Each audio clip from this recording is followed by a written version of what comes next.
はいはい、聞こえておりますでしょうか。愛宕山の鬼道場の指揮官の黒丸と申します。指揮官指導官の黒丸と申します。How's everybody doing today? We're going to open up with a little bit of slop. Let me get the desk pet visible so that she's clearly I know what the problem is. Sorry, I don't use her frequently enough, so sometimes I forget. Is that any better? Come on. Oop, there she is. We're having Yuzuki Choco visit us today. And we're going to do a little bit of slop reacting before we move on to the core of the content, which is going to be modded Subnautica. Alright, so this I found interesting. Apparently this is a new BJJ rule set. Which by the looks of it is just no-gi Kyokushin. I don't know if high kicks are just not in play, or is that just not something that these people have trained for yet. But it is interesting to observe how quickly grappling goes out of the window when strikes are in play. Meaning, it doesn't mean that you don't need grappling. It mostly means, let's take the audio off, so while I yap. This doesn't mean that grappling is not a useful skill. Far from it. It does mean, however, that you need to be trained in both. You need to be an all-rounder in order to know how to operate at different ranges, how to transition from striking to grappling, probably from grappling back to striking. I like the fact that it's bare knuckle. It actually forces people to be mindful of their wrists and not overcommit in a bad position. But yeah, this is a low kick party from what I can see. They're even allowing low kicks across the knee, which, if BJJ wasn't an injury-prone sport enough, it is now. Well, these are all calf kicks, though. Maybe they don't allow low kicks on the knee. So, they obviously allow midsection kicks, so Chudan is in play. That guy looked like he landed a kick across the knee, actually. Yep, well, sort of above-ish. Hey there, Mandalore. The Brits who barely spoke Japanese after a decade in Japan uploaded a new video. He enjoyed local cuisine, McDonald's, and was mighty struggling to order food in the drive-thru. Okay, I'm gonna take the bait. Hello, Mandalore. It's funny how I know who you're talking about, just, from the descriptor there. Alright, let's hate watch some of it. Which one is it?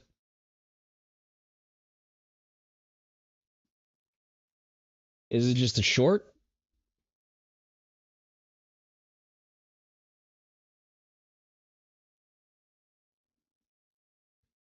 Then the most new one? How far can he drive? That one? It's a 29-minute video. You better give me a timestamp. I am not watching 30 minutes of that shit. I'm gonna click around to look for it.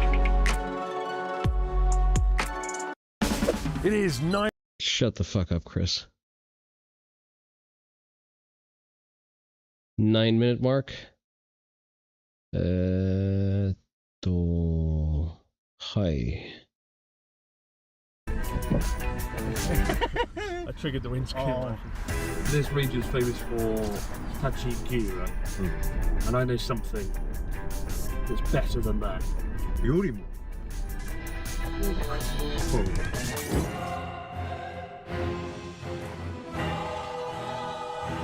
Okay, this is very obvious bait, but okay. So they show the famous local food. Famous in like Ibaraki. Ronald McDonald. Always, every time. You bullied me last time because I couldn't order the Samurai Mac. Samurai Mac セットで What's samurai? Yes, samurai. Hiroshi samurai. No, but they're samurai. じゃあfucking Samurai Mac じゃあ Samurai Mac じゃなく You fuck. This time. Okay. Oh, I'm going to order flawlessly. There we go. Ladies. All right. I'm ready. It's Jozu time, brother. Can I? There we go. Ladies. I need that freeze frame. I need that freeze frame. Motherfucker. I am saving that. I am saving that absolutely. This is. I don't know if he's just self-aware now and he's playing into the bit, but I don't care. You come here, first thing you hear is samurai. You must be new here. Hey there, Digby. We're making fun of the British man who's lived in Japan for about it's probably not a decade. No, it is over a decade now, isn't it? He's been there for like 15 years. And he still speaks Japanese at a third grade level, I'd say. How are you doing? じゃあ、サムライマック一つお願いします。はい、ダブル肉厚ビーフか卵ベーコンございます。醤油、サムライマックお願いします。サムライマックが2種類ございます。 Two kind. Double no. He needs him to translate. ベーコン。 And He can't pronounce bacon correctly. 15 exactly. That's my point exactly, Digby. That's why the entirety of sort of all of YouTube that is covering Japan while not being an asshole is clowning on him for that and for being a second-hand Hassan Orbiter. 卵ベーコンで。そうですね、卵ベーコン。はい。はい、ありがとうございます。こちら卵ベーコンは単品でよろしいですか？お願いします。 See? Oh, 上手。上手。 Motherfucker. Okay. Sure, a few years and you hang around foreigners constantly, you can see it, but 15 years. He lives in an English speaker bubble. There is sadly a bubble of just, unadapted English speakers. It's usually mostly American and British libs. And yeah, it's basically the local expat community, and they have no real incentive to adapt because most of them are clout goblins, content creators, or other such people that contribute actually very little to society. This one in particular runs, I believe, a bar and a tourist agency. That's about it. All right, so Craig Jones. I am not a fan of a lot of his takes, but I have to give the man his credit. He is funny.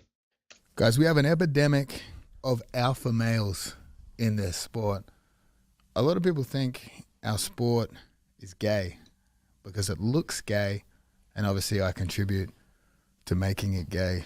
Very true. But literally, there's nothing gayer in the sport than the thousands, potentially hundreds of thousands of middle-aged men posting pictures of lions, sharks, and other apex predators with quotes from fucking 21st century movies on there. That is literally the gayest thing we have to battle every day in this sport. Guys, we have an epidemic. Very true. Very well noted. Real and true. Get the confidence to make better business decisions with the help of Zero. I want to tell you a story. I used to believe that. Okay. All right. Speaking of famous gay men, we're going to hear about Alzut. See, with all the foreigners here in Europe too, they live in their homeland through the internet and only consume the media of their own home country. Exactly. Okay, I recently watched a hilarious debate on an Arabic religious program that once again reminded me of the importance of the Hadith. So let's have a quick discussion about it. Cherished by Muslims for containing the instructive and edifying words and deeds of their beloved Prophet Muhammad, the Hadith also serves as one of the most potent weapons, one of the most potent polemics against Islam. It is, in fact, a double-edged sword, so let's look into it. Before unpacking this strange irony, however, a little relevant background. In an earlier video, I said that although Those Western people who insist that Muhammad never existed dismiss the hadith as forgeries. The hadith actually do lend credence to the existence of an Arabian prophet, though indirectly. Why did I say this? Because if they were later forgeries meant to create a sacred foundational story for Islam centering around a noble and righteous prophet, why do so many of them present Muhammad in a very unflattering light, as does the hadith we will soon Why would they betray him as being a closeted gay man? be examining? The most common rebuttal to this observation, appearing in the comments section of that video, see, I do read them, went as follows. Sir, you need to understand, things that seem strange to us moderns were normal among the Arabs of the time. No, I do understand that. Really, I do. And even in that previous video, had given as an example the notorious Rida al-Kibir hadith, whereby Muhammad told a woman to breastfeed a man. That is, to thrust her breast in a grown man's mouth as a way of making him her son. Ugh. Brother, ugh. What's that? Considering the conservative, patriarchic, and hyper-tribalism of 7th century Arabia, trust me when I say that Muhammad was introducing a radical and shocking idea, even then. Which brings me to my point. How the Arabic program I recently watched validated these 2 points. First, that the bizarre and unflattering accounts of Muhammad contained in the hadith contradict the idea that the hadith is a later forgery meant to give Islam a noble foundational story revolving around a pious... I think Raymond watches Arabic TV the same way I listen to Asahi Shimbun podcasts. ...an upright prophet. And, much more importantly, second, that the hadith, because it does capture the essence of Muhammad, remains the chief weapon against Islam. Now, the debate I watched centered around a hadith that, though long hidden, first started reaching the general populace of the Arabic-speaking world via satellite programs, I'd say around 2015-ish or so. I first wrote an article about it in 2022, link in description. This odd hadith, which I'm about to narrate, appears in several hadith collections, including the highly esteemed Musnad of Ibn Hanbal, founder of one of Islam's 4 schools of laws, or madhahib, as well as in many other well-respected Islamic texts, all of which are being taught in Al-Azhar, and all of which I have listed volume and page numbers in the description of this video. The hadith, which is narrated by Abdullah bin Mas'ud, a companion of the Prophet and one of Islam's most reliable and trustworthy transmitters of a hadith, goes as follows. Brace yourself. Abdullah begins by telling us that Muhammad called on him to accompany him on a trip into the desert. When they reached a certain place and night had fallen, Muhammad made a line in the sand, most likely a circle, and told Abdullah, quote, "Stay behind this line and do not cross it, for if you do, you will die."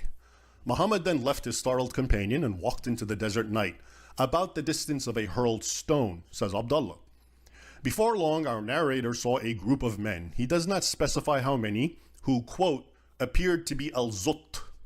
He describes them as, quote, tall, lean, and naked. Other Islamic sources say these Zut were a black-skinned people, and we'll get into that later. After describing them, Abdullah goes on, and here's the problematic part, to say, quote, they went to and began to ride the Prophet of Allah.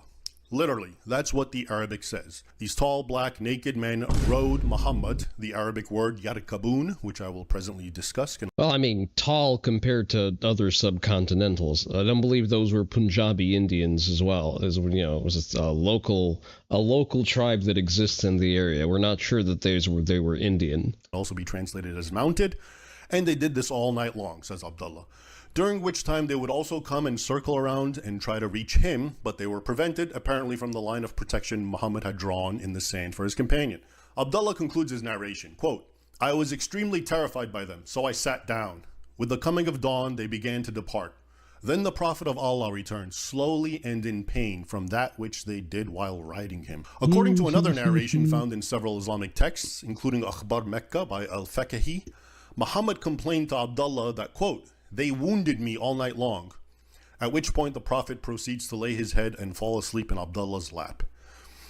Needless to say, the highly unflattering implications of this hadith are clear, but it becomes even more scandalous once one brings in what several other Islamic reference books and histories say. For starters, who are these al-Zut, these naked men who rode Muhammad all night long?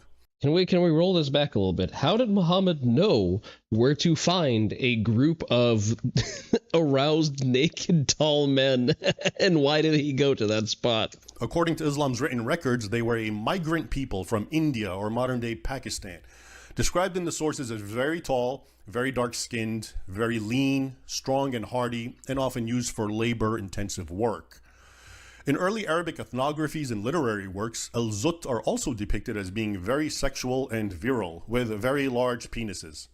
In fact, according to one Arabic source, Al-Tashibbahat by Ibn Abi Awan, quote, "The penis of al-Zut never weakens," meaning their large phalluses never go limp and are ever ready. I'm sorry for the crude language, but this is what the Islamic texts say, verbatim. Now let's talk about the Arabic word translated as ride, as in al-Zut rode the Prophet. Not only does it have the same exact meaning in English, as in to ride a horse, for example, but it carries the same slang meaning, as in copulating with a woman. In fact, several Islamic sources use it literally to mean sex. For example, while commenting on the famous hadith, also in Musnad ibn Hanbal, where Muhammad says, quote, "Women, dogs, and donkeys cancel a man's prayer," Al-Qurtubi, one of Islam's most celebrated commentators of the Quran, elaborates by saying, quote, "A woman may be compared to a cow, horse, or camel, for all are ridden." Oh boy. Oh. I didn't think I needed to know that, and I'm still not sure I needed to know that. It's also interesting to note that when al-Zut begins circling and trying to reach our terrified narrator, Abdullah, his first instinct was to sit down. Was he trying to hide and protect that one part of his body, which these naked men were apparently trying to access? That is, his bottom, by sitting down. Again, as I think you can see, this hadith is scandalous. Not the sort of thing you'd expect people who want to fabricate an honorable prophet would make up. Nor, I can assure you, was such a deed, done hidden in the desert night, deemed normal or acceptable among the Arabs of Muhammad's time. Now, during the debates I've watched over this hadith, others, including many former Muslims, regularly make even more troubling connections. For example, they cite the well-known hadith where Muhammad is asked, quote, "Will the people of paradise have sex?" And his answer, quote, "Yes, with a vagina that never tires and a penis that never weakens." Okay. The phrase "a penis that never weakens" is identical to the aforementioned description of al-Zut's genitalia, suggesting, as many former Muslims are quick to point out, that Muhammad so enjoyed his night with these naked black men that he went on to secretly enshrine its most notable aspect, powerful penises that never weaken or slacken, as a characterization of paradise, and possibly as an inside joke with himself. To sum up, based on numerous Islamic Wait, so Islam was just one gay man's prank that got a little out of hand. texts, especially Musnad ibn Hanbal and Al-Qurtubi's tafsir, and several other historical and ethnographical texts. Again, see this video's description for references. How this hadith is understood, especially by ex-Muslims who cite it as cause for their apostasy, is as follows. And before I proceed, a legendary shitposter, one might say. Please note that the following summary is not based on my thoughts or words, but rather the words of, first, as we saw, well-respected Muslim texts, and second, those who use this hadith as a polemic against Islam. I'm trying to give you an idea of what is being said and how this hadith is being presented in these debates that often flare out between Muslims. All right, here we go. Muhammad took his close companion, Abdullah, into the desert at night. He warned him to wait behind a line and went off at a distance, apparently for a pre-planned rendezvous. Before long, Abdullah saw several naked men from the people of al-Zut appear, described in the sources as tall, lean, virile, and with large penises.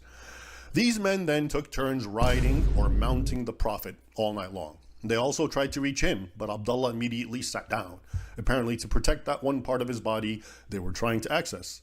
As the sun rose, these naked men began to depart, even as Muhammad returned in pain, limping towards Abdullah and saying how al-Zut had injured him. He then lays in his companion's lap and falls asleep.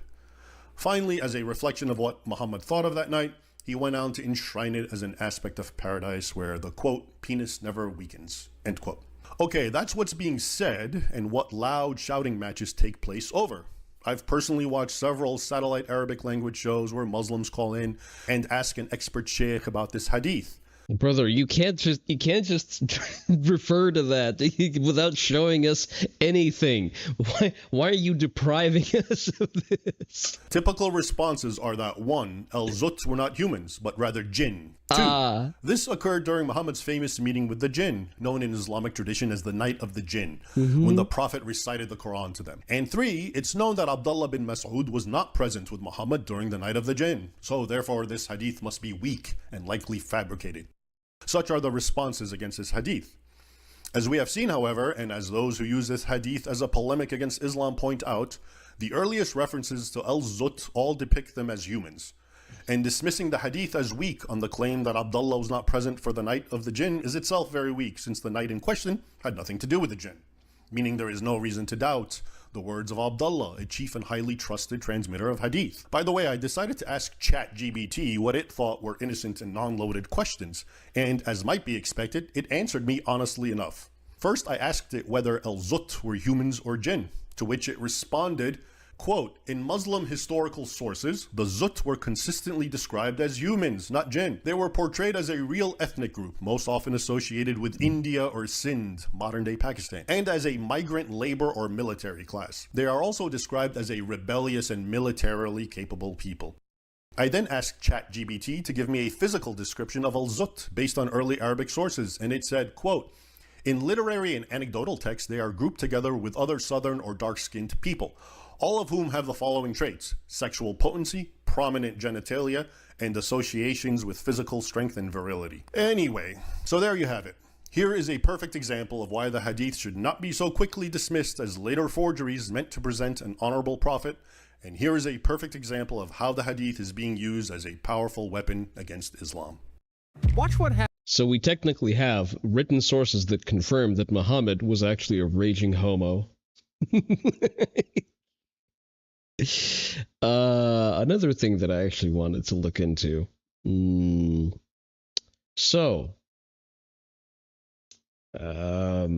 People, well, y'all know about the Subnautica 2 mod that essentially fixes the game from being the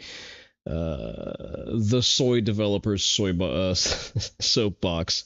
Unsurprisingly, developers based in San Francisco. You think Muhammad's idea of a perfect day is him bottoming out when a 9-year-old as a big black bottoms him out? Yeah, pretty much, yeah. That according to primary Muslim sources, that is that.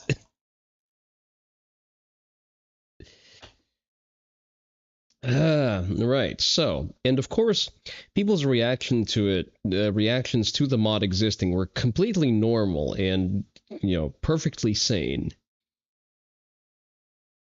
He'd be right at home in Weimar, Germany. Real and true. How do I look? Oh, view quotes. There we go. So, and the first reaction we get is from the flag people. Yay, now I can live out my internal white colonizer desires of genociding everything that mildly disturbs me. Yippee-yo. Gun and ball inbreds who never touched the first game are celebrating right now. Me, a gun and ball inbred, apparently, who has 300 hours between platforms and who has played Subnautica since the Terraformer patch, by the way. This genuinely turns my stomach. Like, what do you mean you're just killing them for the fun of it? I think that's a video demonstrating what the mod looks like. Fattest guy chuckled to himself as he installed it. I don't know about fattest, but I'm definitely stronger than you.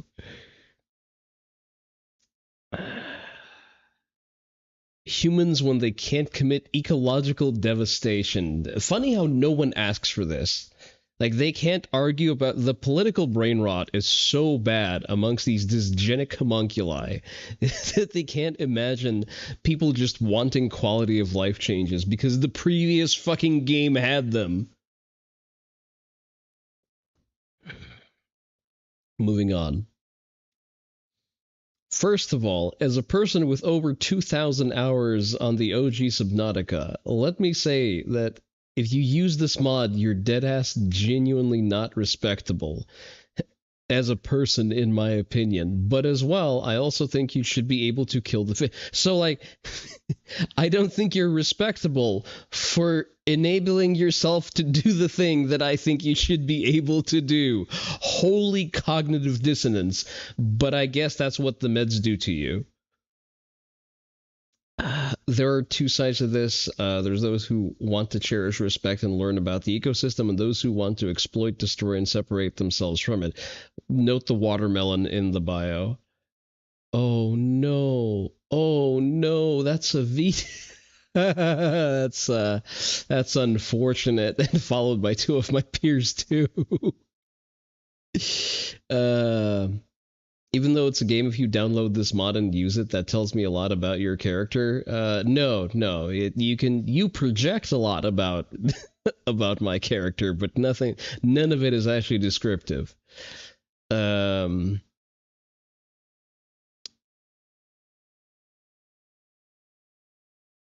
a healthy take. There you go. If you are honestly upset about this mod, or even going as far as saying that it's comparable to colonialism or genocide, you need to go outside.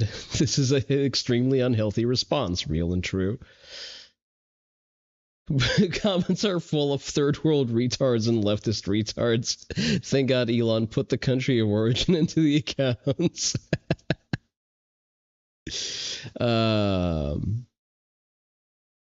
Funny thing about it is this literally easy mode mod. Like the same people who complain about mods that turn the game easy will download this in an instant. No, it's not really an easy mode mod because the sonic resonator is kind of powerful.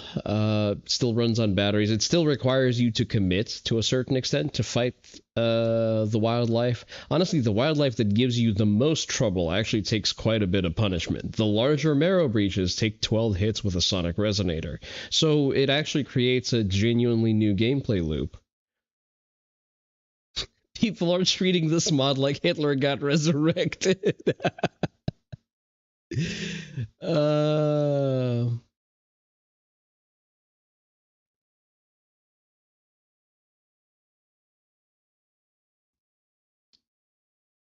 Submit your best clips of your chance to win. Clips of killing fish with a scuffed 180-degree animation. Brother, that animation was made by the devs. That's not in the mod. All the mod does is give them a health bar and attribute a damage value to being impacted by the resonator or by the multi-tool. Everything else is a native architecture of the game.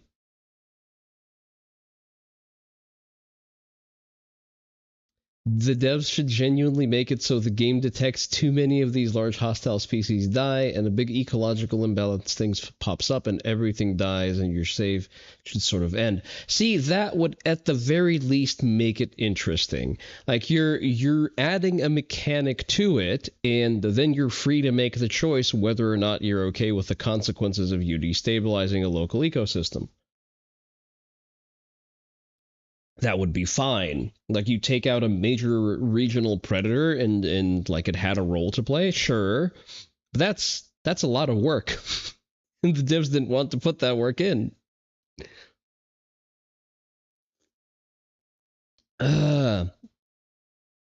Genuinely, what would drive you to kill these creatures? You get nothing out of it except for the boost to your fragile little ego. How about the fucking thing stops trying to kill me?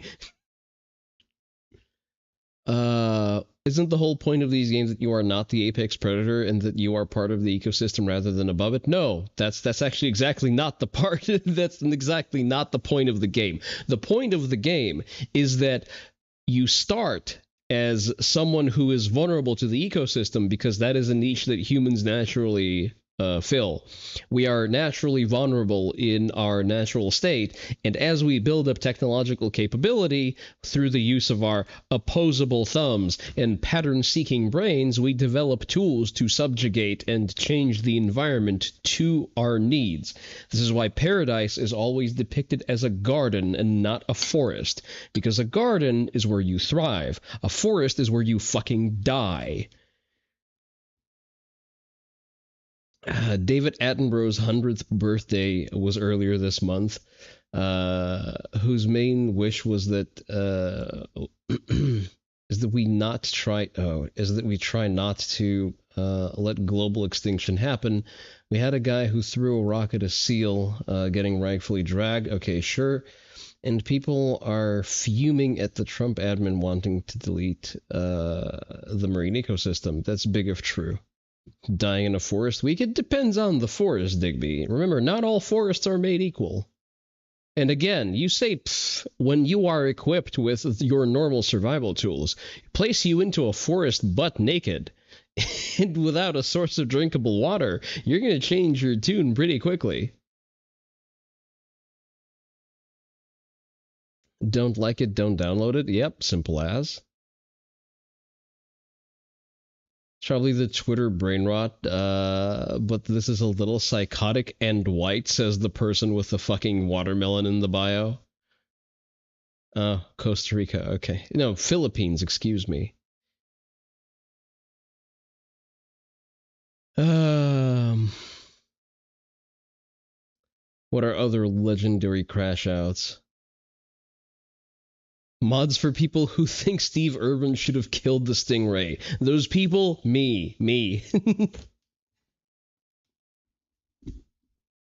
I think Steve Irwin should have won against the Stingray. Pour my tea. I'm not caffeinated enough for this shit. Prior to Christianity, the Britons' idea of paradise was an endless forest. Well, sure, but they were still relatively adapted to it. And also had a life expectancy of about 20 years.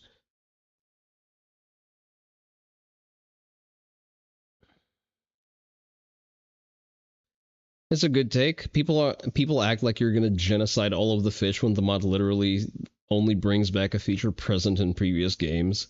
The horror of a person wanting to play differently. So what if someone goes around killing everything while giggling maniacally? How does that affect you personally?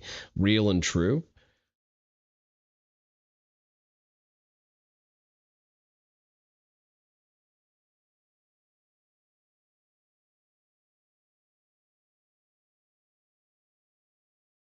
You say it's fictional fish, who cares? I say the fact that you went out of your way to create and then use a mod in the game where the devs bluntly say that they did not want players killing anything to kill things in the game says an awful lot about you as a person.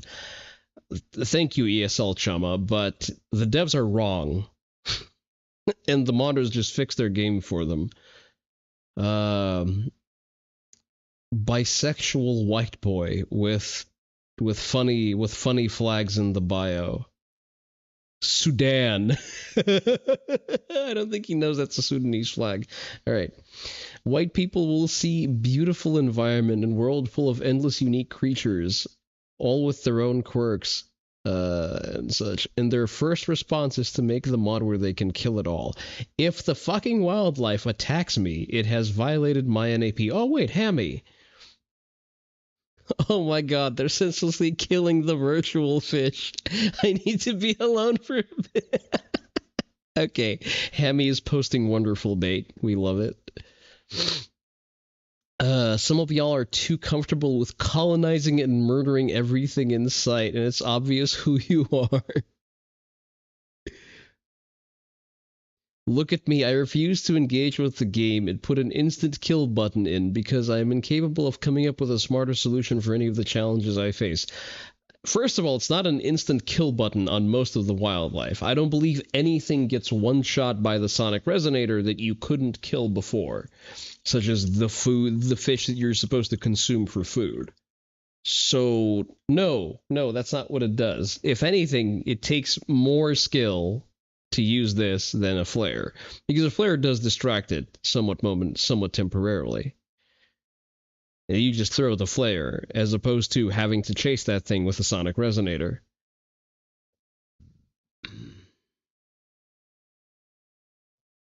Good morning, Gecko. We're looking at the crash outs in the QRTs of the post that was highlighting the killable creatures mod for Subnautica.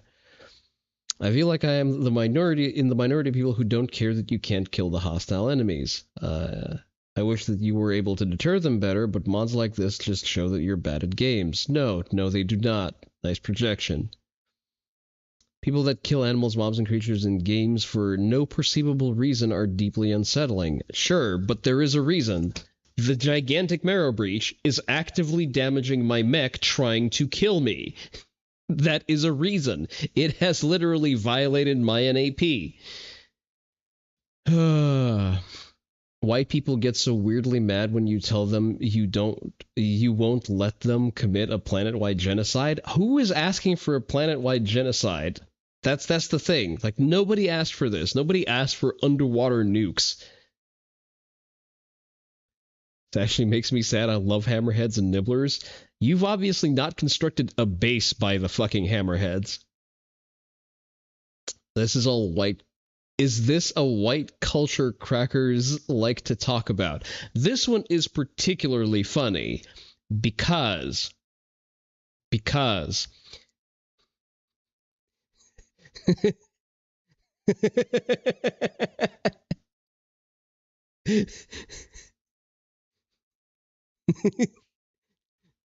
Чому не на фронті, синку?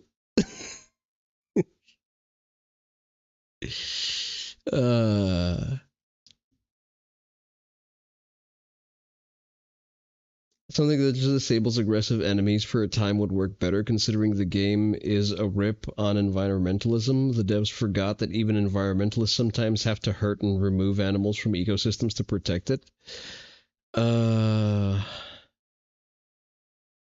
This is an okay take. My opinion is that everyone cares too much about this. Okay, I guess you can kill the fish. Yeah, there you go.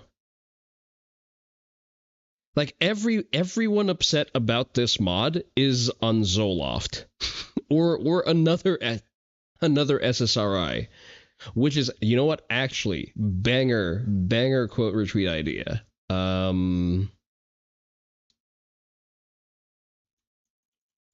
Everyone upset about this mod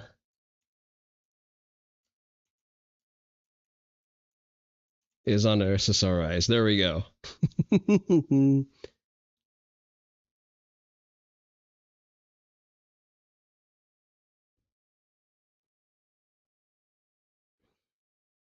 Fantastic. Banger tweet. There we go. Right, so this actually came across my timeline. I wasn't sure what to say about that because it's just fucking real. Should make a mod where you throw car batteries into the ocean to anchor them even further. I mean, you can already throw batteries into the ocean. You can just make batteries and throw them into the ocean.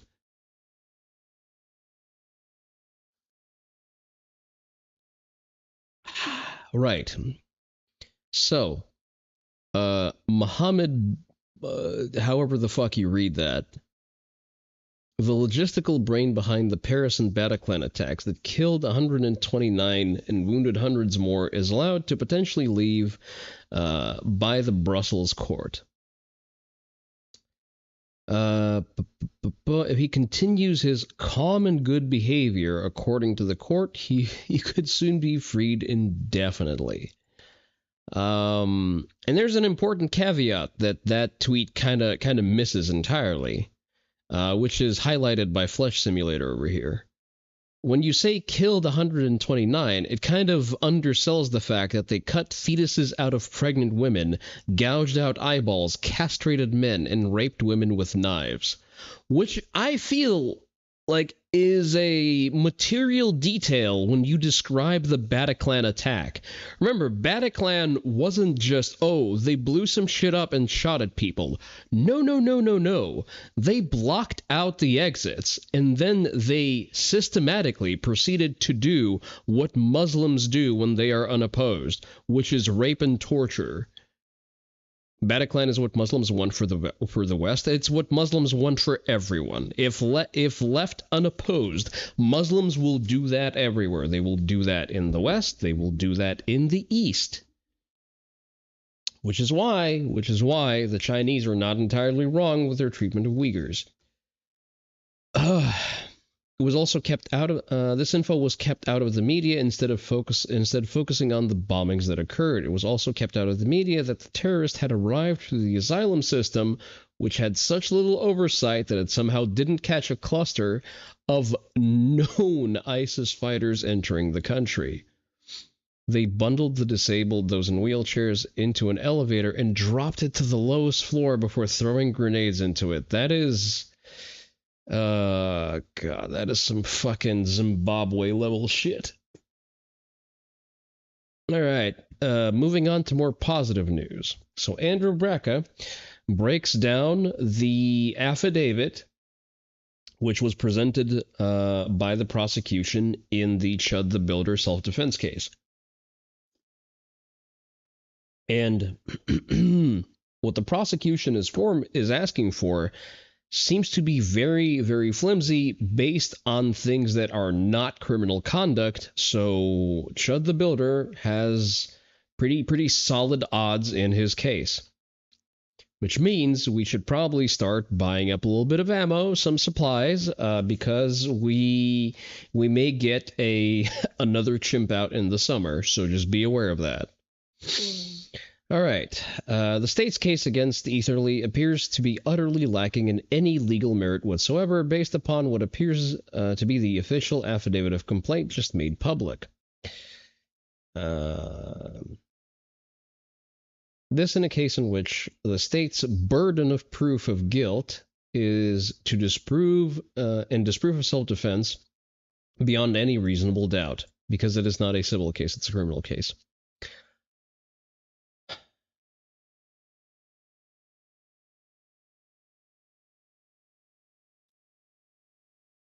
There's not a single word about Dalton having uttered any racial slurs towards Joshua Fox, the original attacker, so as have to provoke the fight and thus to have lost the legal justifications for self-defense. This is important. If the state makes no claim for this, they likely have no evidence of it, nor a claim by either of the sides, which is good. It means that any attempts by the prosecution to bring any of Chud the Builder's previous social media posts and whatnot will not be accepted because it has no bearing on the actual case and would unfairly bias the jury. That was Dalton's biggest potential vulnerability on self-defense, and we can now be confident that we can put that concern to rest. But it gets better. Even if self-defense is not even considered, the affidavit of complaint fails to present any evidence-based narrative that Dalton has committed any crime whatsoever. But of course, self-defense will be raised, only further buttering Dalton's legal position. I think buttressing, that's a new word for me. I probably heard it, but didn't internalize it. Specifically, there's literally not a single word in the affidavit of complaint that describes any criminal conduct. Dalton Etherly and Joshua Fox engaged in a verbal altercation in front of the Montgomery courthouse. God, Andrew writes, I guess he writes like a lawyer, but it's very difficult to read. This is not a crime unless it's merely the misdemeanor of disorderly conduct, which would apply equally to both Etherly and Fox. Wait, does the guy actually have two X's? This is just a typo, okay. Usually that's a porn star pseudonym. In any case, Etherly has not been charged with disorderly conduct. During this verbal altercation, Etherly turned his body in a bladed stance towards Mr. Fox. There's nothing unlawful about taking a defensive stance when dealing with any kind of angry antagonist. Certainly, Etherly is not charged with the crime of taking a bladed stance. And reached for his firearm located in his right jacket pocket. Again, there is nothing unlawful about reaching for a firearm in one's pocket in preparation for possible necessary self-defense.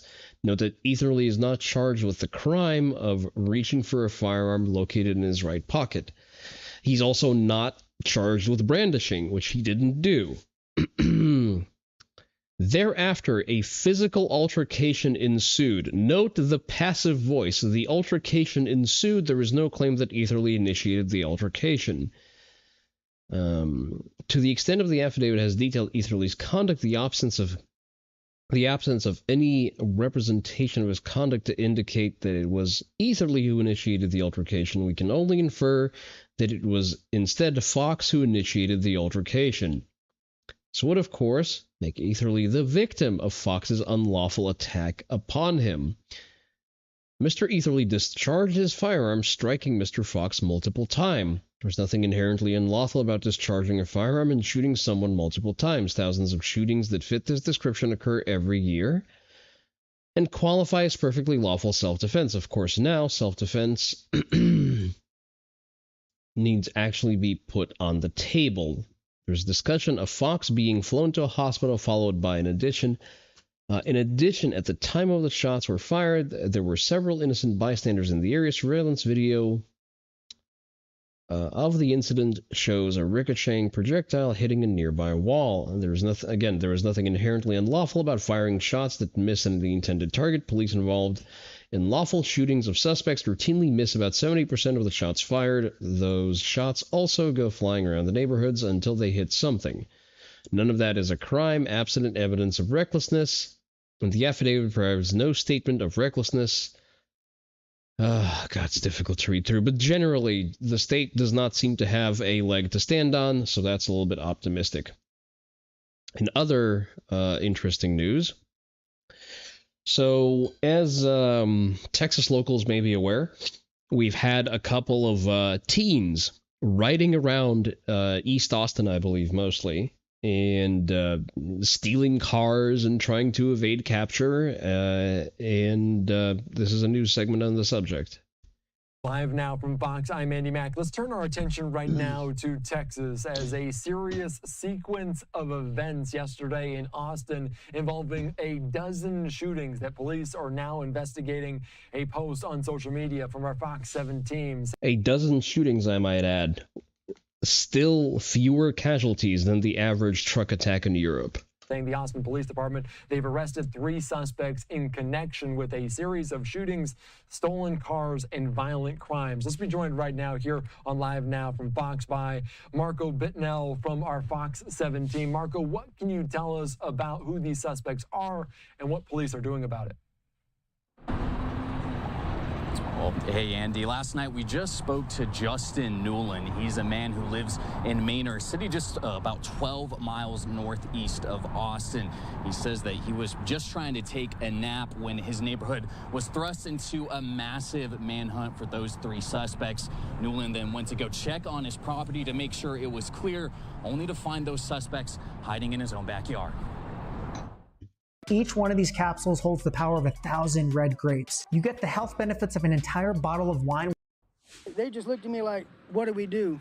And it was just fight or flight. The moments a man from Manor came face to face with the suspects wanted in connection to a dozen shootings. Well, I came home, was trying to enjoy a nap when I heard sirens and all that. My dog barking, got up.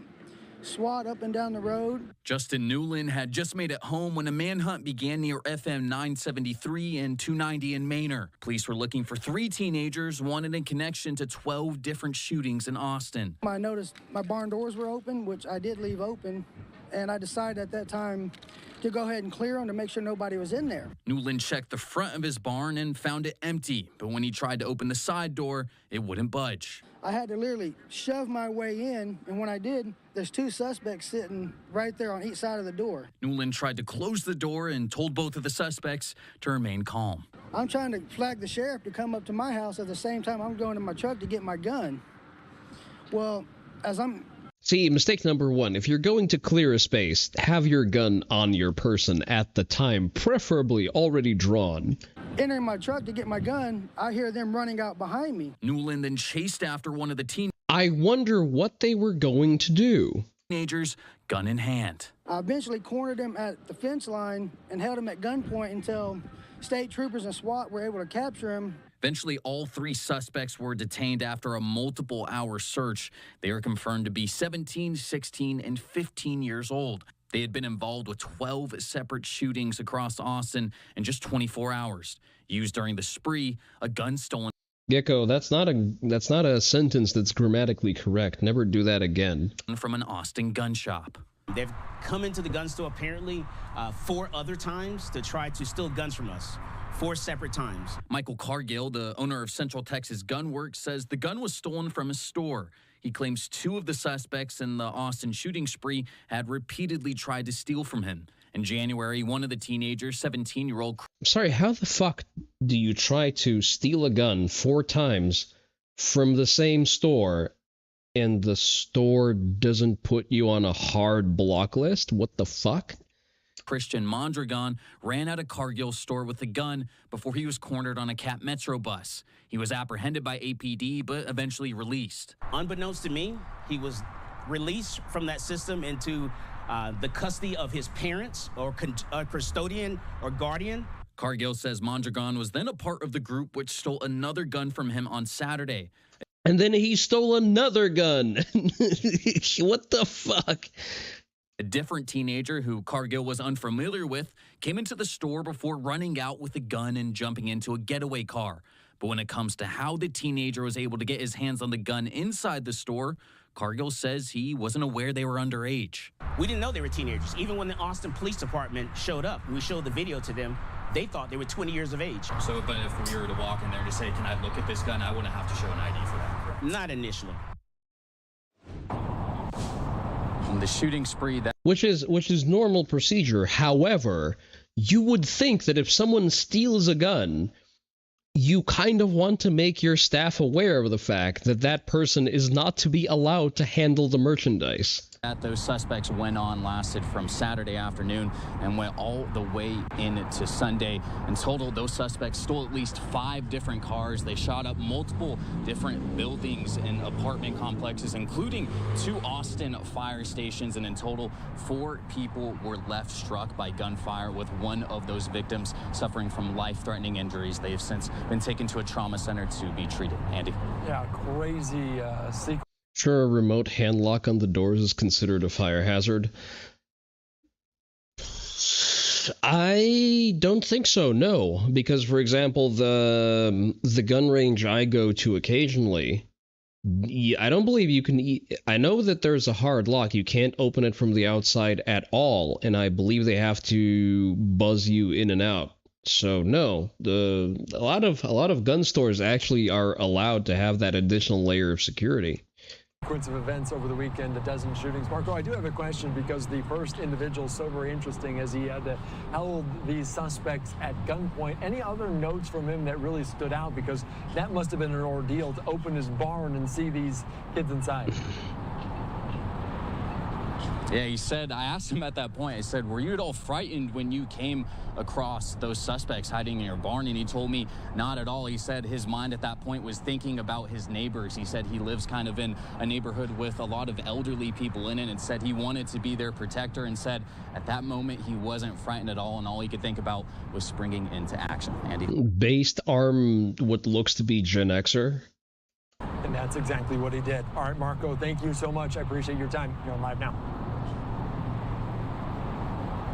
All right, thank you so much. A wild story over the weekend there in Austin. I think the primary takeaway here, we're gonna listen to the rest of the segment, but the primary takeaway here is that if you're going to clear, your property in an assumption that someone is there, have your gun already on your person. Doesn't have to be a slung rifle like this. Just have your handgun on you. Have a shotgun in hand. Just have something, because, okay, you're going to look for a potential trespasser on your property.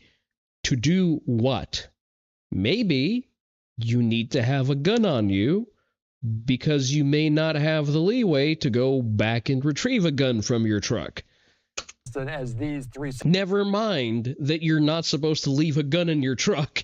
Suspects now in custody as they took part in a shooting, a theft of different cars, as well as Greg Abbott.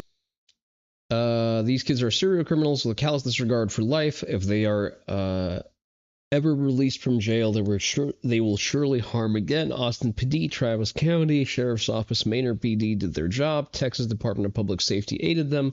The DA and court must do their job and keep these criminals behind bars. I mean, there's another option to make sure that they never offend. The governor of Texas saying these kids are serial criminals with a callous disregard for life. If they ever release from jail, they will surely harm again. Austin Police, Travis County, in which the city of Austin sits, says they did their job. Texas Department of Public Safety aided them. The DA and the court must do their jobs to keep these criminals behind bars. And let's take you back out to some of these comments from this Austin gun store owner as they were talking about it, saying Michael Cargill, the owner of Central Texas Gun Works, saying that they stole one of the weapons from his place of business. Let's listen in to what he had to say earlier. Yo, what the? It's so dark. This is the Manta Sound sleep mask that is completely black. Brother puts on a mask over his eyes like, oh, it's dark. God damn.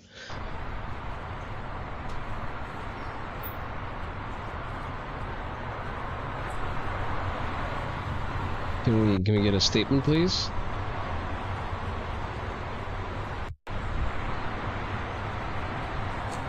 All right, good afternoon. So back on January the 6th, January the 8th. Think you know what's going on. The subtleties of the destabilizing DA strategy, that is, decriminalizing certain offenses encourages the young and potentially tentative to do it, so they get accustomed to breaking the law. It's like the first micro-sale strategy of gotcha games. They're already psychologically acclimated, so the crimes just escalate. That might be a component of it. I think you're overthinking it slightly because you're just a more cerebral man than someone who's actually carrying it out. I think that the Soros-funded DA of Austin, it just has a playbook of not arresting anyone who is a slightly darker than just paper white for anything they do. Thus, you just generally create a climate of constant criminality. Thankfully, that kind of behavior gets you shot more often than not, even in Austin. He got propagandized into believing in a truck gun. So it's okay to have a truck gun while you are in the truck, Gecko. A truck gun is a fine concept. If you have a cruiser-ready shotgun riding with you or a PDW that's staged for quick access, that's a perfectly fine concept. However, you're supposed to take the gun out of its staging in the truck so that it is in your control at all times. So you're not supposed to leave the truck gun in the truck. The gun leaves the truck along with you because you don't leave your fucking keys and ID in the truck, do you? One of those days there, we had a gentleman come into the gun store, actually two of them, and try to acquire a firearm. They've come into the gun store apparently 4 other times to try to steal guns from us, 4 separate times. And so this one particular time, they were able to get a firearm and run out the store, out of the gun store. This is back in January. We immediately gave chase. One employee went out the front, jumped in the vehicle. Another employee called 911. I ran out the back door and chased them to the Capital Metro bus station located behind me. They jumped on a city bus. I jumped in front of the city bus. I stopped the city bus from moving. I then had the driver open up the door. I jumped on the city bus, had the driver to lock the door. I then had the driver to call their security. The 2 gentlemen were actually on the bus with a firearm that they had taken from us. I told everyone on the bus no one's leaving until law enforcement arrives. I called law enforcement. My employees called law enforcement. I ended up calling the ATF, having the ATF call APD as well. Finally, APD showed up. And prior to them showing up, this gentleman actually stood up in the back of the bus and he lit up a cigarette and started smoking a cigarette and pacing in the back of the bus because he was trapped and the doors were locked. So he's possibly contemplating having some type of shootout with me on the bus. So I told him that if you pull out this gun on the back of this bus, you better think twice about what you're doing, because if you do, we will both die on this bus before I let you off this bus. Luckily, he did not pull the firearm out, and so... Honestly, you should have just let him pull the firearm out, because he didn't have any ammo for it, and he sure as shit didn't have time to load it. So... I mean, the odds were ever in your favor. You should have just Dirty Harry'd this sack of shit. And unfortunately, because it's theft of a firearm during the daytime, we cannot use deadly force for theft of a firearm during the daytime. That is a glaring weakness of fucking Texas Castle Doctrine. You cannot use deadly force in defense of property during daytime, sadly. If it's theft at night, I can use deadly force. So finally, APD showed up. They took this guy into custody.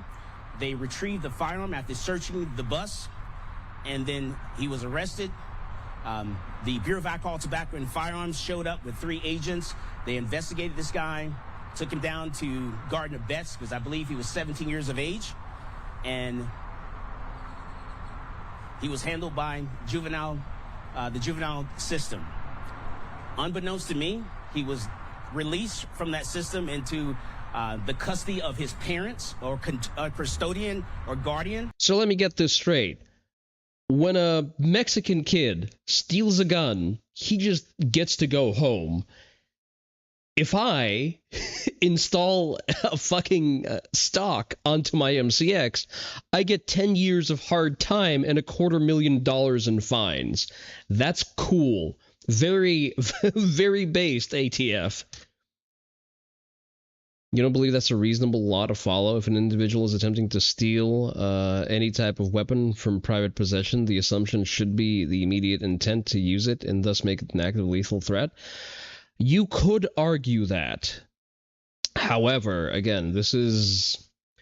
If he's clearly running away, you don't really have a claim of that. If you're trying to stop him and then he turns around towards you, you can claim that, hey, he just stole a gun, so therefore he is armed while being aggressive towards me, and that becomes a lethal threat. But you need to reach him first.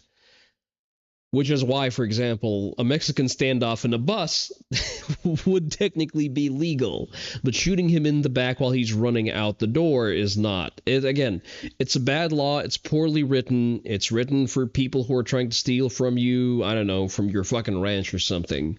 The law needs to be updated to just allow use of lethal force in defense of property, full stop. And was supposed to do something, and something he did not do. I don't care if he's running from you. It's not just about you. It's about everyone around him. Defense of others should be more prominent. I mean, we should just do away with the limitation of use of lethal force strictly at nighttime. And after that, it turned into a warrant for his arrest. We were not notified that this young man was actually released. We were also not notified that he had a warrant for his arrest. And I informed law enforcement. I informed the Travis County DA's office that these 2 gentlemen were very dangerous, and we almost got into a shootout on a city bus crowded with a group of people, and something needed to be done about these individuals. So I'm not sure why these individuals were walking in the streets. I'm not sure why these individuals were actually turned into the custody of their parents or guardian.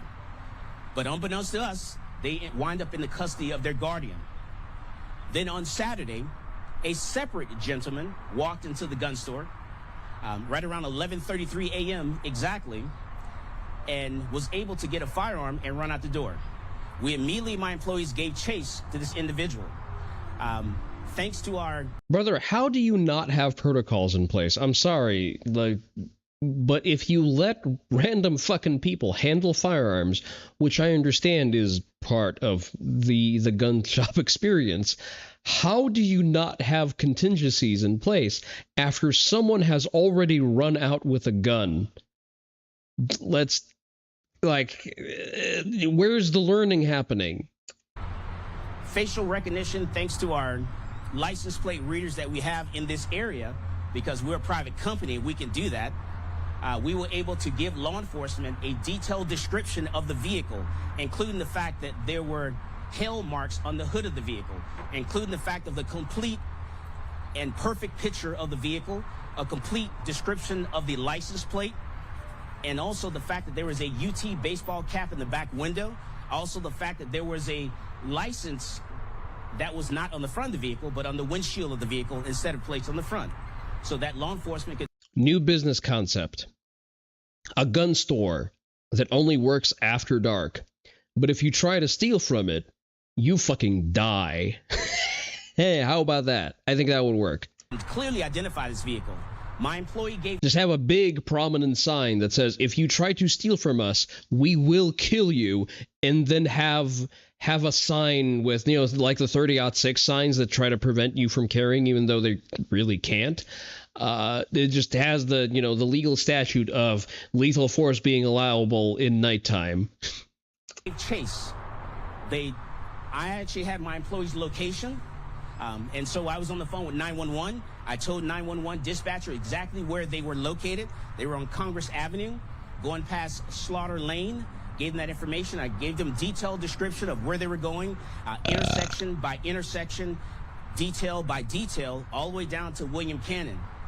We were told that we would need to stop because it was turning into a chase, not a follow, and that we could be actually prosecuted if something was to happen. So we were ordered to stop. So we stopped. They should have died on Slaughter Lane for the memes. Missed opportunity. Unworthy shit posters. For real, for real. We gave law enforcement all the information. All they had to do was put that information in a license plate reader and catch these guys. They should have been captured by 12 noon that day. Exactly. Based. Instead, they were not. And that's what happened. I have a message, you know. We need the county attorney, the district attorney, to prosecute these individuals. That never should have happened. That individual never should have gotten with someone else and was able to graduate up to something else. He made 4 attempts to purchase a firearm. And we were able to catch him, get all the information. We delivered this information on a civil platter to the DA's office. A detailed description of him, crystal clear video, crystal clear information, audio, and everything with detailed information around this area. It was given to them on the civil platter. There should be no reason why they should not have been prosecuted.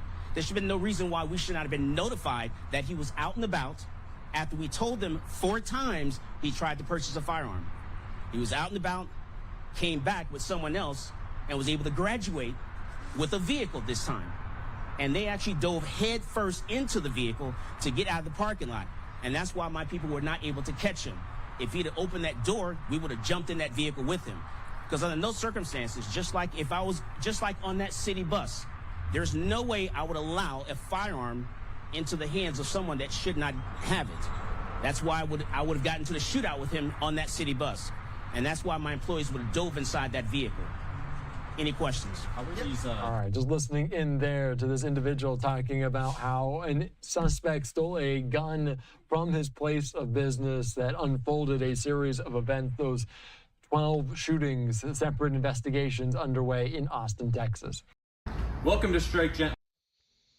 All right, I think we get the gist of it.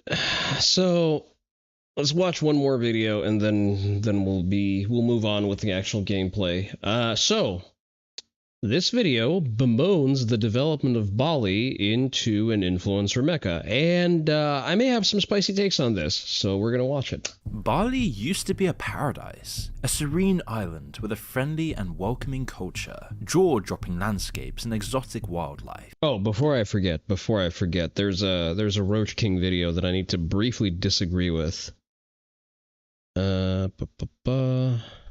Breaking live now on Kick. Shut the builders' prosecution, just destroyed their own criminal. It's Myron Gaines, but okay. Take it with a grain of salt, I guess. Let me just open up the rest of the slop, and I then just we'll got move banned on. from Israel. Shut the fuck up.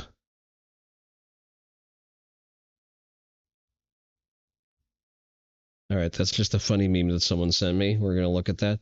The schizophrenic black guy on the subway when he's told to put his dick back in his pants.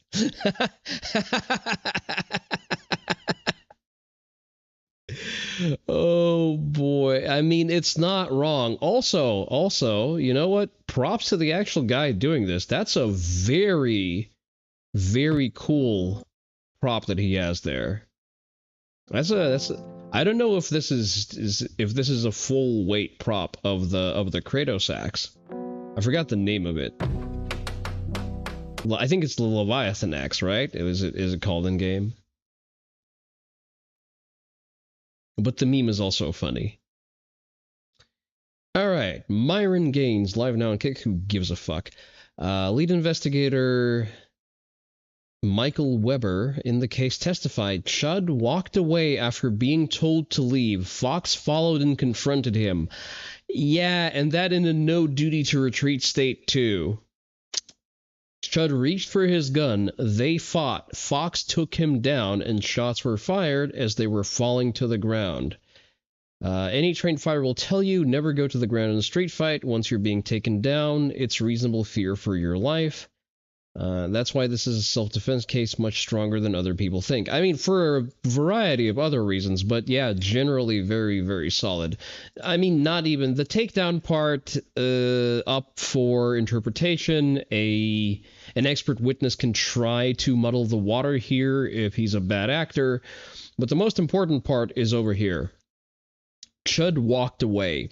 If you walk away from an altercation and the other party pursues you and starts a fight, that's it. You have a very strong claim of self-defense. You tried to remove yourself from the altercation and the other party initiated a physical fight. It is completely over for the prosecution. All right, now let's look at Asmongold miss the point entirely and misrepresent things. Walking away resets the encounter for the purpose of the law? Yes. Not only that, like, okay, fine. He walked up, he confronted them about something. He was told to leave, and then he left. The encounter is over. That is it. The moment they decided to chase him down for anything, that is a new encounter. It means that they have aggressively provoked an interaction.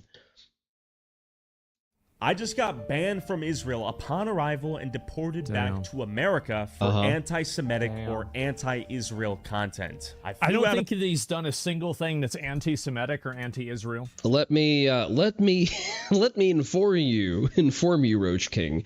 No, the whole thing that he did about that New York town, what the fuck was it called?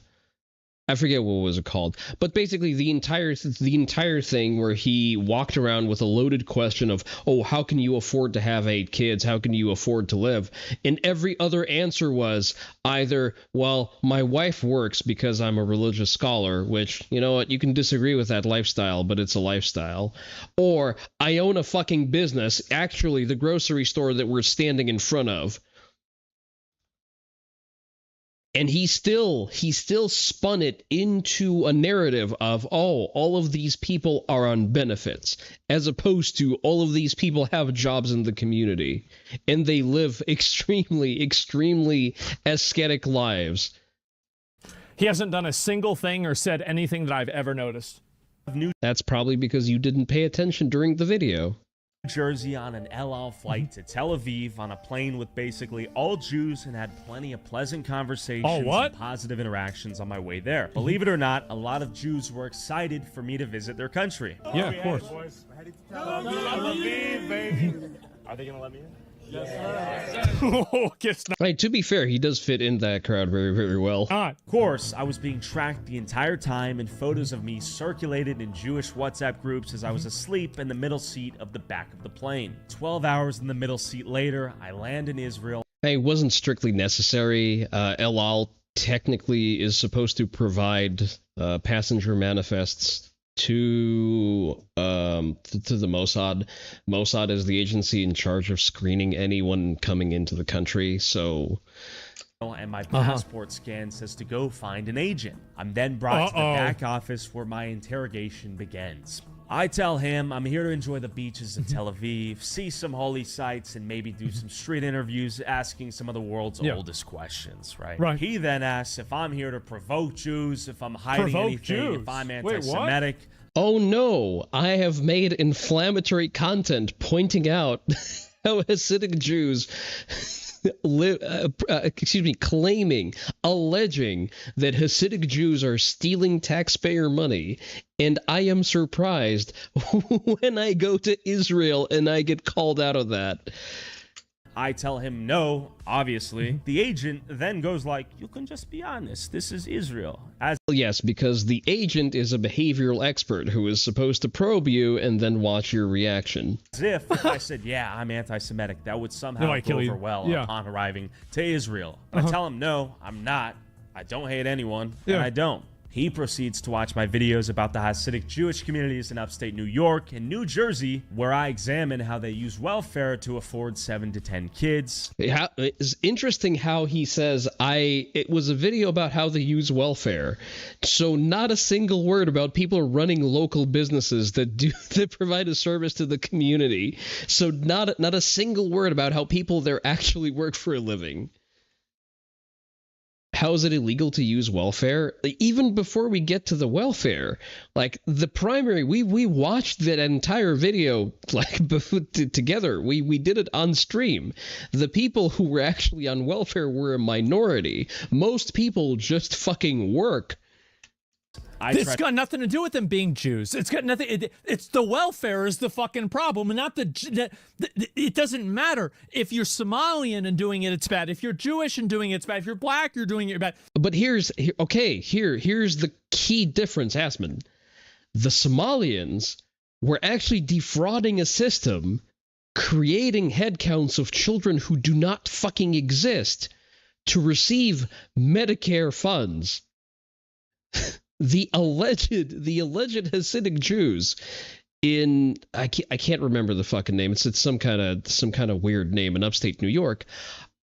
The few of them who were on benefits were legally qualified for the benefits they were receiving. Now, I disagree with benefits as a structure. I disagree that we should be handing free money to fucking anyone.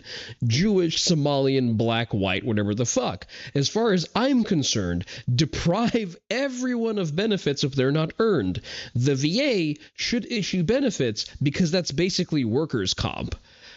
Everyone else, including the boomers on Social Security, on Medicaid, the fucking poors receiving food stamps, the fucking baby mamas for multiple guys who can't feed their kids, I do not give a fuck. Those are consequences of things that you have done to yourself. Get fucked. You don't get any of my tax money. However, there is a material difference between running a multi-million-dollar fraud scheme and just applying for benefits that you qualify for. Like, this is the problem, is that this insane fucking tribalism with fucking everything. No, my guy. It's not tribalism. It's you having a 10-minute long attention span. It has nothing to do. If there is a ethnic group of people that are doing something wrong, then calling that out isn't racist. Okay, but are they doing something illegal? That's the crux of it. Like, we're equating two very different things. Fraud, very illegal. Big boy jail time. Fucking federal charges. Receiving benefits, morally incorrect, in my opinion. Unfortunately, still legal to do. If we start advocating for no one getting any fucking benefits whatsoever, I will be there with you with fucking bells on. But that is not the conversation that we're having. Repeal the entire fucking entitlement state altogether. I am full-throatedly for that. Fuck it. Deprive people who rely on entitlements as their primary source of income from just having the right to vote. It's insane.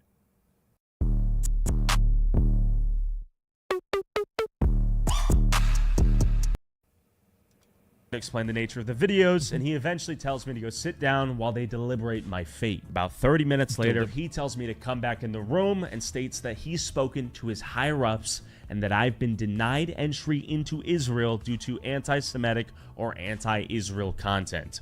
I'm then handed a paper that I have to sign, which falsely claims... Oh my god. What the fuck? This is so... In other news, fork found in kitchen. Stupid. That I've attempted to illegally immigrate to Israel, which is obviously fuck? bullshit, and I assume was done to prevent me from re-entering Israel for as long as legally possible, despite him telling me the real reason was due to anti-Semitic content. In fact, I checked Twitter and see that Israel's Minister of Diaspora and Combating Anti-Semitism is retweeting an Israeli news article that claims Tyler Oliveira, the Jew-hating YouTuber, is expelled from Israeli border on the...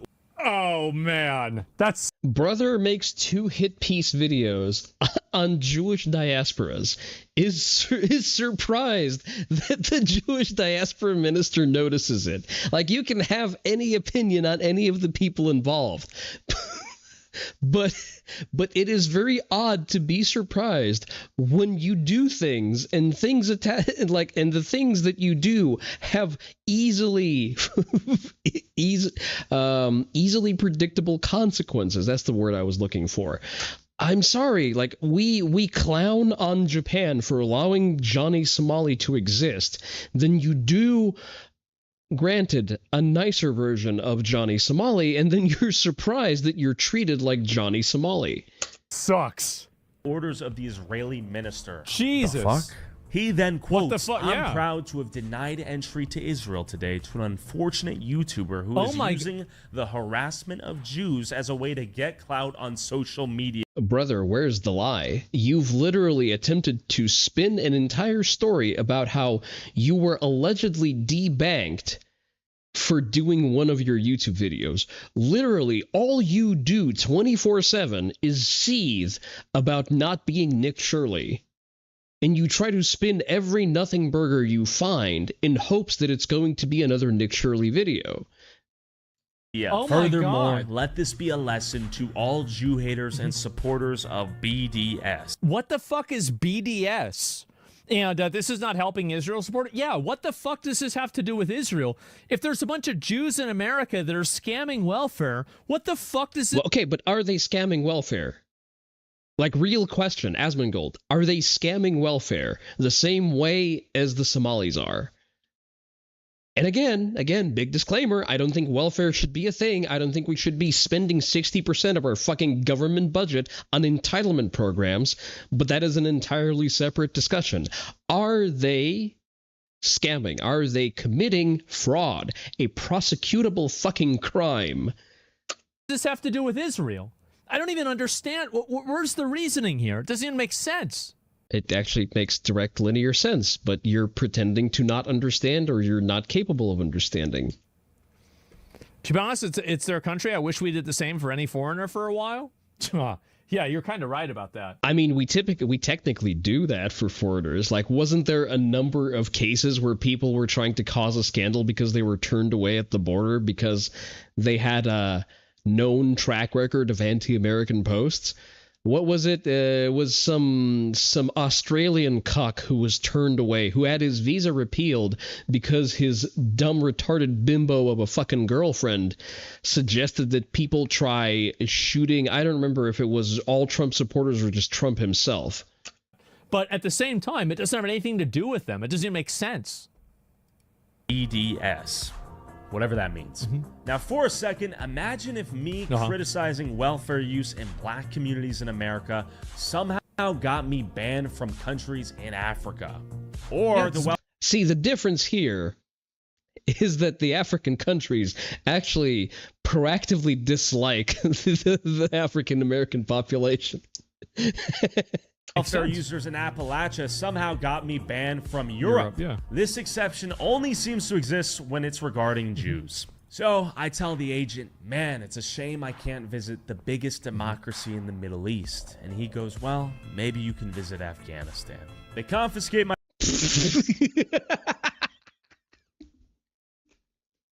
Fantastic comeback. My passport. Ooh. Take me to a brief holding room with a bunch of Filipinos. What ooh? What? Tell me, Asmongold. What are you oohing at? There have been multiple prominent glowing influencers who have visited Afghanistan. They seem to be just fine.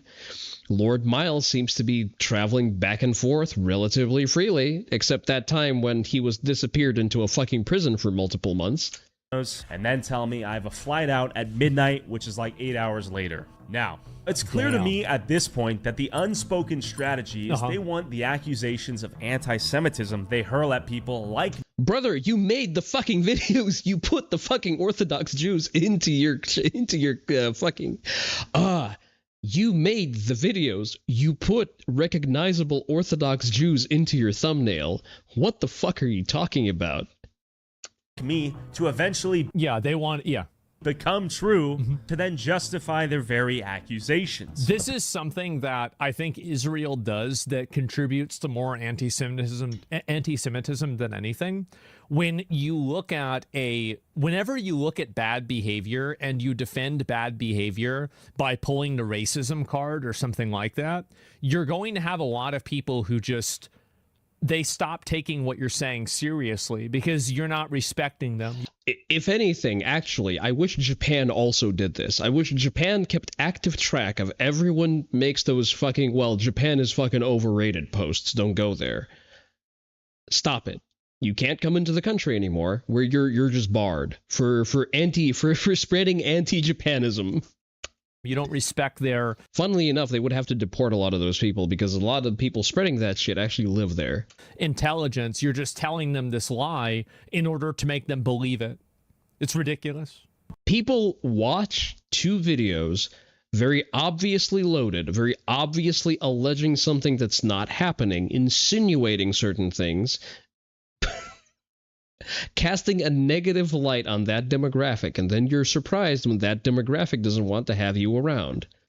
Problem is, there is no hatred in my heart, only a resolve to see things as they are. Only a burning desire to farm clout so that I would be on the same level as Nick Shirley, despite not really finding anything on the same level, and also never actually being at risk of the same consequences as Nick Shirley. Because last I checked, Nick Shirley gets constant death threats, has fucking laws passed in the state of California to prevent his actual journalism, while you are still a fucking who. They are. So try to answer this. Why am I, as an American, not allowed to question... You would see that come to fruition? The Japan deporting the noxious foreigners? Yes, that would be nice. ...my fellow Americans who happen to be Jewish and how our collective tax dollars are being spent in America. Yes. And why, if my videos happen to involve Jewish people, am I now labeled a Jew-hating anti-Semite while... Because you made the video in a way that presented an entire community as being non-contributing parasites. You did that deliberately. You did that despite the things that you have documented in your video. The narration was there to present a certain image of that community. And that is a community that is tightly identified by their ethnic attributes. So the rest of that tightly knit community has reacted to shit that you do.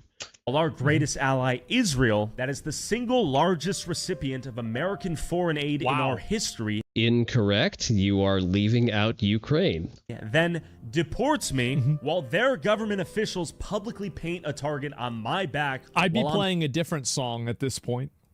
Still in their country. Adjusting for inflation, U.S. aid to Israel from 1951 to 2022 totaled $317 billion. Where did that aid go? What happened to that money? How does it get used and why? Do you know? Making it the largest recipient of American foreign aid since World War II. But fun fact, we don't even have a formal mutual defense treaty with Israel. Yes, our greatest ally is not even technically our ally. That's funny you say that, because they still perform that obligation. They can't defend the American mainland because they're on the other end of the fucking world. But they still use their anti-air defenses to defend our fleet every time it's docked near Israel. Funny how that works out. Perspective, the U.S. has formal mutual defense treaties with all 32 NATO members, Japan, South Korea, Australia, New Zealand, the Philippines, Thailand. And these treaties legally obligate the U.S. to come to their defense if attacked and vice versa. The obligation is a two-way street. So are you saying that we have no obligation to defend Israel when it's attacked? That's funny how that works out. I think that tweaks you personally about it is we have to keep telling them to stop selling fucking defense information to China. That's also an interesting little tidbit, yeah. But not with Israel. In summary, we've given Israel over $300 billion in cumulative aid. We vote UN resolutions to shield them from international law all the time. So funny how that works out. The man who's totally not farming clout on being anti-Jew and anti-Israel because noticing is in vogue right now, provokes a situation where he's not allowed into Israel, proceeds to make a seething video about how Israel bad, and is surprised that he is not Israel's favorite YouTuber. He also refused to contribute troops to the USA's wars in the Middle East. Who? Israel? That's, again, they're part of the joint operation.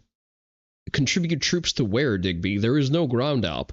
Despite you foretelling based that on there... what? Based on this dick in your mouth. Exactly. There is no ground operation, despite you asking for one. Afghanistan and Iraq, they have thrown hissy fits by not letting us use their bases from time to time. Israelis have prevented the U.S. from using bases? Are you sure about that? Because all I have heard is Europeans doing that, including the UK. If you can link me to an article that says Israel refuses U.S. forces access to their infrastructure, you're gonna fucking prove me wrong, but I've never heard of a single instance of that happening. We provide them with the most advanced weapons on Earth, and American troops die in conflicts to uphold Israeli interests. I'll take things that never happened for 500, Alex. All without a formal... I would pause, but like, honestly, I don't have anything to add. I think this is just... No. Name me people who have died for Israel. Give me a fucking list, or at least a number. It's like, he's cooking. Like, this is all true. This must go so hard if you're retarded. Obligation for Israel to defend the U.S. No treaty, no legitimate alliance, no defense commitment. So they'll take our money, they'll let our soldiers die to eliminate existential threats to Israel, but I'm the second coming of Hitler if I get on a plane to visit the country that's the largest recipient of foreign aid that my tax dollars go towards. I get deported and called a Jew hater by Israeli officials for what? Looking for the for making content and slanting it a particular way. You don't recall U.S. being allowed to station troops in Israel? Have they asked to station troops in Israel? Is there a need to do that? Because that kind of misses the entire point of the state's existence. The point of Israel's existence is to be a forward operating base for U.S. interest, while birthing, training, and clothing its own personnel. The purpose of having the IDF is to not have American boots on the ground. Truth? Is that illegal in Israel, the biggest democracy in the Middle East? I've refrained from exploring this topic to the degree in which it deserves. Brother, you haven't been refraining from shit. What the fuck are you on? Because I wanted to first... You've been looking for any opportunity to cause shit so that you can farm clout from it. And you're still not Nick Shirley. Report on important topics, boots on the ground in Israel, before I was inevitably banned. But now, there's nothing to lose. I'm effectively perma-banned from entering. I think it's time we examine how a small country of about 10 million people seemingly exert more control of American foreign policy than any other country on Earth. I'm very glad to see this. I am. Like, I think Israel can be like a strategic ally with us, but the amount of control that they're able to exercise and money that they receive and everything else, this is way too much and way too far. Okay, to quote Razor Fist, because this is not my line, but he did summarize that very well. If a country the size of New Jersey, with half the population, is able to run the entire world, including the world's most powerful military, holy shit, you all deserve everything that's happening to you. You're trying to figure out who we're talking about. Libya is a no. Lebanon was about maintaining U.S. interest in the region. Iraq didn't involve Israel even a little. Afghanistan also didn't. Yeah, that's the thing, no, Terry. The thing is that the people screaming about how they're not going to die for Israel can't really point to a case of that A, happening, B, wouldn't qualify.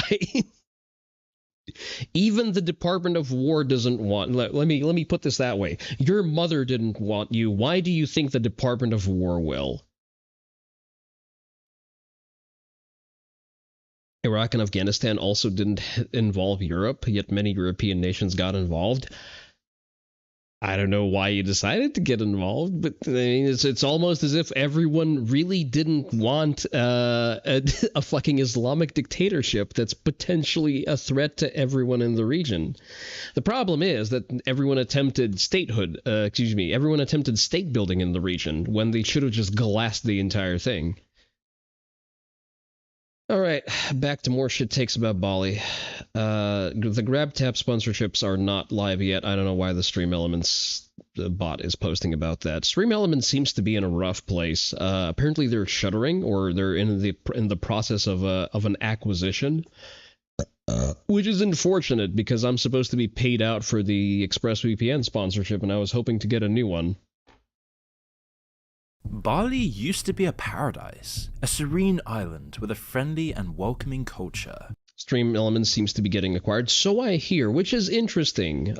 You would think that the primary source of sponsorships for a lot of very large streamers that a lot of large companies work with would be able to maintain a steady cash flow by just, skimming 10% off the top.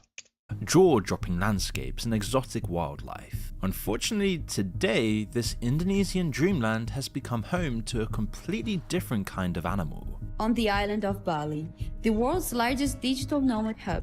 Okay guys, I just found another group of digital nomads here. Another digital nomad is just so easy to find them here. Okay guys, another Oh no, it's apparently it is easy to go to a country with a low cost of living when you earn your primary living in dollars. God damn, who would have thought? Digital nomads as a format is perfectly fine. It is a very logical way of organizing your life. Obnoxious white people with iPhones. So fucking what? Like, what is the problem with being that?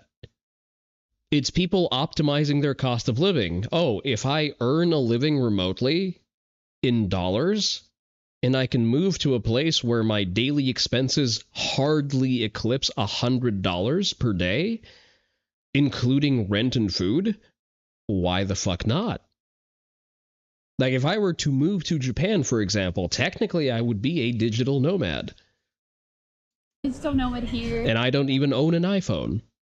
I'm also bright red and not white, but that's besides the point. That's right, annoying digital nomads. They're everywhere in Bali, and if you ask them about their jobs, like this YouTuber Travel with Rafa did, then you'll probably get some answers like this. I basically help guys level up on dating apps like Tinder, Bumble, and Hinge. Focused at optimizing businesses using AI and systems. I'm basically an entrepreneur. I am very red, yes. And run a couple of companies. Dropped out from uni 2 months ago. One of them is focused at getting college students to do their exams faster using like new teaching technologies. Ah, nice. Comments were quick to point out the obvious contradiction, with one user saying the guy who dropped out of uni wants to. If you've seen any of these Iron Man helmets lately, it's because they are going viral for the new look and insane voice features. With to help college students do their exam. But even he sounds more legit. I mean, he dropped out of college to run a business, which is actually fairly common. The other issue is that, you know, is it generating enough cash flow for him to do that, or is he just a trust fund douchebag? It's then the next two sunbathers. So Cody and I are actually building a self-development course.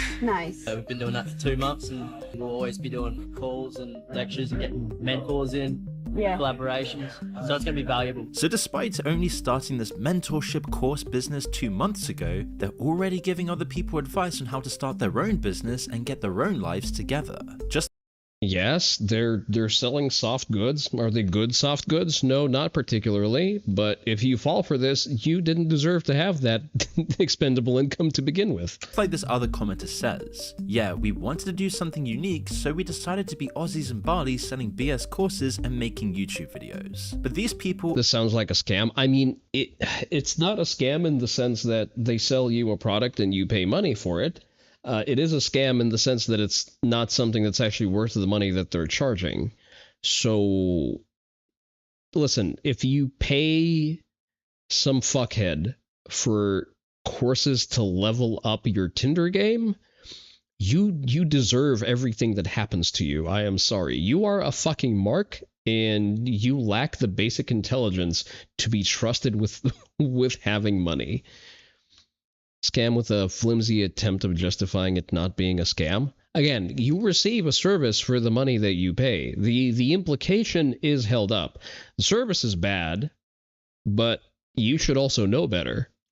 Are now just a common regular sight. The amount of tourists that come to the island every year now outnumbers its local population by nearly 3 million. But it wasn't always like this. For most of its history, Bali was a rarity, overlooked and unvisited by most outsiders. Despite most of I wonder why. Southeast Asia falling to colonialism centuries before, it wasn't until the late 1800s that the Dutch arrived and took control. Before then, only private traders really came to the island to make deals with the local royal houses. Most of its people worked the land, growing rice or catching fish. At the turn of the millennium, Bali began to gain international attention, and at first... What was the median life expectancy of Bali when all they did was plant rice and catch fish?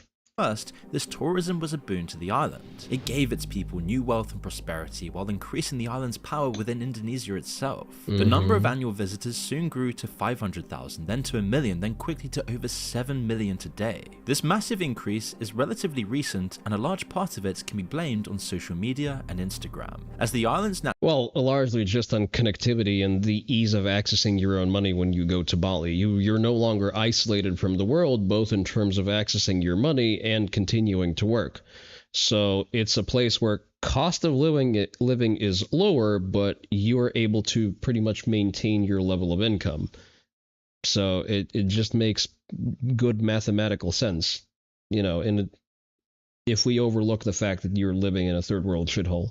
Natural beauty became popular on the site, influencers from around the world saw that they could use this to pretty up their own profiles. Anyone looks good as a silhouette with Bali in the background. The YouTuber Charlie Chang spoke to a lot of digital nomads and influencers in a series of interviews, and one that stood out was this man who claims to be a property developer and an entrepreneur. So what's your name, age, and where are you from? My name's Sumner, 30 years old, and I'm from Big Sur, California. So what do you do for work? A couple different things. All of it's in like the real estate development niche. 4 years ago, I launched a coaching program teaching other people how to do it. And then 2 years ago, I built a software that pretty much runs the business for you. Like how much money do you make living here in Bali? This year so far, anywhere between like 400 and 500K. Okay. Yeah. Impressive if he's telling the truth. But a lot of people were skeptical, saying things like 400K a month and living in Bali? Totally.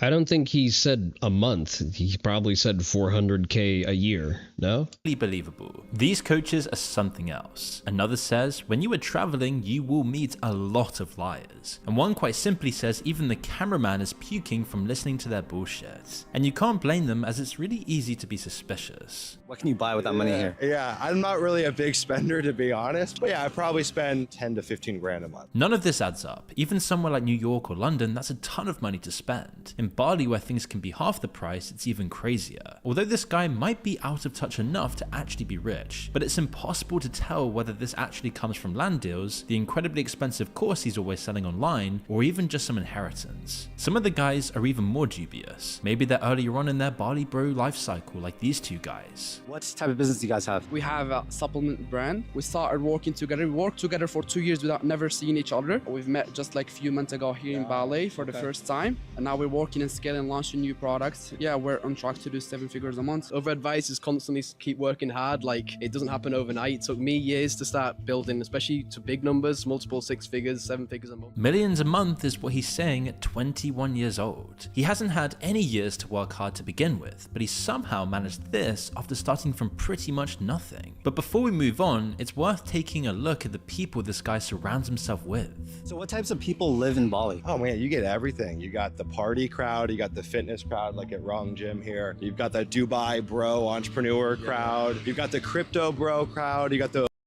When I was a kid, I struggled a lot with my height. I was told getting proper nutrition was the only natural solution. The problem was trying to find food and I want to listen. Fuel my body, not hurt it. It all starts with the right building blocks. But today's food landscape is full of ultra-processed, nutrient-poor choices. It's no wonder so many kids are vitamin deficient. That is why we started True Hype. Our products are made with clean ingredients that are proven to be building blocks for good health.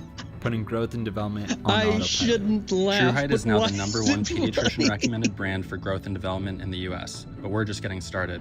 Our mission is to become the global leader in children's nutrition, helping kids everywhere grow strong, healthy, and If your height supplement is so cool, why are you still 5 foot tall? I'm sorry, I shouldn't laugh. But if you try to spin a business about it, I will laugh. I'm sorry about that, Short King. You know what? Live your best life. A boot, spiritual crowd, you got it all. If they're as successful as they say, surely they'll have brands and businesses that are widely known. Probably. I don't know. Like, white labeling supplements is a thing. You can do that largely remotely. It's one of those, easy to operate remote businesses that, while deal with tangible products, you can set it up in a way where you're not directly involved in cash flows, and they should generate respectable money. It's a sad statement of how things are going in Bali and who has taken up residence there. But here's the thing, they somehow afford to be there. That's the thing. Like, the money has to come from somewhere. So they're either all trust fund kids, or some of them actually have a business that pays enough money for them to be there. The people that Bali has changed itself to support. But it wasn't always like this. This archival footage from the 70s shows the true beauty of what it used to be like. They're coming here now with their dope, with their dirty jeans, with their pecs. Have you ever thought that perhaps by coming here you're wrecking the culture? Just by coming here, you are sort of Wager most of them are trust fund kids, probably. helping to destroy their way of life, I think.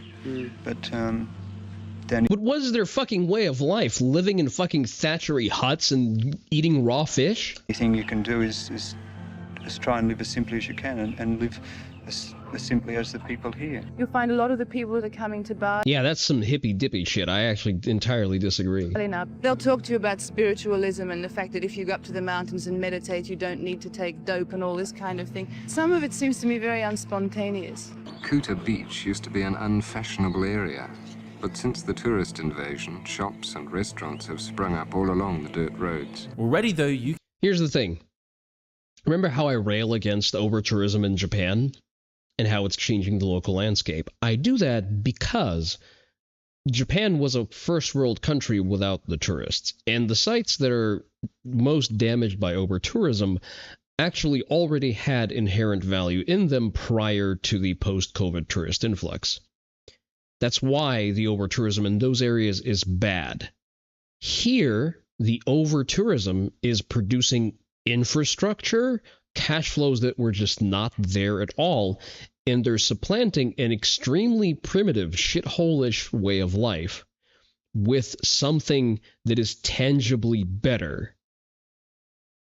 You can see the beginning of what we've got today, the very start of the replacement, 50 years later, and it's completely unrecognizable. As the Instagrammable hotspots filled up with people, the influencer culture propagated. Now, places that were once hidden and pristine have turned into this.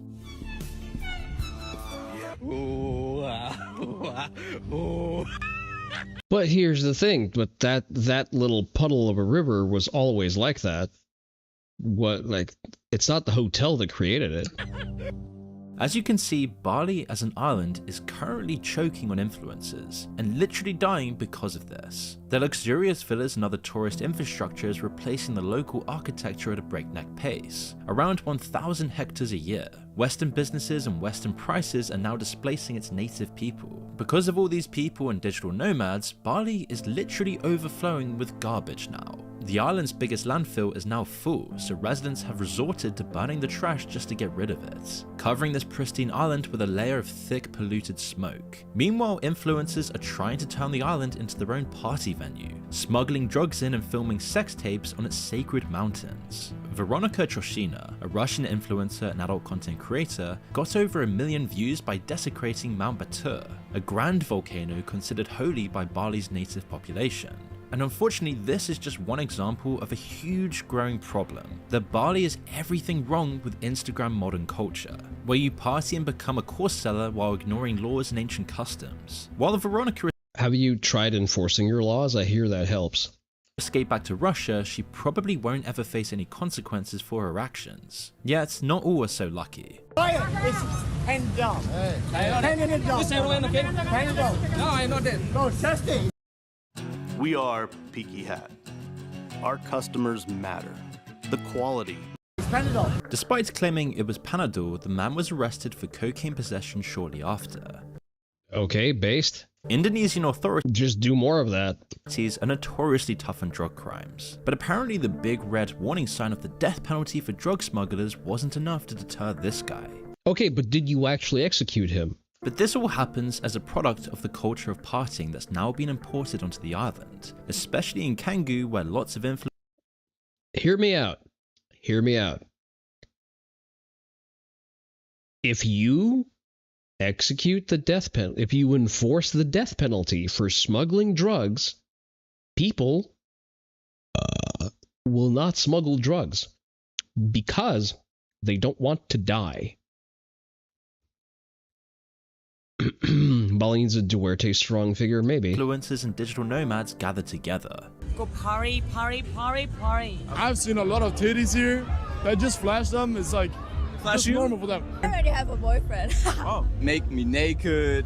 The girl came and... This is just one part of the influencer industry that's taking over this island. People whose families worked the land or fished the seas for generations have seen their livelihoods and their place in the world vanish in the space of just a few short years. Meanwhile, cartels and international gangs Yo, CZ Scorpion have been quick to capitalize on a booming tourism industry on the island. Because of the strict laws and relative scarcity, they can charge high prices and make an absolute fortune, corrupting the island even further. It's why local newspapers are now talking about a growing organized crime presence on the island, particularly from Ukrainian and Russian gangs fighting to monopolize the exploding drug trade. Just recently, this drug lab was busted by Bali police, with 2 Russian men and 1 Ukrainian arrested in connection to it. And with the influx of do they get the death penalty? Gangs now trying to serve the influencers and digital nomads, there comes infighting too, just like we saw with this incident. In December of 2024, a Ukrainian man was kidnapped by masked Russian gangsters, and he was forced to transfer almost $200,000 of crypto. No, they're going to talk about that case. Was the other way around. To their wallets. Dashcam footage of the incident was later released online, going viral as a clear example of the growing criminal underworld in Bali. And bear in mind, it's not really locals doing this. The victim eventually escaped the ordeal relatively unharmed, but not everyone's so lucky. Another Ukrainian man was kidnapped in 2026, just 1 day after posting a Valentine's Day photo online with his influencer girlfriend. He didn't post that photo. His cam whore girlfriend posted that. Hey there, Momomo, how are you doing? Long time no see. I'm okay. I'm pretty okay. I have I have walked past the fire anthill, and they proceeded to take that as cue to attack me. So now I am bitten by fire ants, but otherwise pretty good, pretty good. We're actually going to play some Nautica today. But as I was saying, he didn't post the photo. His cam whore girlfriend bombed them. I don't have a bomb mod yet. However, I do have the Killable Creatures mod. His cam whore girlfriend posted a photo which was used to pinpoint their location, after which he was kidnapped. Some believe he was found through the photo's location data. Soon he was... It's not even location data. She posted a photo that was just prominently identifiable. Bundled into a rental car with no sign of him found for days until a harrowing video was posted online. The now deleted clip shows an injured and distressed man claiming to be the victim and asking his parents for a $10 million ransom as he gestured to horrific injuries. He was then later found deceased. All suspects in... Oh no, he was not just found deceased, he was found in fucking pieces. But the thing is, so the reason that happened to him is because either he, I don't remember if it's him. I believe it's him. He's an operative, but basically he comes from a family that runs a scammer network that basically fleeces people for money. It's those people who call elderly people posing as like the security of their bank, and then they get them to wire all of their like life savings to them, and then they just, you know, spread that across crypto accounts and disappear. So we're not dealing with nice people, and like no good worthy people were injured in this entire event. And allegedly he was found by a group of Chechens who were looking for him because he defrauded someone in their network for, I believe, the same $10 million. So Boyo fucked around and he found out big time. Yeah. The more you know. In this case, according to Bali's police force, were also foreign nationals. There are rumors that the victim was the son of an infamous Ukrainian mob boss, and it was why he was targeted, although that's not really confirmed. Regardless, these tragedies are clearly spilling over from other criminal underworlds, all to serve one population that wasn't here 10 years ago. As this, unfortunately, is almost inevitable economically when you consider the party culture that's fueling their arrival. But it's not just Ladies, if you haven't tried Vinia's electrolytes, here is what you're missing out on. Number 1, hydration. criminal gangs. One of the most visually criminal Imagine enforcing laws and shit. I need to disable this thing. crimes happening in Bali is construction. Companies that are often foreign owned are building like crazy, ignoring all the local rules and greasing pockets to get the best spots next to Bali's picturesque rice paddies. Ah, so local governments are willing to take money, meaning that that cultural spot wasn't that valuable in the first place. Got it. And flowing waterfalls. Of course, as more villas go up, they eventually replace the natural beauty. The concrete sprawl gets larger and new villas are needed in new picturesque locations without burning trash. Often. So are you saying that they're building infrastructure that's otherwise not there and is just a wild jungle? Okay. Foreign construction companies have been rushing to seize land, which skyrockets in value just a year or two later.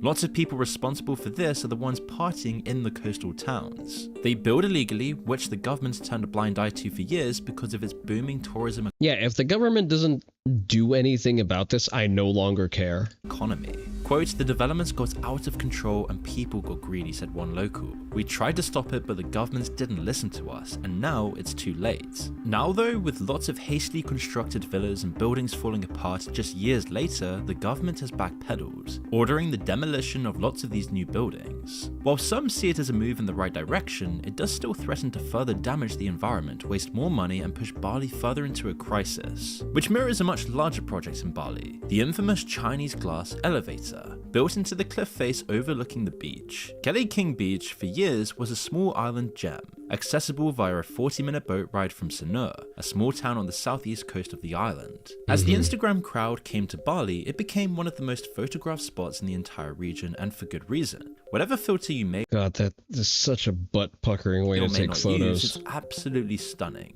Or at least, it was. Most visitors never made it down to the beach. The steep hike down the traditional coastal path, which the locals had been using for generations, turned away most travelers. There are plenty of other beaches for people to visit, and you didn't need to take the path to get the beautiful view. But this didn't really matter. In response to this non-problem, a Chinese developer called China Kashi Group was hired to build a massive elevator.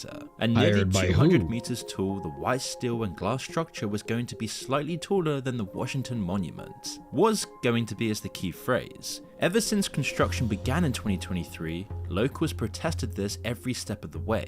Construction got about 70% of the way before the regional governor suspended construction, then deciding to schedule this for demolition, citing a lack of proper permits for construction. So now they're tearing it all down again. Over $15 million were wasted and more could still $15 million of whose money?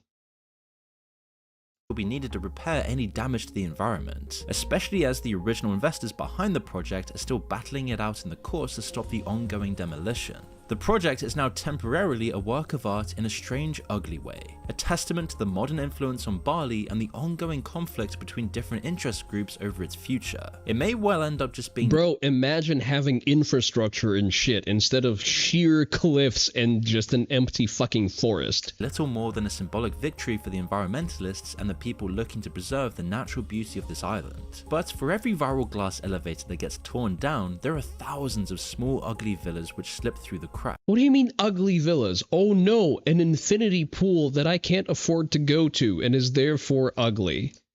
They go unnoticed by the wider public, but spoil the island in their own little way. Now, of course, there are also benefits to tourism. It's the most libtarded thing I've heard all day. Whatever the character of Bali's new arrivals, their money still spends, and it accounted for over 60% of the island's GDP in 2019. This shift in the economy has completely changed life for most of Bali's native residents. The sons and daughters of fishermen and farmers have been forced to break century-long traditions and family trades. Some of them were happy to switch to construction or to service jobs for the tourism industry. They do pay better, although Bali's minimum wage is still incredibly low. So this ends up just clearly pushing people off the island entirely, like this person claims. It's dystopian. Meanwhile, the video this person commented on is a travel vlog talking about how cheap the Western style cafes are. This choice to find work elsewhere Western style cafe shows a ramen store.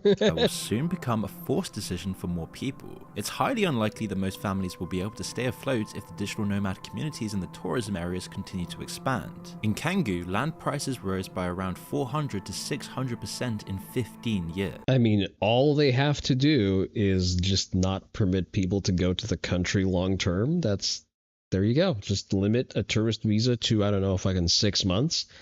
And problem solved. Amazing for foreign owners of that land, but terrible for any local person renting it. It's really insane. You have people like this guy believing they've escaped the corporate prison and found their unique natural life. This is how they were meant to be living. Nice dress, MiG-15. Meanwhile, they're still existing in a bubble designed to cater to them. It's all of— Oh no, not creating a comfortable environment around you. That would be horrible. Fake facade hiding how deep the problems really go beneath the surface. Influencers and digital nomads can sit down in air-conditioned cafes, eat their avocado toast, spend their days lounging by the pool, and then claim they're finding their spiritual awakening. This travel vlog unknowingly summed it all up. This tourist trap restaurant was sure to put their name on the egg in their ramen bowl to get free Instagram advertising when people post their lunches online. But according to the channel, the ramen looks great, but the taste is just okay.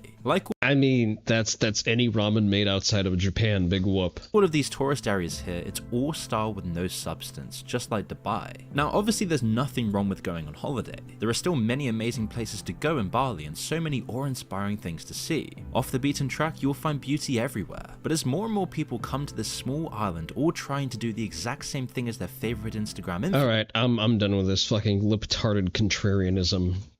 Eat a dick, seriously. I'm gonna switch over to Subnautica. I am angry at having to have heard that, and I shall lash out angrily against the environment. But before I do so, I'm gonna go refill my water, and you go do the same. Get yourself some drinks, stand up, stretch a little, get your refreshments, use the facilities. I shall be right back.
Let's actually start up Subnautica. See, before they do all of that cringy soy grandstanding, like, oh, it's bad to kill the fishes. How about you make your fucking game run optimally without melting my GPU? Then maybe I will pretend to give a fuck. Oh, patch notes. Small update. Ah, damn it, I didn't read. Give me back. Give it back. Added more silver resources into early game. Why? Added more trollite to the late game region. Okay. Adjusted hammerhead behavior so they are no longer attracted to tadpole lights. This previously resulted in hammerheads following players even back to their bases and hanging out trying to reach the tadpole. Fixed the bug where players could occasionally be teleported back to their base while exploring in a tadpole. We experienced that. Fixed an infinite oxygen bug after players died of hunger or thirst while piloting the tadpole. Interesting. Resolved a crash. Fixed a crash. Improved performance when using epic visual settings. Okay. Added callout to let players know that telemetry can be turned off. Okay. Tadpole behavior from the hammerhead is kind of realistic. Well, I mean, yes, but you can't kill the hammerhead if you're playing the incorrect version of the game, so therefore it becomes a problem. Changes in the EULA, privacy policy, terms of service. Who gives a fuck? Alright, let me close you out and close you out. There we go. Scroll to end. Agree. I don't give a fuck about the EULA. Of all the things to pearl clutch about, that one looked like a fucking distraction. Alright, continue. I hope it doesn't invalidate my save file. Not my save file. I hope it doesn't break the mod. All systems online. Well, we'll find out soon enough.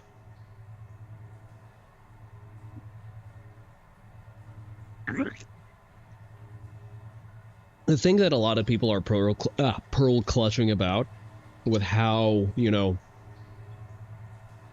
oh, you're going to cause a mass extinction event. That's all white people do. I'm pretty sure you can't do that, just like on a technical level. You can't, like, kill all Marrowbreaches, because, surprise, surprise, they fucking respawn. They respawn because the areas are rendered as you enter them. Insufferable. Okay. Ah, okay, we need to reach the alien ruins, and we have a scout ray chassis that we're probably going to abandon. You know what? I'm feeling adventurous. Let's see if we can recover it, actually. So we're just gonna unpin this recipe, leave whatever superfluous resources we have. A mass extinction event, like the Chinese communists who routinely devastate their environments in every single government they've ever taken over? Yeah, pretty much. Pretty much. And I don't believe that Noah has anything useful to tell me. I am working on a script regarding the subject. Less so about the Chinese, more about, you know, the general narrative inconsistency of the two Subnautica games. And even the internal inconsistency of, you know, pearl clutching about these particular subjects. Like, oh, you are supposed to... Like, the moral thing to do is not resist any outward hostility and just evade it and be helpless and exist at the mercy, submit to the mercy of the ocean, while the literal antagonist of the game is a psychotic Lysenkovite. And I feel like that disparity, the irony of it is just entirely lost on the developers. Not only that, the story is that you are literal disarmed toothless cattle, an eternal debt slave. And for some reason, disarming yourself in that context is considered to be good and moral. Tell me if that is not psychotic behavior.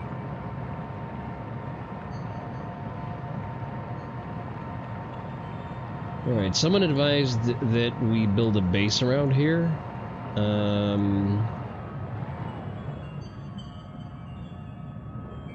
How far away from the original base are we? 500 meters. 500 meters. I guess we could build a base somewhere in the terrain. Because I kind of went blindly towards the waypoint and then ran into a Leviathan.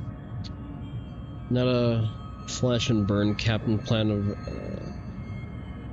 Captain Planet villain. You cannot get over how many actual environmental crises are ignored by these self-aggrandizing pacifist Bay Area chew toys. Well, it's because it doesn't give them any kind of clout to complain about these things.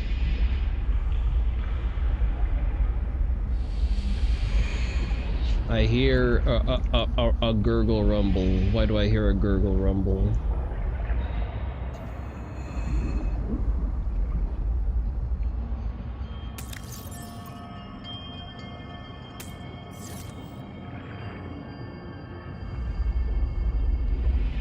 Ah, it's probably just a feature of the terrain there, okay.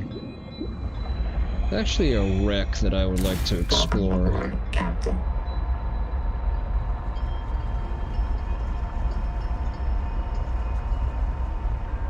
It's getting a little toasty, but we should be able to withstand that. Don't believe I've explored this wreck, and there seems to be something inside. Someone just bonked me. Oh, you bonked me. Or is that's the same wreck in the lava zone, right? Okay, maybe it's already an explored wreck. Let me double check the entrance to it, just so that I can make sure.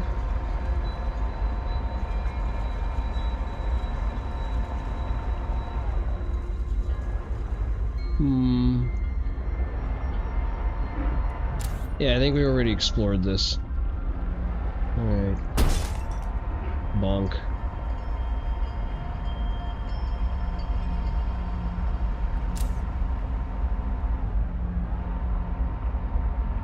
Let's keep following the terrain.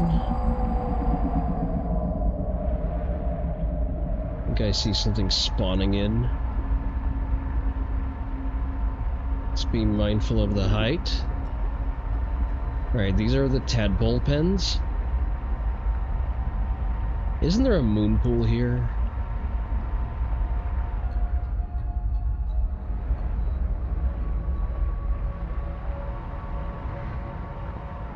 There is a moon pool here. Wait, I am fucking stupid. I could have just accessed this area the entire time. We didn't even need to go get the code. We could have just entered the fucking moon pool. I actually feel stupid now.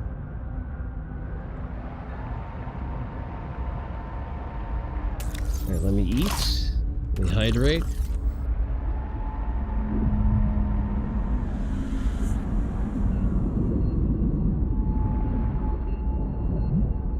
Lots of noises. I want to make sure that our tadpole is 100% health.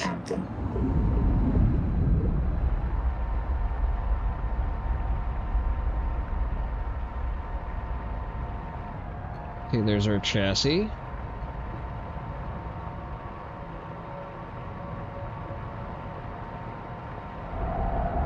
Yoink. Can I not, Hey. Why am I not able to retrieve the chassis? Tadpole hard point in use? What the fuck? Oh, I see. Is there anything valuable? Fuck it. Oh, there's a lot of valuable shit inside. Get the fuck away from me. Maybe I can attach it later? Does it attach now? It does attach now, okay. Where is my stuff, and can I still pick it up? It's kind of weird that it let me do that previously. Ah, okay, that's kind of inconsistent. Ever so slightly.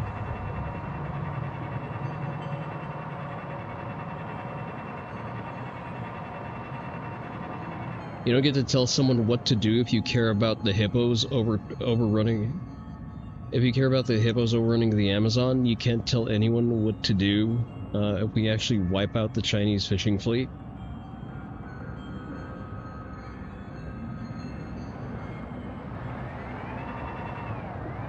Again, it's very performative. You can't collect likes on social media by, you know, asking for the entirety, for the decimation of the Chinese fishing fleets. That's racist or something.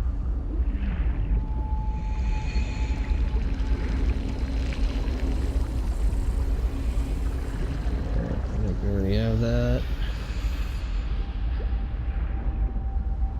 What are you? Power cell terminal. I'm just gonna get some titanium out of you. Not terribly interesting.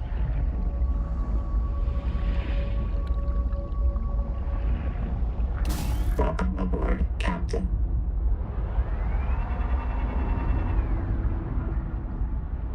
It's getting a little dork. You know what we're gonna do? We're gonna go back to base, and stockpile whatever we have on the tadpole, which I should have done before, and we're gonna use it to stockpile some titanium.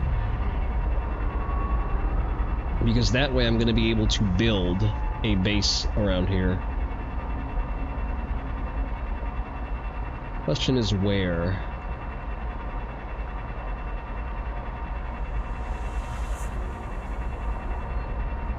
Because we want to make use of the heat ducts.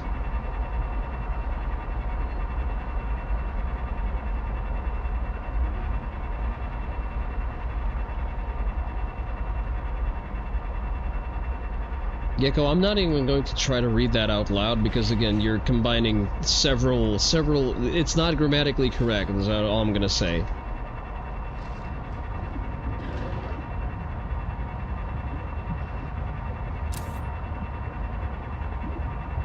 Words, yes, exactly. How do they work? English, motherfucker, do you speak it? Stairs, motherfuckerly.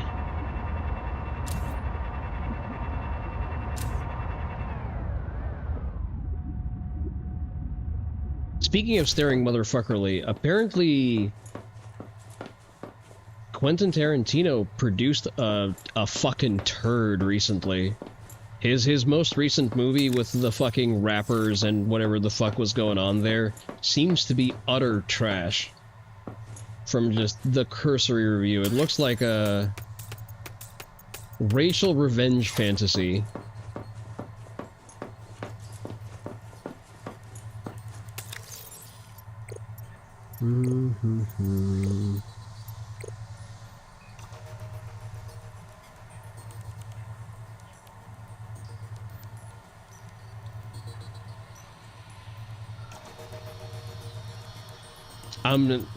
Why did you have to inflict that sentence on me?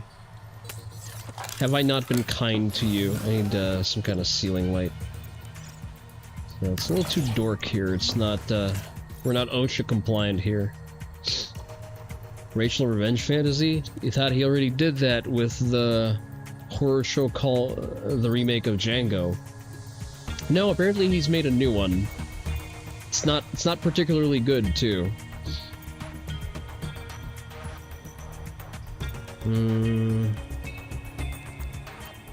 Probably build another biolab, just a second. You probably need biomods. I guess it sort of follows in the vein of Django, just by the storytelling logic. But it's, you know, how should I put this? To retell a segment of the trailer, it has white hooligans producing a knife in a verbal altercation with a black guy, and he proceeds to disable them with his masterful kung fu.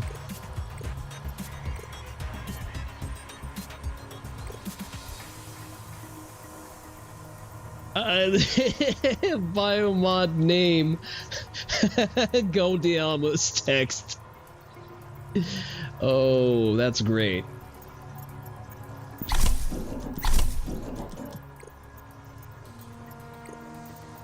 Yeah, you may wanna pass that one out.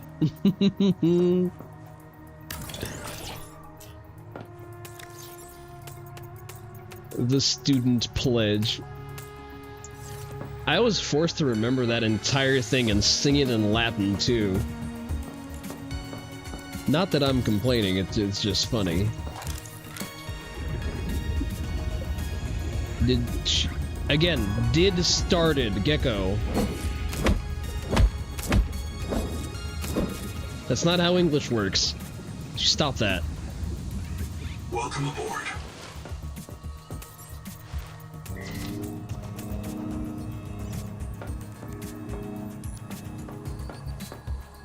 Alright, we have pretty much every material we need in that area except for titanium. Gold and sulfur are plentiful, so we're just gonna take some titanium. You upgraded to a D+ in grammar, yeah. Probably need some copper too. Let's see, we're gonna need a fabricator, that's for sure. Need a number of rooms.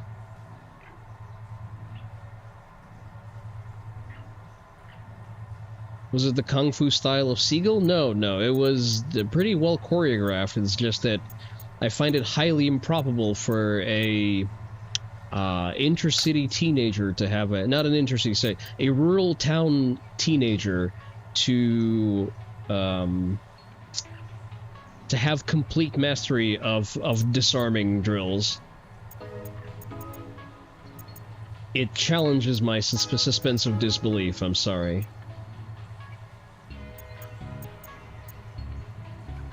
Right, I should have enough to build a fabricator. That's the primary thing I need.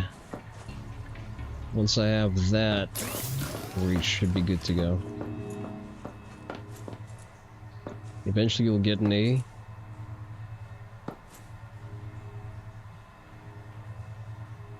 No, Gecko. See, we don't grade on a curve, okay? If I really tried does not count as an argument here. If you did bad, I will call you out.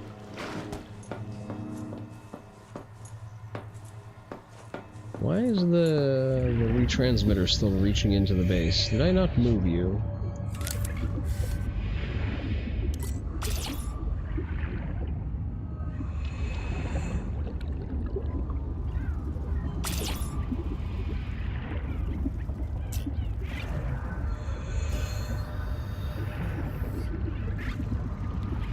Welcome aboard.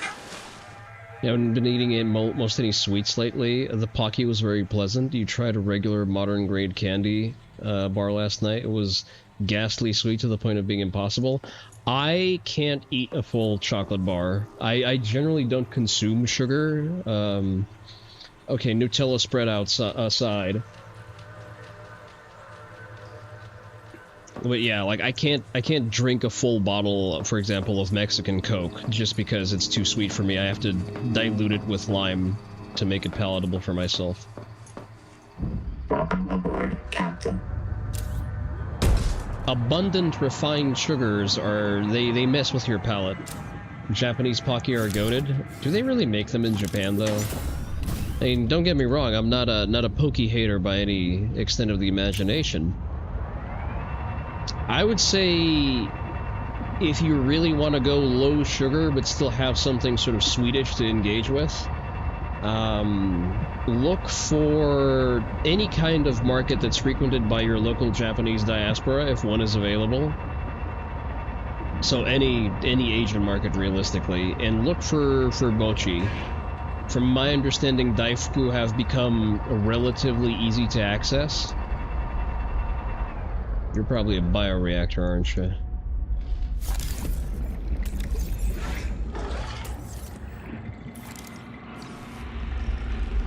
You're gonna get bonked. You're gonna get bonked. You're gonna get bonked.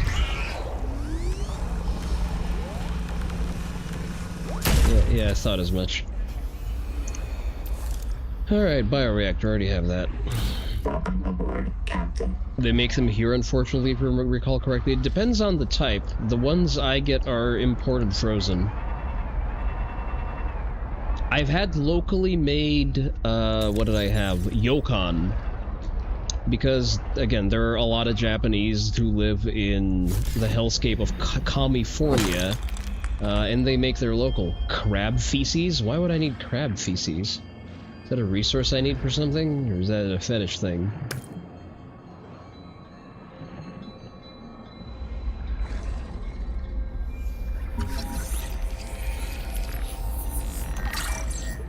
But I've had locally made yokon when I was in San Francisco, I think, or in LA. One of the larger Japanese hubs, and it was pretty good yokon, if I do say so myself.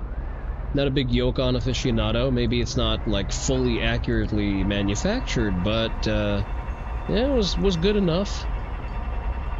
That was sadly pre-COVID. I don't think that store survived the summer of chimp outs. What's over here? I don't believe I've explored any of the cave systems. Or have I? Ah, okay, it's just the pass-through cave.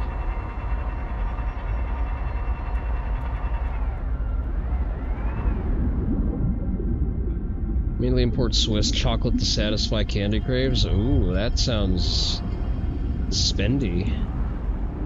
Oh yeah, whatever works. What the hell are you?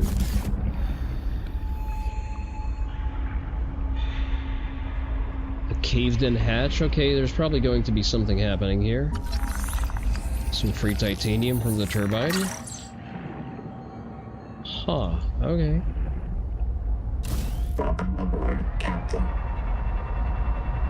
I don't want to build immediately on the tadpole pens. This is some kind of habitat. Does it have a top section that I can search? Or just the tunnels protruding from it? It's not that I dislike Swiss chocolate, it's just that it does nothing for me. What I really like is Swiss sorbets and Swiss ice cream, but sadly, Movenpick refuses to import to the US. You're fine with importing to Russia, but not to the US. Interesting. Alright, we should probably stay relatively far from our crush depth. Sounds very expensive. The sorbet? Not really. Warning. Maximum depth reached. Hull damage imminent. Aha, so our crush depth is going to be right around here. Okay. I'm wondering if I can build on this plateau unmolested.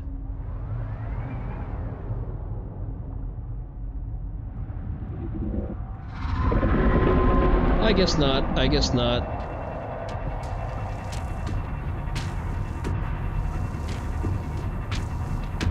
Okay, so whenever we... Ooh. Leave me alone, leave me alone. Fuck off, fuck off, fuck off, fuck off. Let's not collect every fucking quarter. Okay, he doesn't go into the heat area. That's good to know. Hockey is manufactured under license in Europe and in Turkey. The US carrier are big names that run sufficient import programs. Costco, Kroger, Walmart, for example. Aha.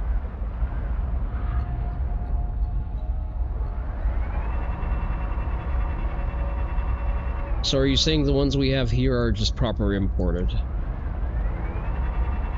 Okay, so we sort of can guess the reach of the Leviathan into the mainland.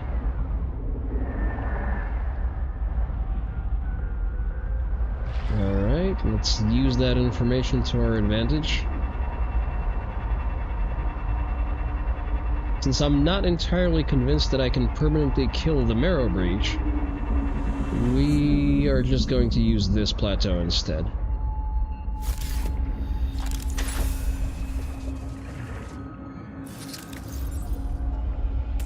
Get out my builder tool, and we about to build.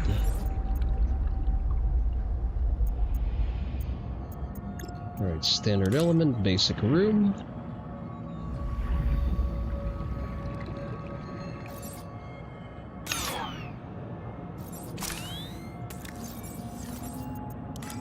don't know why I decided to detach my battery.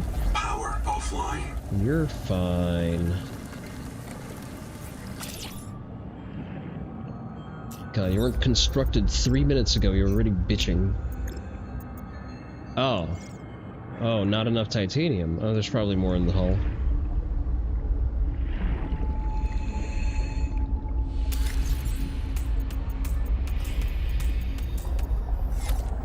Let's use whatever we have on us first, and then we're gonna scavenge. Find a Pocky at your local Asian market that says that they're imported from Japan. Again, why just Pocky? Pocky is very surface level stuff.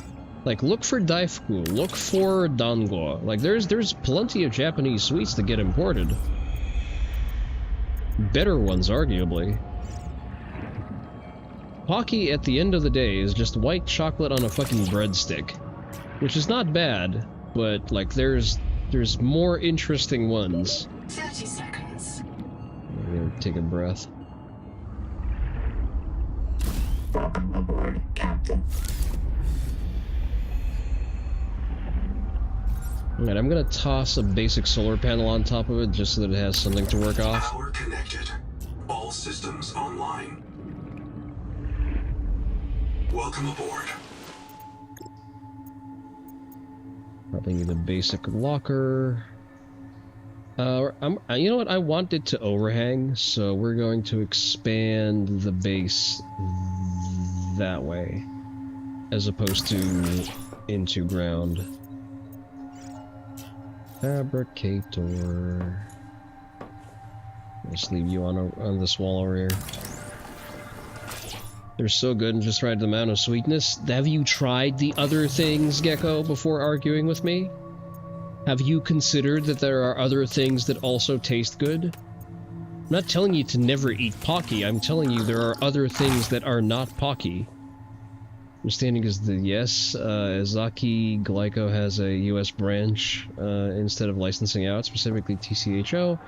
The product is manufactured in Berkeley. Looks like most of their stuff isn't sold elsewhere in Asia, it's just imported straight from Osaka. They use factories in Thailand and China for the rest of Asia. Interesting. Like, at no point am I telling you to not eat Pocky. I eat Pocky occasionally.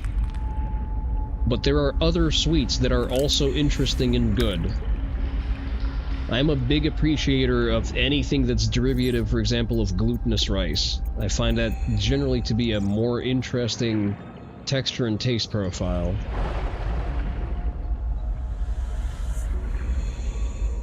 There's no loose pieces to scan. Very little titanium from the looks of it.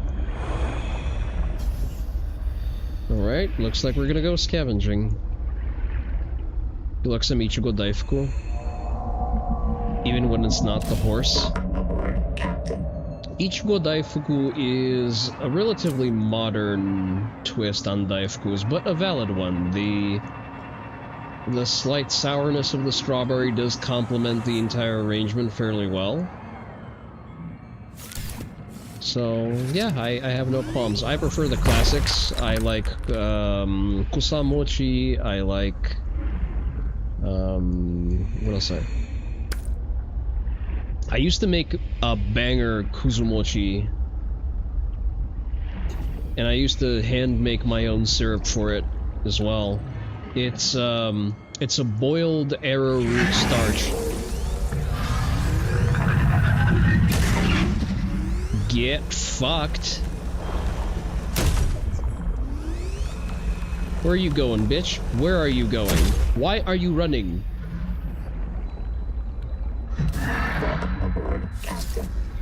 You're gonna get in the way of my work. I am going to fuck you up.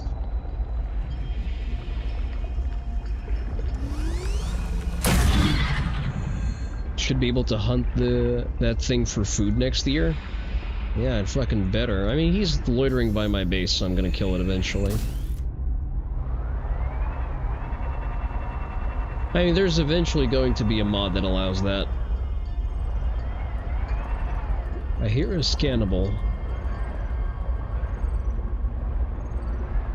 Let's look for it. You want an automated fishmonger bench? You can technically do that. That's basically what a fabricator is. It's a question of the Marrowbreach not dropping any resources as of right now. Motherfucker! Damn, he got the drop on me. Where are you? Fucking cunt. I'll get you. I'll get you next time. Let me kill the smaller ones because they distract me.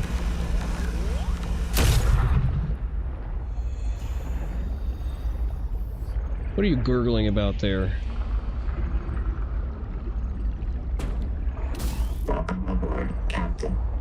Alright, let's look for... We're probably gonna need more copper anyway, so... Lots of lead here, too. You know what, resources? You want its body? You are the apex predator, and I will teach it to the rest of the universe. I just want to wear it as a skin. Ooh, what are you? Roof cylinder? Why would I need a roof cylinder? A roof panel?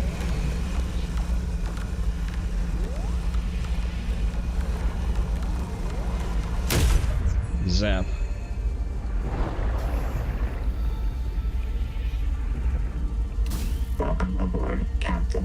At least this cyberpunk alert isn't maxed out this time. That's on you. I didn't change any of the settings. Alright, this is lead. I need copper.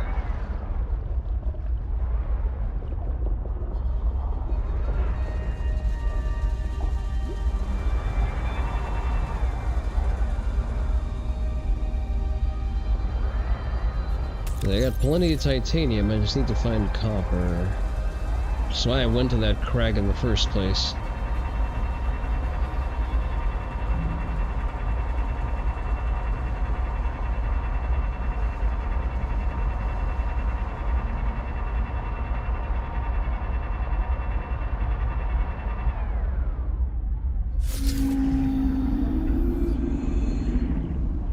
Should consider building a moon pool eventually. Alright, what are we building? Let's work on... Actually, we need more rooms. We need more rooms, so let's expand this way. Sounded lower than before? Nope, that's entirely up to your settings.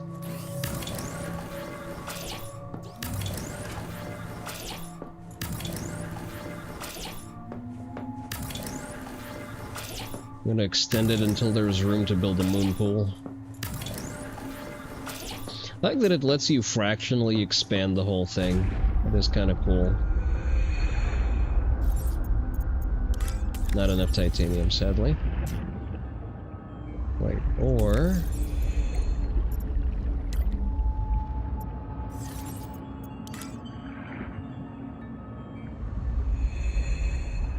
There's enough titanium for a little bit of room.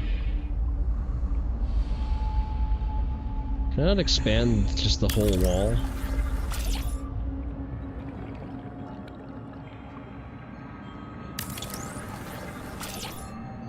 Just slightly short on resources.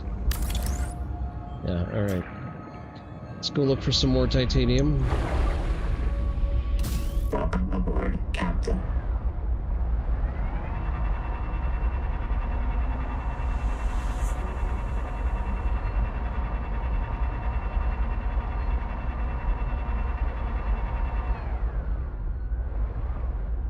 Quartz. Titanium, there it is.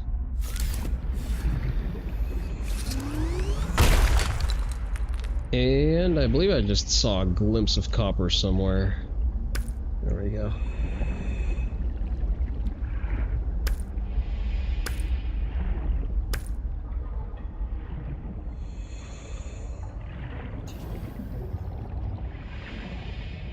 I feel like this game dips its toes into horror being brought back after death, but doesn't have what it takes to back it up.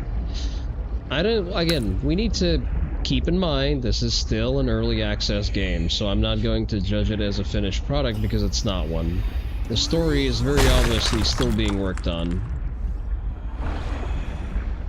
I will only judge on things that the devs have definitively stated. For example, attempting to limit my capacity to kill the locals. That I find as a personal slight.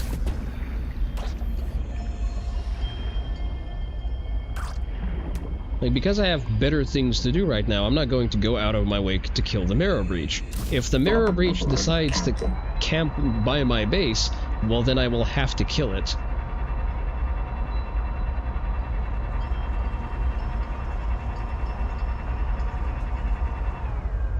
Killing is bad. In a vacuum, maybe. It is hanging about my base. Come here.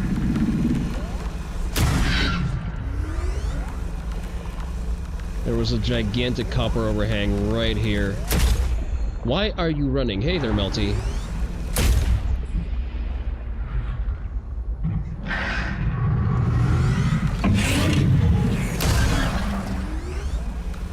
See, he wants the smoke. All he has to do is leave. Get the fuck out of here.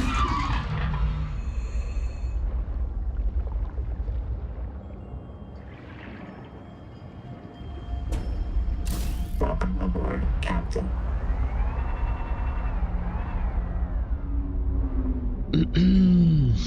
You know, I mean, in the Soma continuation of Conscious Things, oddly enough, Invincible did this with one of the characters who keeps hearing his ass off and dying in the process. There is a certain exploration of it, because you are by contract literally not allowed to die until you pay off your debt to Altera. Power offline. Welcome aboard. Let's see what we need for a bioreactor, because that's going to make things a lot easier. Titanium and copper ingots. Oh, we're going to need to do some farming for that.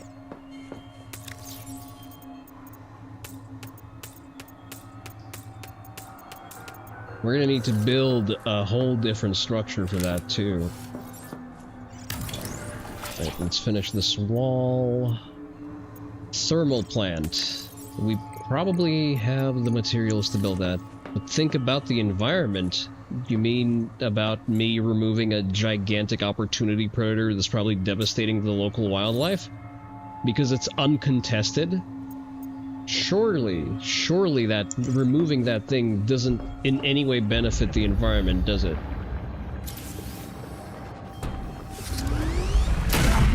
The fuck away.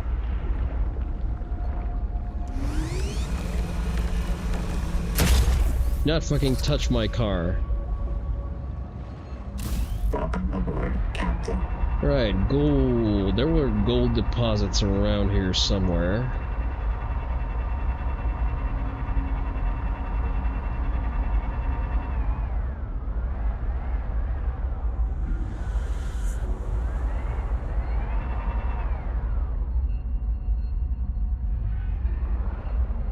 The song Americana by Offspring? I don't remember it off the beat.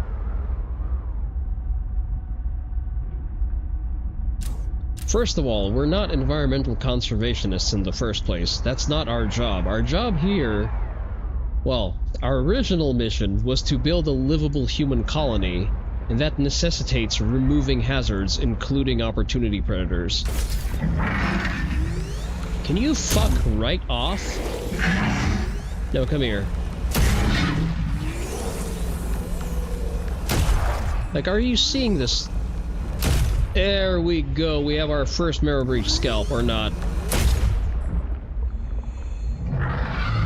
I'll get him eventually.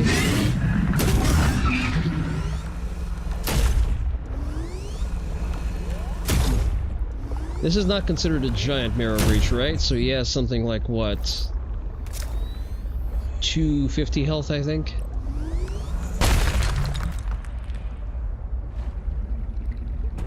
Like, it is actively all up in my shit.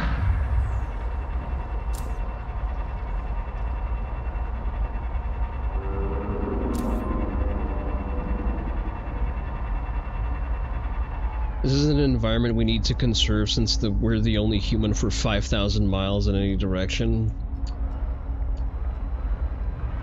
Pretty much. What am I going to do with all these used car batteries?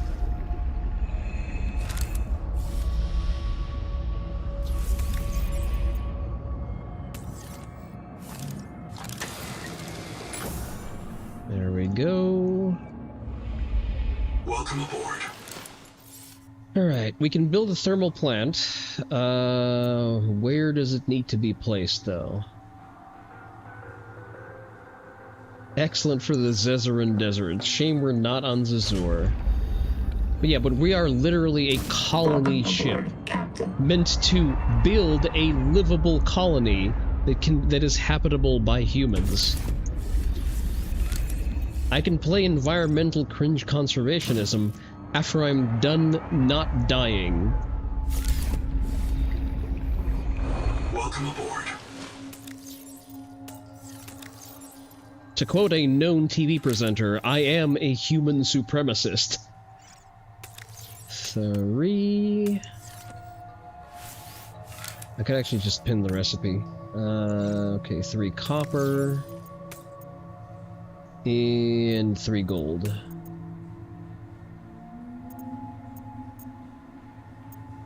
That looks about right. Need to watch how a car battery reacts under salt water, BRB. Yeah, you know, sometimes you just get that itch. Actually, there's a lava duct significantly closer to me. I really don't like those ugly-looking power transmitters. They're kind of off-putting.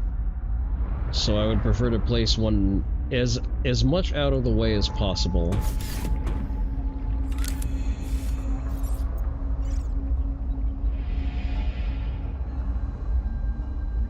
So you're good? It's a little crooked, but it'll do. Heat warning.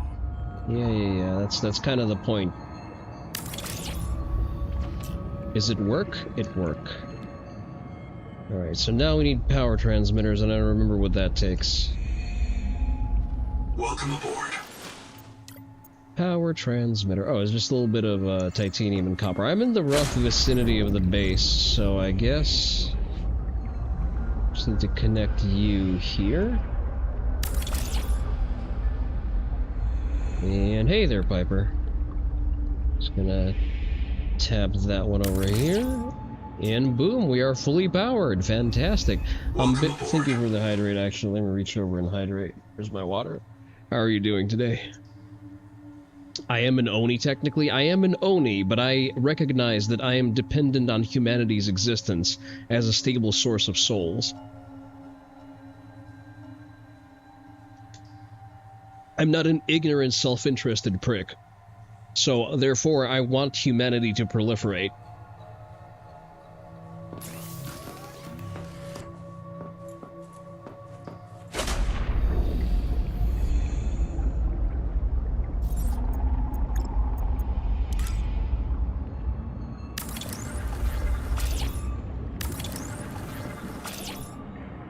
If I just make it a big fuck off box, it's probably going to be less interesting as a base, so I'm going to start extruding just one piece of it. Grow room, change width. Yeah, about this much. There we go. You've managed to sleep after a week and a half with a newborn in the house. Congratulations. Welcome aboard. I assume you will eventually just get accustomed to the newborn and be able to sleep through its crying. Although we likely have some kind of adaptation against that happening, because that would be contrary to, you know, the newborn survival. It's very possible that we are physiologically wired to always notice.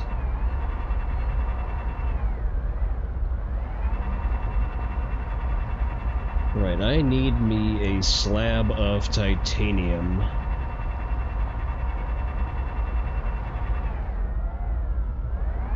Let's gold, that's lead. Okay, this is titanium, but that's not a lot.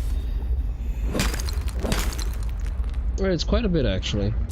That isn't the issue. The issue is that she is good about crying when she needs things, getting up to do those things. I see. Yeah, that was what I was about to say. Probably ignoring the child is not the play.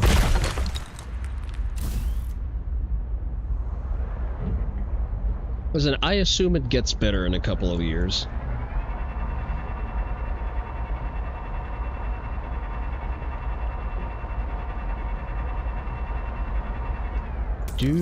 I probably still need copper. I know that there's one outcropping right by the base.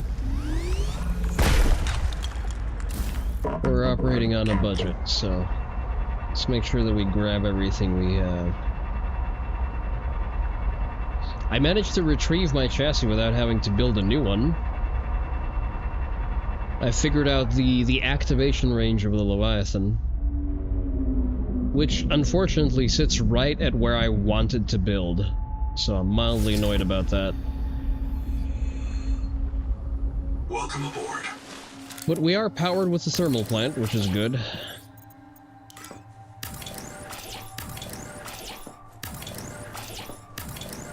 Just making room for a moon pool. I extend this wall slightly, it's a little claustrophobic. There we go. Oh, I need to make water, actually. Would argue it's bad to look forward to what's beyond certain difficulties. Sure, toddlers are a handful. It's just 2 years you're going to have. Twice the problems picking that kid up. Going to miss the portability of hug purposes. You can always make a new one. The government doesn't want you to know this, but you can just make a new kid.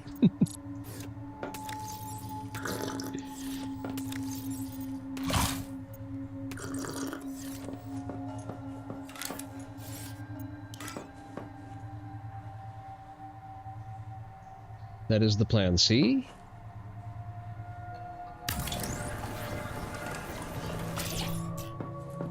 Alright, I have a moon pool, however, it does not really facilitate any of the things I want to do here yet. Tadpole Bay needs a lot of stuff.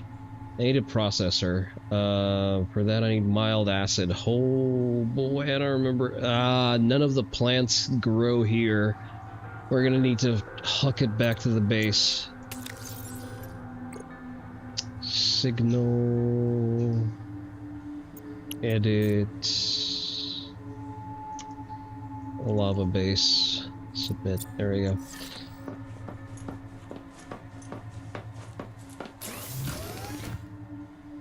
There's more next to the alien ruins, or you go back. I mean, you're not wrong. I kind of wanted to have a complete-ish base by the time I go there. Let's see if I actually need anything.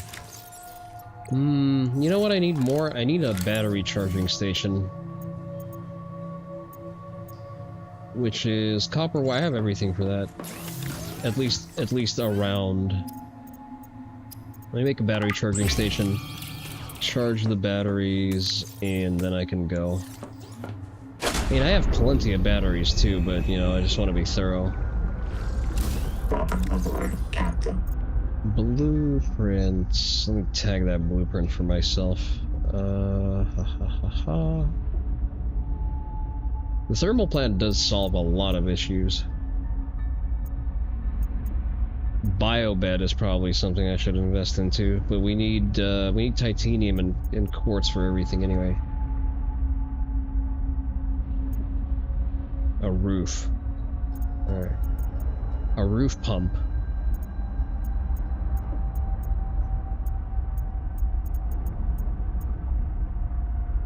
Wait, strong acid? I can make strong acid from sulfur and gold? That's cool. Good to know.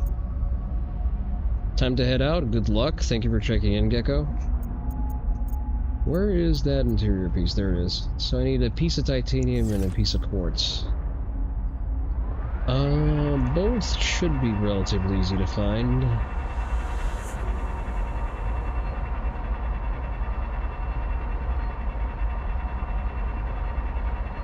Oh, there's a quartz bulb. Quartz again. Get the US to buy some. There's always getting 2 times as many.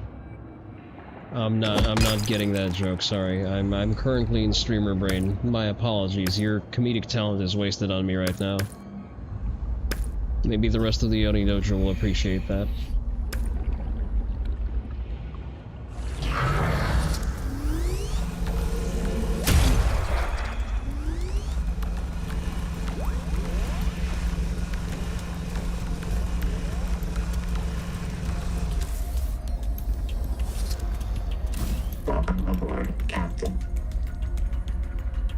Brief spelling bully session, that should motivate you better next time.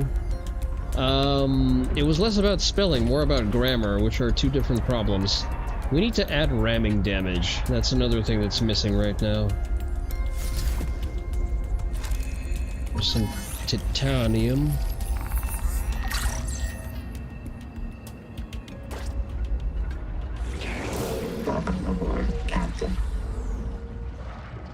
We can't get away with it? Who's littering? Littering is actually bad. See, that's actually anti-environmentalist. Don't litter.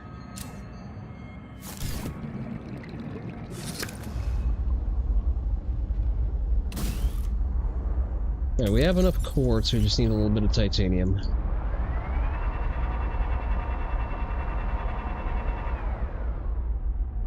A single nodule should be fine. If you're unscanned, I can get some titanium out of you.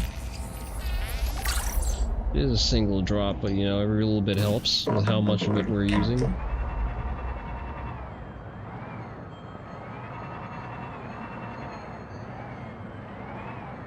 Water slugs, salt. I'm seeing small bits of titanium, but that doesn't cut it. Ah, okay, that should be lead, silver, titanium. Let's make sure to fill up on all of it.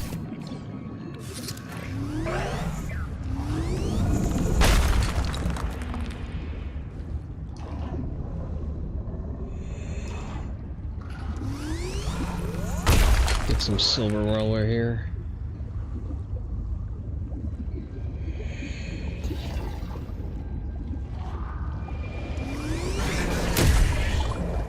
Snuck away from me.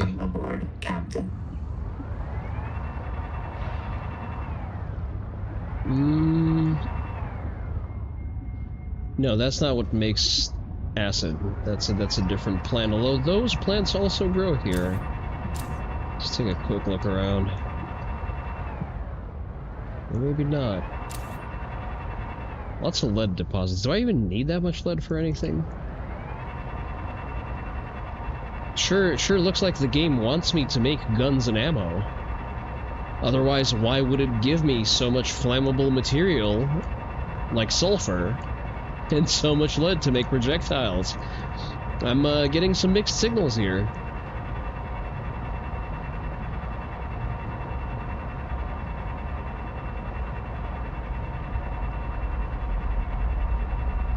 I need lead to build my F4 Phantom? True.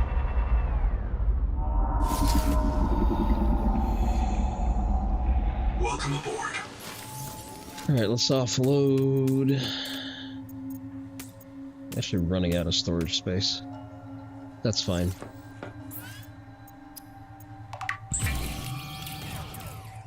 Can make germanium and go hard on power storage if you really wanted, but no, lead seems kind of overplayed.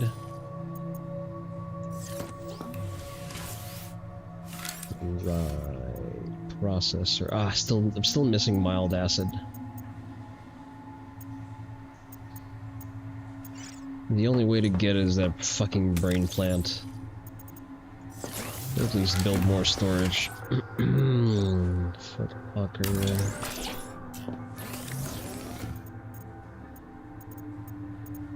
Oh, right, I can build a battery charging station though.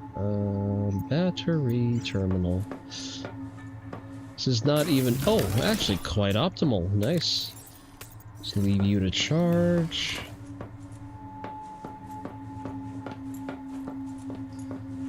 Let's at least size it up. Is the docking station going to have enough room? Probably exterior element. Tadpole Bay. I could just make the... Okay, it fits just right. Cool. Could just make the acid. Let me ping it in my recipes so that I remember to bring some. Anything else I need? Biobed would be nice, but I can make a biobed right now. What are we missing for a biobed? Copper wire and glass. We can make both. Copper wire and glass.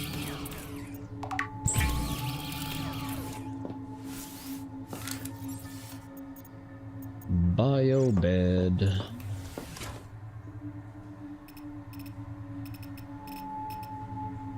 Make sure that our undying horror persists. Oh, I'm facing it the wrong way. Plug it here for now. Can install it on the wall? Really? I'm installing it in the wall if I can. Ooh. Oh, that's cool. Hell yeah. Set reprint point. I'm not sure I want to set it here though. Customize Pioneer, not yet. Well, I guess we're respawning here next time.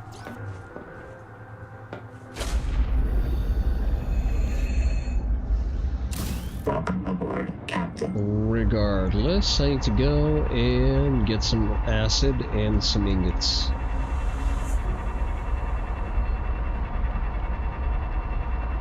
I really need to get exterior grow beds. That's my next big ask. I know that they exist in the game, so... it's just an issue of eventually finding them.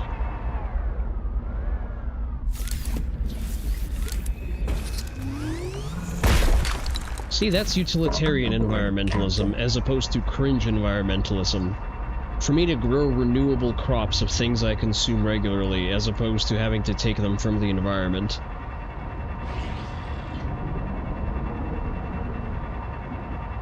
My environmentalism, good. Your environmentalism, cringe and gay. I'm also going towards the wrong base.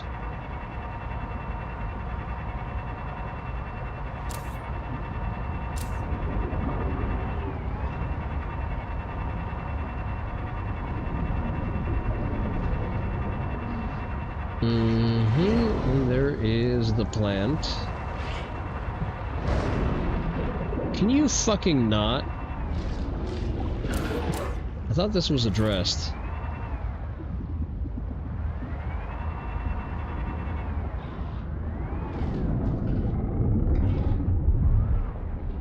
Alright, I think I need the multi-tool to gather those.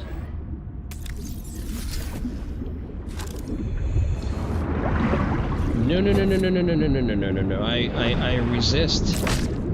I resist.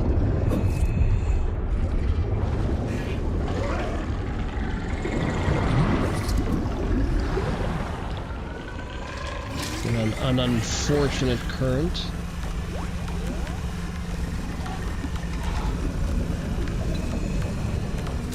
Looks like a deliberate design to fuck with me, but I got what I needed. I have bested nature once again.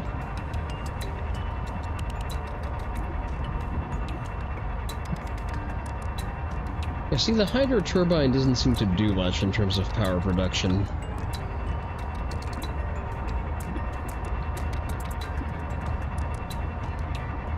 Alright, let's set you down to charge.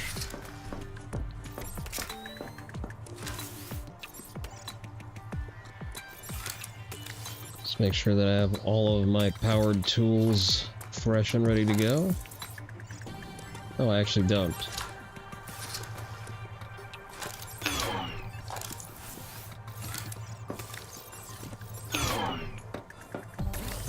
Alright, let's plug all of you in.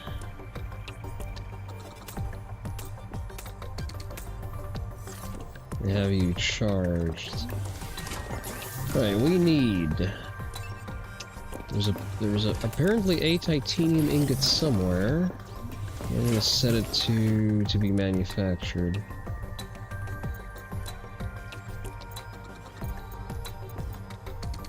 Germanium, plasteel ingot, silver ingot. Do I not have enough silver? That's new.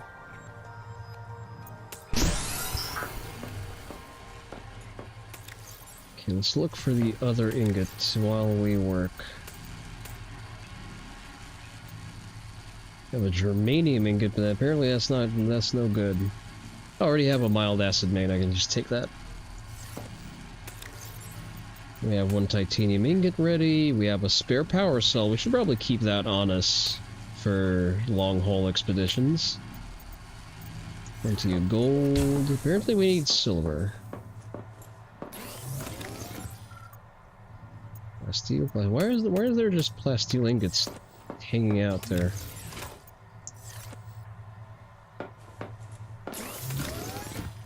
Oh, already fully charged, nice.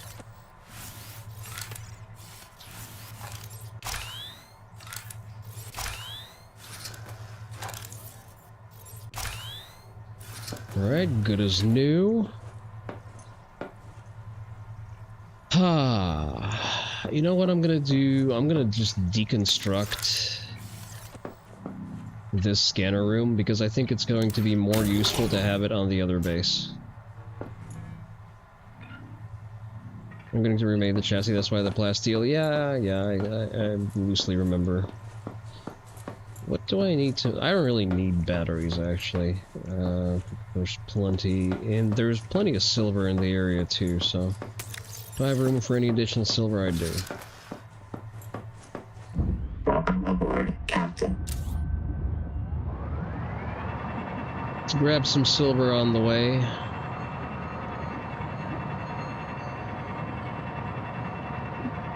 There are big silver deposits by the edge of the heat area, right? Wait, what? That's not right. I'm wearing the Scout Ray chassis right now. Just left an old waypoint. Hopper. Titanium.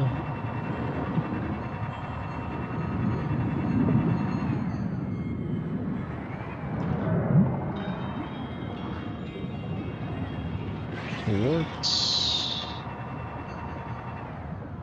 Copper. Lead quartz. I appreciate that the deposits are now clearly readable, that's nice. Some nice marks where you load it, I see. That's a bug, it's not supposed to do that. Ah, silver. Fantastic.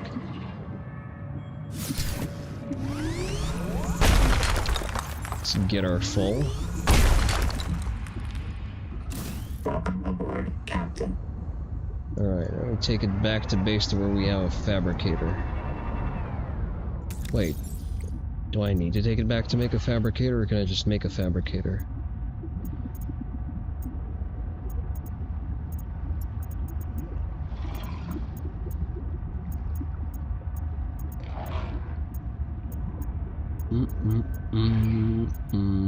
Processor, excuse me. I have everything I need to make a processor, I can just go make one there.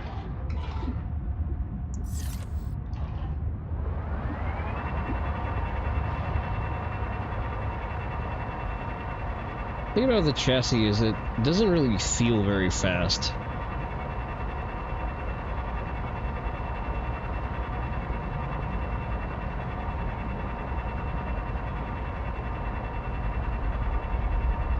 Like, you get your Seamoth, and compared to, like, your previous modes of transportation, especially for, like, a dedicated speed-based chassis, where the trade-off is storage space.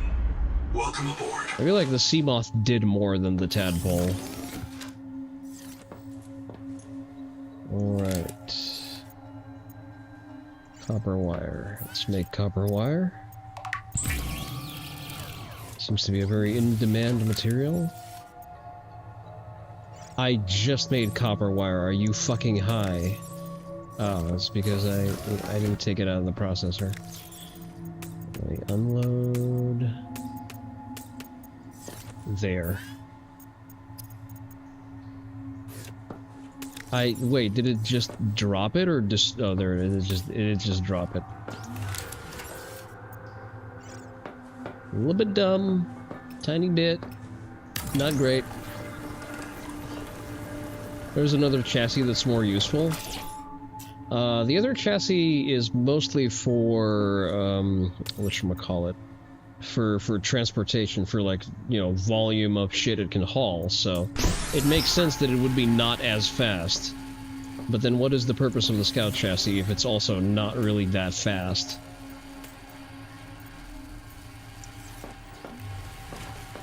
Alright, I wanted to build a scanner room. Not a scanner room, just a scanner station. They've miniaturized the scanner room, and the scanner room was kind of cool. Anomaly. Biohacking chamber. Fresia flower. Celandine. Gold salt. Cicada debris. Altera bases. Warning. Power offline. Really? Really? Power connected. All systems online. Holy shit, do I need to build another heat pump?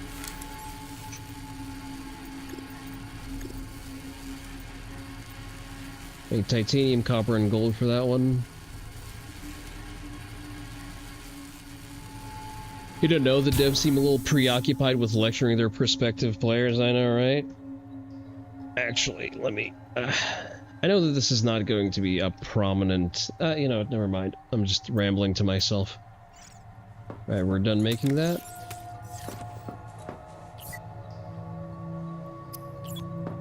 Alright, the only Altera base it's showing me is where? Alright, it's the one that we are already aware of. The range on these things kind of fucking sucks. Cicada debris field, just the one that we're well aware of. Yeah? Or is it? I don't see it anywhere. Oh. Cicada debris. Okay, so right next to us. So not at all useful. Welcome aboard. What about anomalies? Do we have anomalies around here?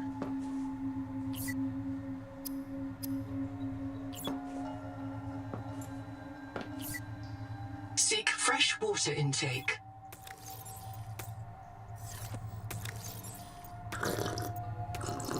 They're happy.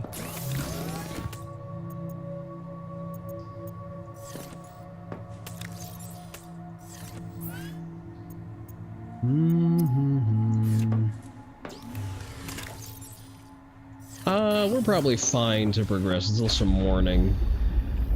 Alright, let's manual save. Welcome aboard, Captain.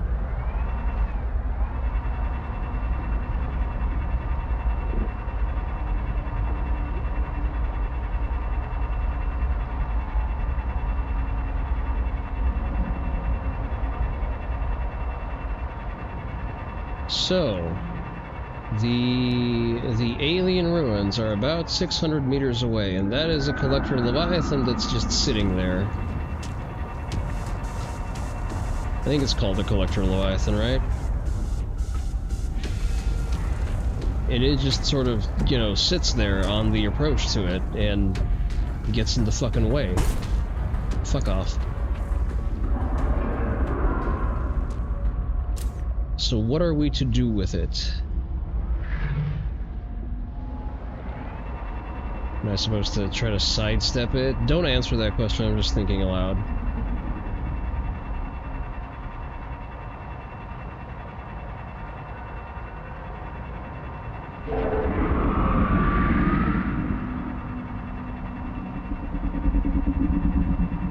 Like, the problem is, it seems to become instantly aware of me.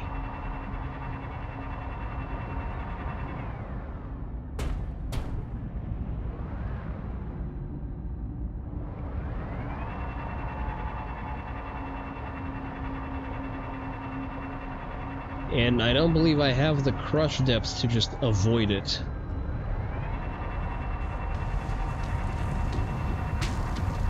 See, like, it just locks on.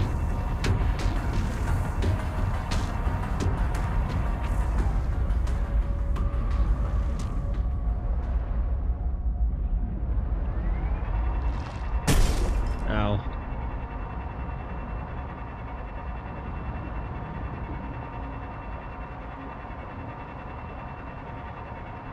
Do I just wait for its patrol to sort of deviate that way? I guess so.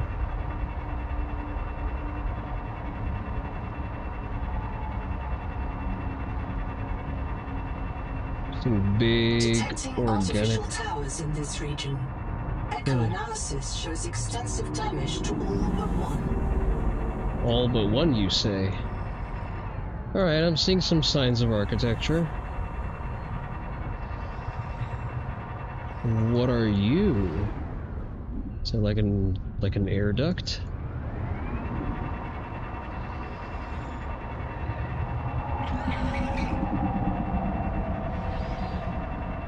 It would have been interesting to build something here. Gives me Detecting powered fabricator systems and construction materials. Advise construction of a regional base camp. We can do that. Powered fabricator, you say?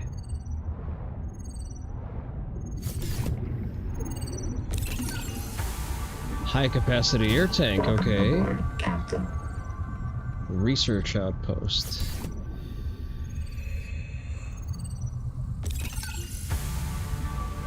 Engine efficiency unlocked, okay. Sorry, boss, what's going on? Wait one. Ruby, it's Boucher. Are you with your tadpole? Right outside, boss. What's up? Go direct southeast from the research base about 500 meters until you find the cicada wreckage on the tall mesa. Flash your lights and make some noise. Ram it if you have to. Copy. Steer southeast, 500 meters, same depth. Can I ask why? Two Russian men just printed back here. They were testing the upgraded scanner when Axum tailings attacked them, killed them, and took ISO. He's still alive. I've tracked his black box to the cicada wreck nearby. Copy. Can't we just wait for them to finish him off? He's got Nahima's super scanner. She'll murder me if I lose it. Try to scare the tailings off. I'll get a team out there to recover his effects. The hell is a I've picked up a tailing? couple tails. Looks like 2 adult needlers need to evade. Boss, our tadpole has our only depth module. Christ. Come on, Ruby. PDA, log my conduct here for cold time review. Power connected.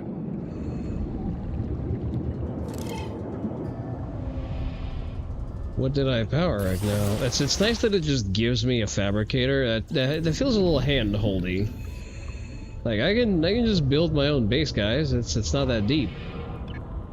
No, no. This is as far as my pioneers got. They called this area the Protected Zone.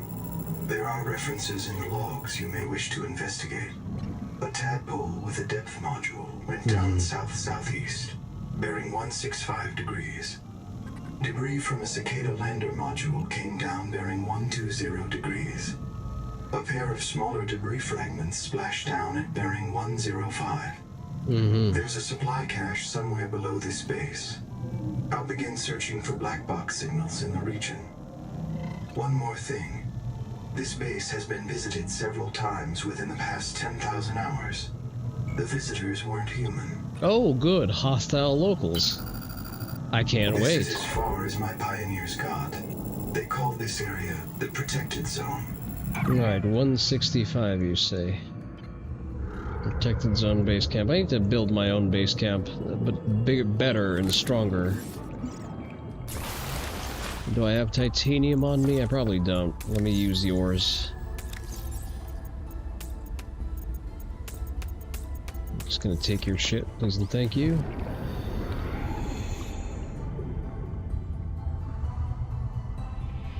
It would be fun if I were able to, you know, actually rebuild this place and power it. That would be fun.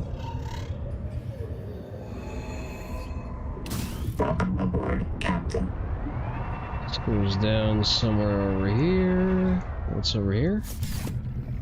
I'm seeing a set of fins. Can I take those? Improved fins. Component 1 of 3. Rebreather, processor, lots of free titanium at least.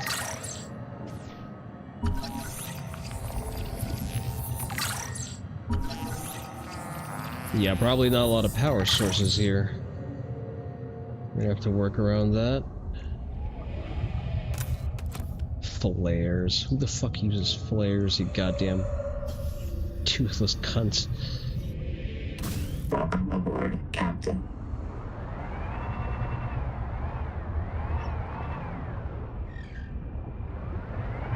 Okay.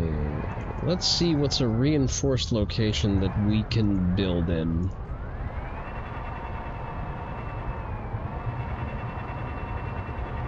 Tree roots. Can I build here? This looks kind of cool. The stone beneath this mesa has been eroded by hot, radioactive water. Oh. Probable source, Titan rockbore. There may be an angel comb with useful adaptations nearby. An angel comb, you say? Acid... Seek caloric intake. Shortly.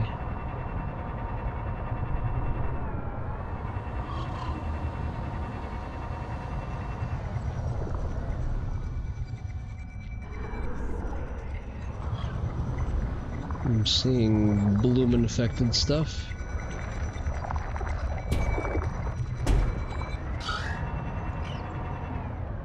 I'm not seeing any bloom, actually. It's lead.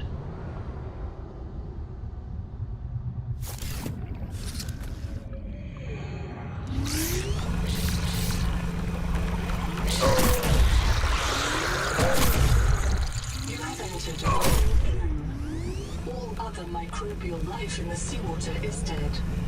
Use the sonic resonator to expunge bloom cankers and clear the infection. Yeah, but there are none. That's the thing.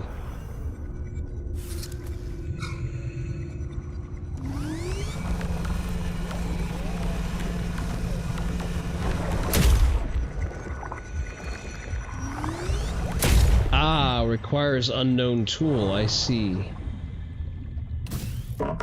Fair enough. Fair enough. Alright, let's go find something we can eat. You look edible.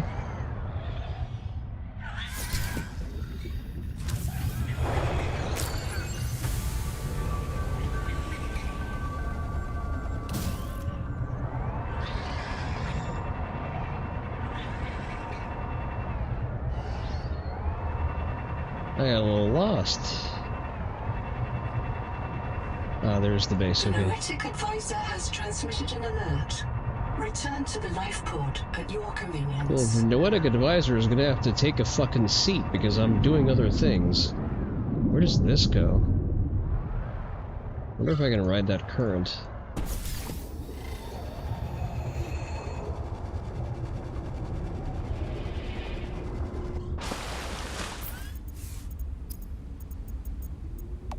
Let's cook this and eat it. Plastilingot, it's fairly easy to come by. Oh, I actually had food on me. It's good to know. I was more prepared than I anticipated. Let's actually scout a spot for a base. You know what? Here's a nice flat area. You can use this as an outpost.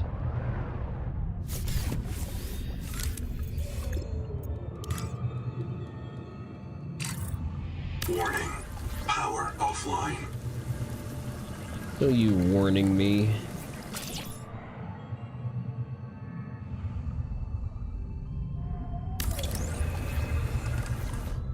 Okay, we need a little bit more titanium for this to work.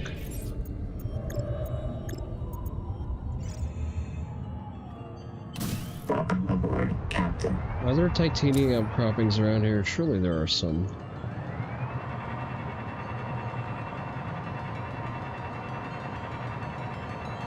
There it is, okay. Abundant even.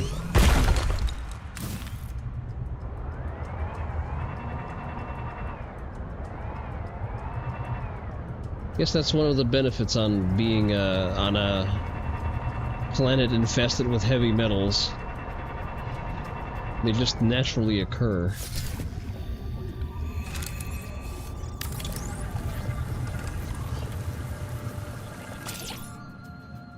Yeah, we're gonna struggle for power sources.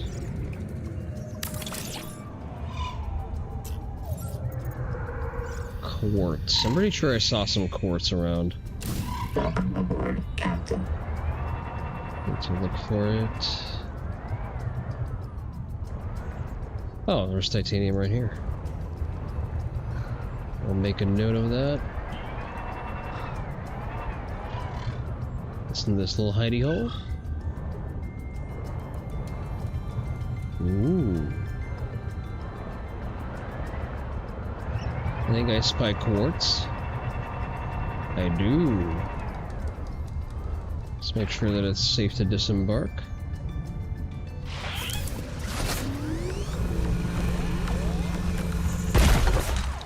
Fantastic. Motherfucker, what are you?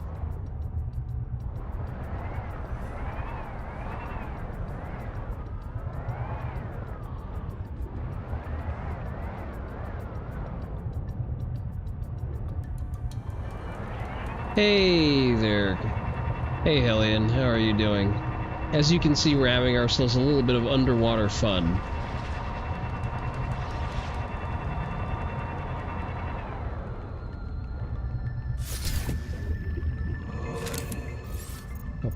Let me see. Power connected. Oh my god, what? Online. Are you blown away by the fact that I'm such a good environmentalist?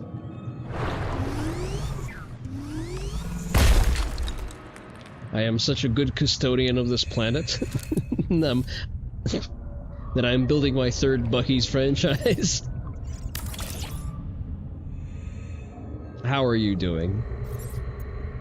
Exterior, we need a hatch to access this. Okay, all good.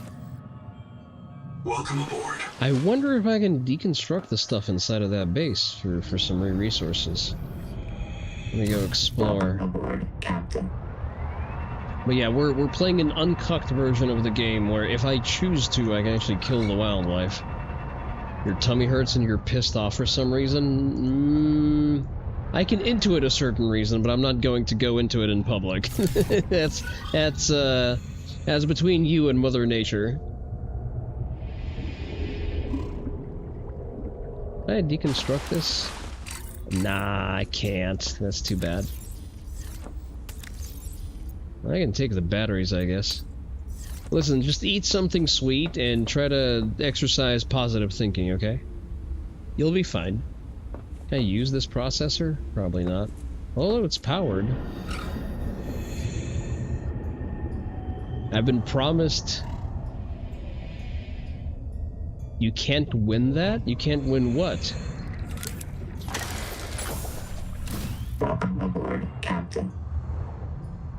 The uncucked version, yes. But these are not... Is that a grow bed? That's a grow bed. I want a grow bed. Do I just need one? I need another piece. Okay. Anything else that's scannable around here? Scan the spotlights are probably going to give me titanium.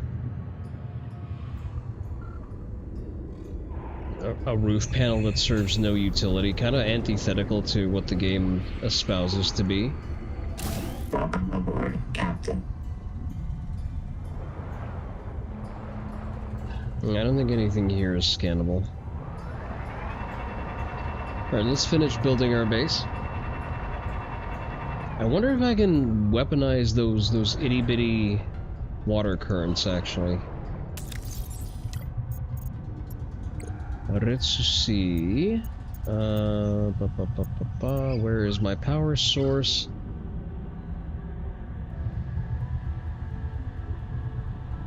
There's a term for useless stuff to break up flat surfaces. I see. I was not aware of that term. Thank you for letting me know. Oh, I can build this. I should build this. Does it work here, though?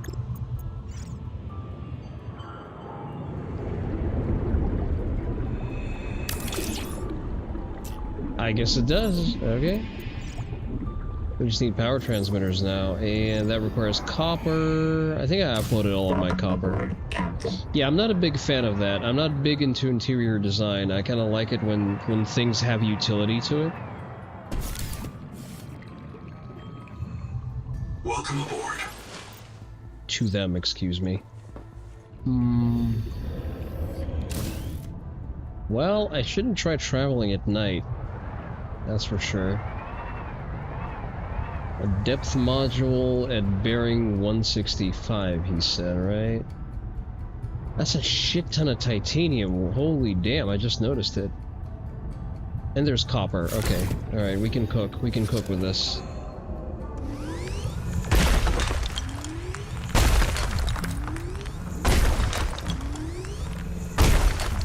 Let me guess, the aliens are going to be some holier-than-thou race that has learned to live in a way completely cucked to the planet that actively tries to kill them. Where's my tadpole? Oh, there it is. I got lost. I got lost for a bit, I'm not gonna lie. Right, we need to build power transmitters. Yay. Let's make sure that it's efficient so we don't have to put down too many of these. Stuck it in over here. Still connected, still connected, still connected, not connected. I don't like the hell kind of noises y'all are making over there.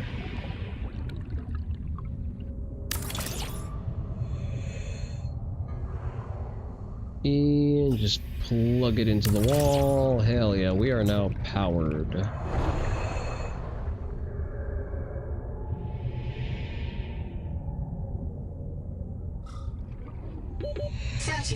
No unknowable horror is going to stop me from gentrifying this area. I'd build another one of you. Oh, I need silver for that. I don't remember if there's a silver deposit.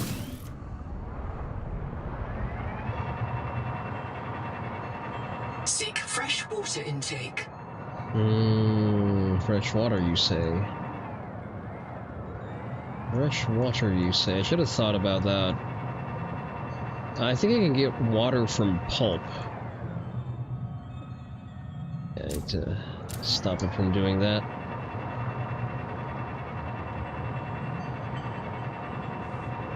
So hypothetically, I can farm the pulp on this grow bed. The Noetic Advisor has transmitted an alert. The Noetic Advisor... The life pod at your convenience. The Noetic Advisor can eat a dick until I'm finished building one. Probably take this too. Right, we are full. Welcome aboard, Captain.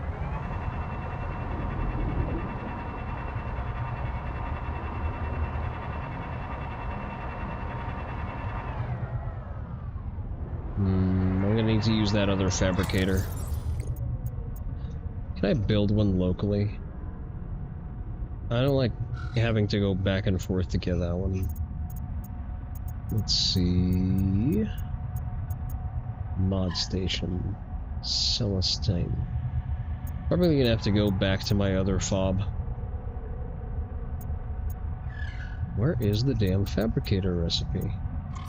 Alright, let's go get some water first and then we'll figure it out.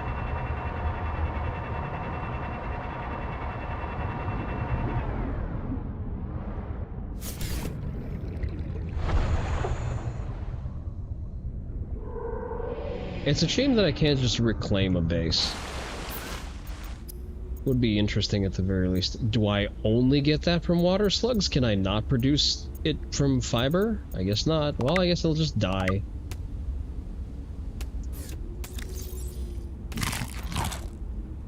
Luciferian rot sack. Is there not a source of water anywhere? Welcome aboard, Captain. That can't be right.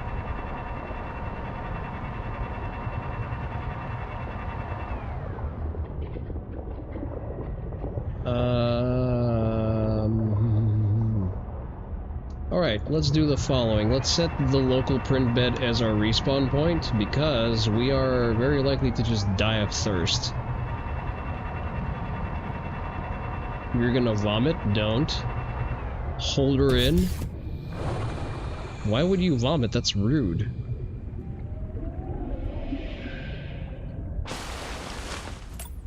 Just assign that as our reprint.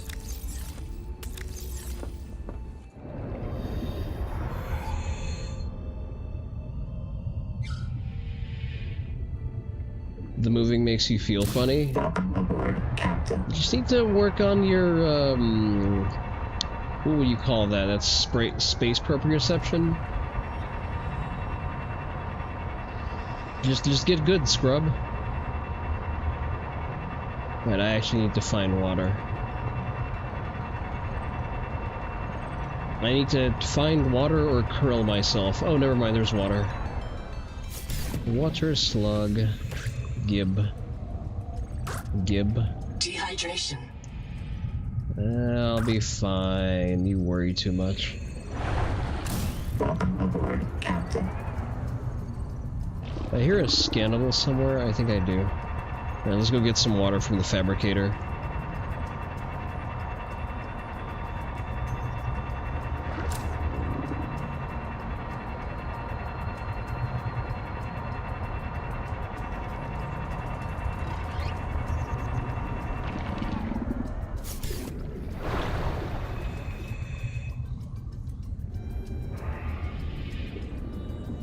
And there we go.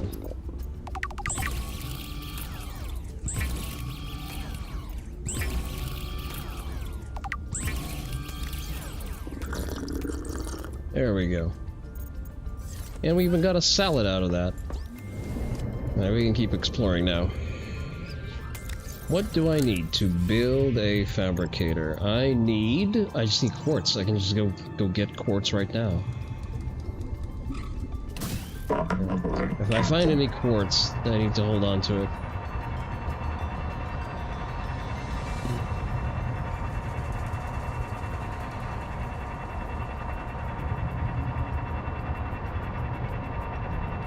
I heard something around here. It's probably what I heard.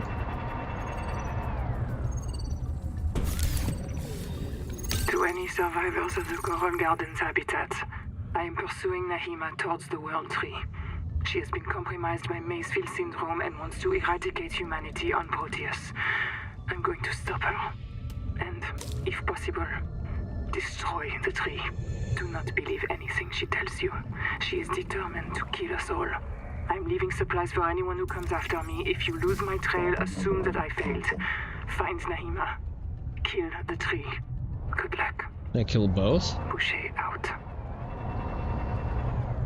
I hate that I have to take instruction from a French woman, but you know what? Between the Lysenkovite terrorist and her, I guess I'm not exactly spoiled for choice.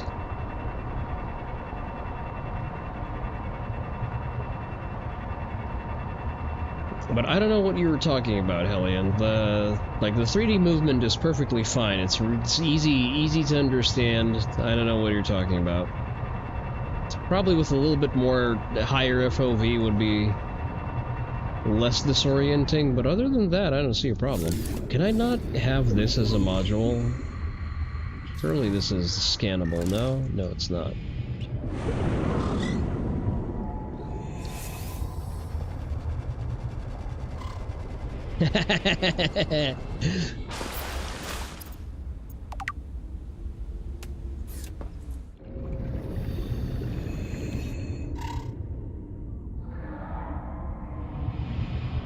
Alright, let's upload everything we have in base. I did not find any quartz. There's quartz.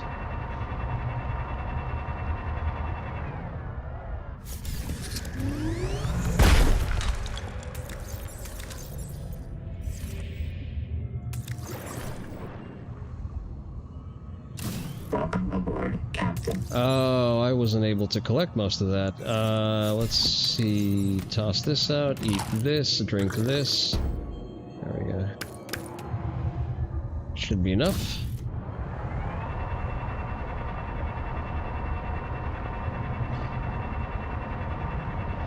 Yeah, but I think what the story is leaning towards is that that the planet is a hive mind and it is poisoning us with heavy metals because it sees us as an invasive species or some shit. But here's the problem. I don't care that you see me as an invasive species.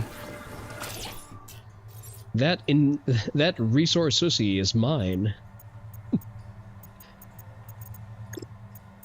I don't remember asking for consent.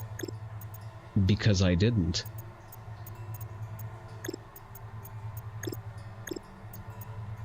Seriously, we don't have titanium for a wall walker?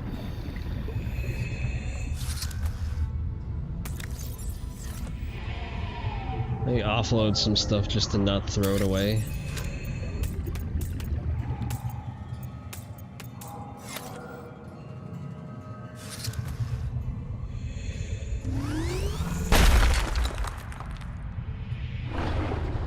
All in reality that exists without my knowledge exists without my consent.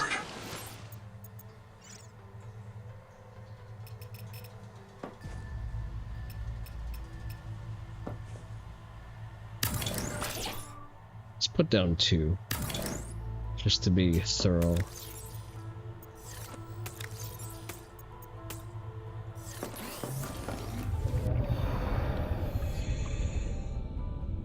Alright, we have the beginnings of a base.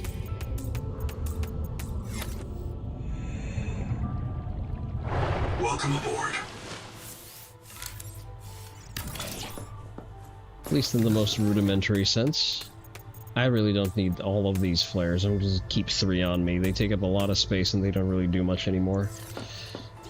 Let's swap your battery out for a fresh one.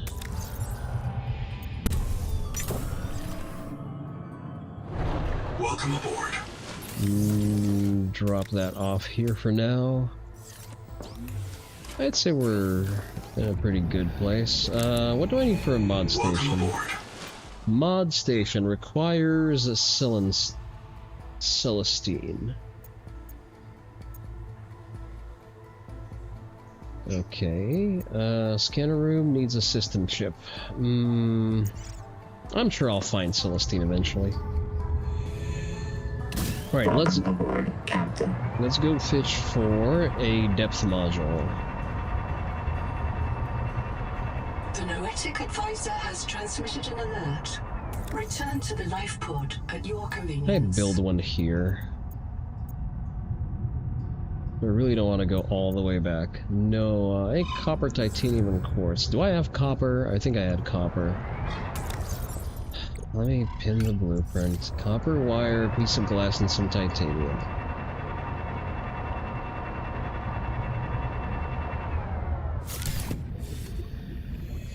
Welcome aboard. Alright. Basic materials, copper wire, I don't have enough quartz. Let's go find some more quartz. Welcome aboard, Captain.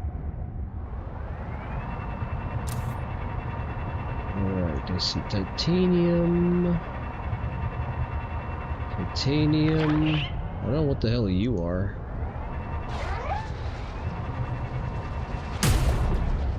You little cunt. These squids are like little homing missiles, goddamn. And then they just lodge into the wall. You little cunt. Right, I just need a single piece of quartz. It's right here. Welcome aboard, Captain. I'll get you later.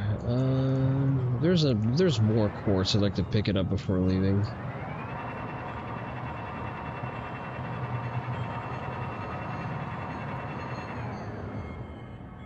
I guess the problem with a lot of the monster designs here, it's not that they're scary, it's just that they're fucking annoying. Ooh. That looks like something important. That's a thermal plant, but it's not warm enough here. Yeah, that is in fact a thermal plant. Welcome aboard, Captain. Can I just hardline stuff for my base? I would prefer that over, you know, the mysterious white cables of light.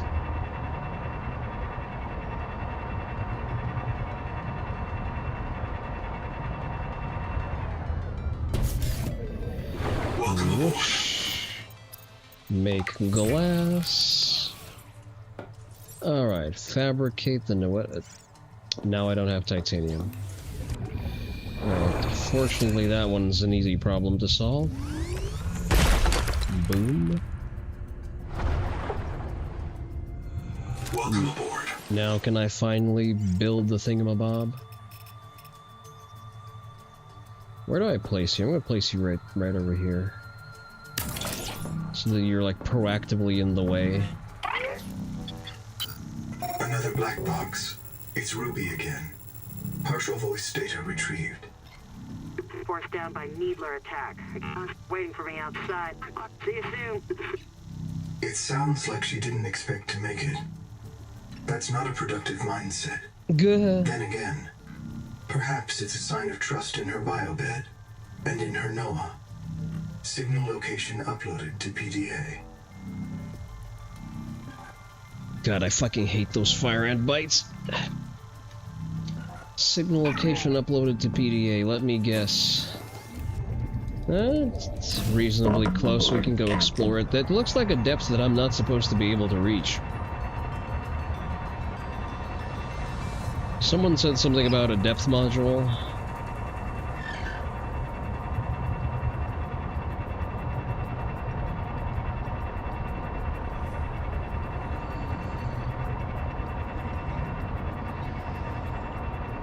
Alright, we are just deep enough to not be crushed. That's good. That looks hostile. Alright, you are going to be a problem. Oh, so that thing is allowed projectiles and I'm not.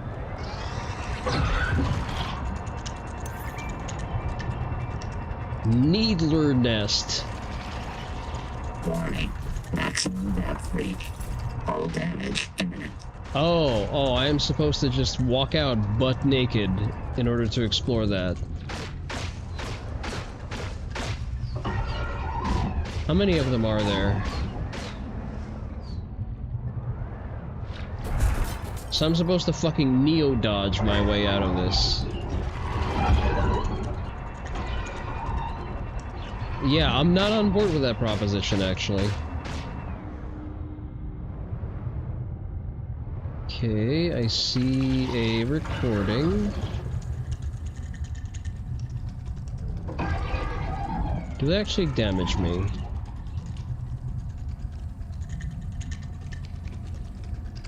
Fuck you? Oh, you're large. You're actually quite large. They're like an alpha specimen or something? No, they're all the same color. They are all roughly the same color. What is that? Looks scannable. Enamel husk. The entire mineral mass of this tusk is bound by a layer of super strong collagen. If this tiny layer of cells can hold it together, so can you. Oh, that's very, thank you. That's enameled glass. Okay, I guess I needed that. Well, I just sustained a shit ton of damage from these things, so now I need to repair that. So apparently they take 4 HP per shot off of the tadpole. I'm not too keen on finding out what they can do to me.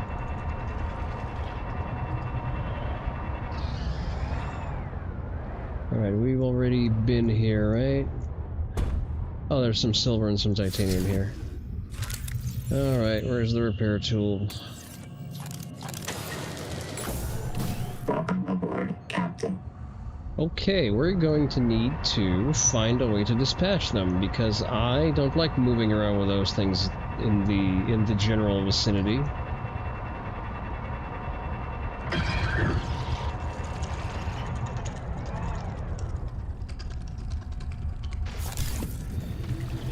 Field Notes Sudal Singh, observing the Axum tailings in the Karakoram ruins.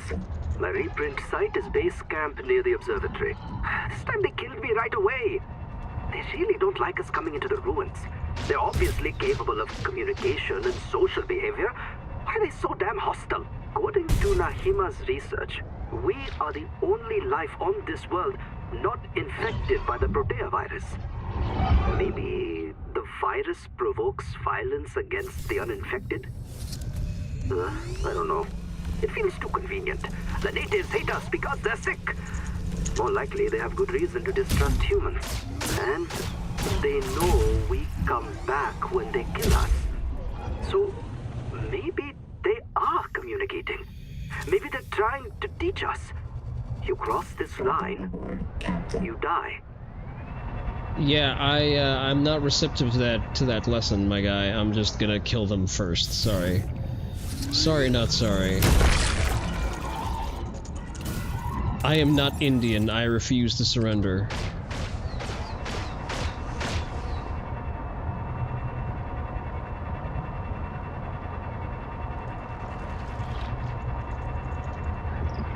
Environmentalist man, yeah. Warning. Maximum depth leak. Hull damage imminent.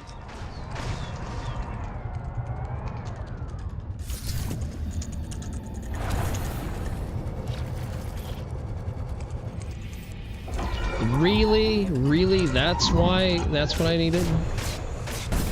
They're just attacking that thing when it's idle. God damn. Alright, let's not do that again. I get the depth module to go here. I think that's evident. They do a shit ton of damage too. If they can get their own way, they'd extinguish humanity. Yeah. I mean, that's a stated goal of the game's antagonist, actually. Someone just went batshit insane and decided that, well, all humans are bad and must die. It is interesting how the developers don't find the irony in making that the antagonist of the game while saying the shit that they say. Then again, it's not fair to expect self-awareness from Californians.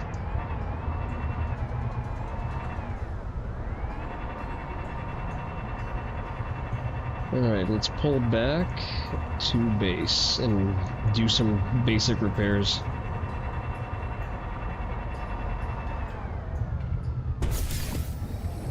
Welcome aboard. Oh boy, we need to figure out repairs. Which on its own is easy enough, you know. But I would also just prefer to not get manhandled by the local wildlife. Can I build a battery charging station? I sort of can, I just need to make some stuff. Make copper wire. There we go. You offered nothing of help. Nothing of use. Mod station.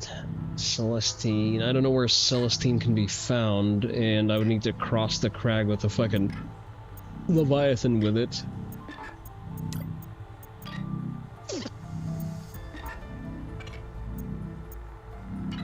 Right, let's think about our game plan here for a moment.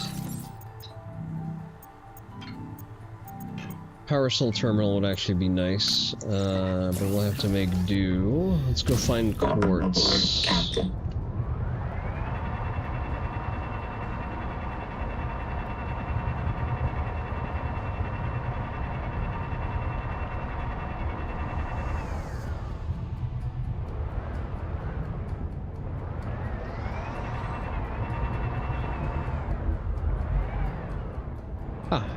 Is that quartz? No, that's titanium.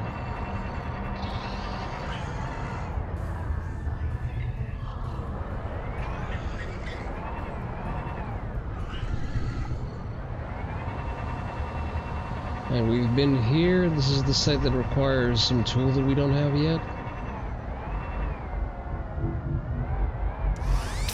Whoa!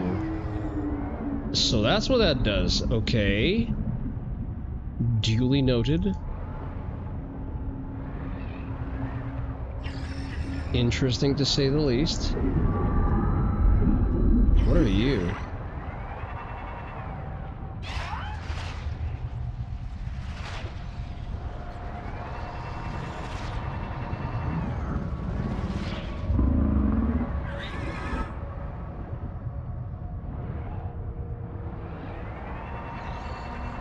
Alright, we keep moving. Large titanium deposits around these. Sadly, titanium is not what I need. I hear something very, very loud. Loud usually means large.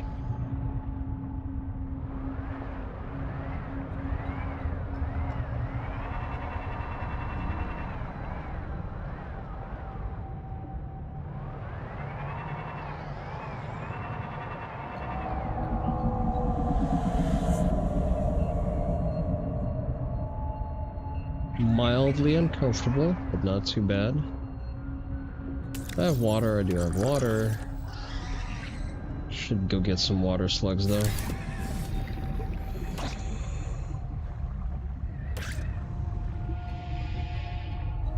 Welcome aboard, Captain. Still no quartz though.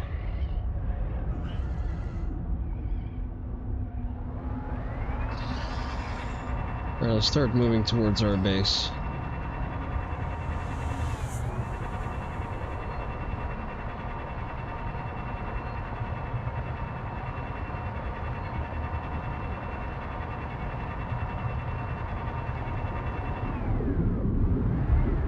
Surely there's not just one quartz outcropping.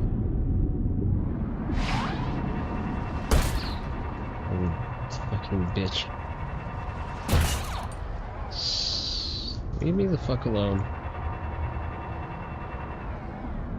Wait, what is that? Ow. That's silver, that's lots of silver. Which is good to know that it's here, but not what I'm looking for.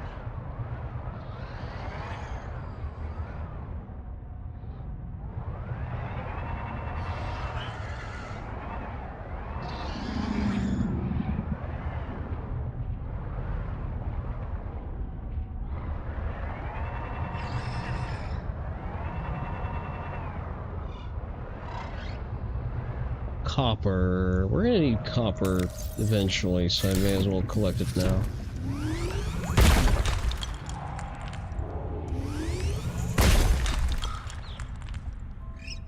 Welcome aboard, Captain. Alright, what are we looking at?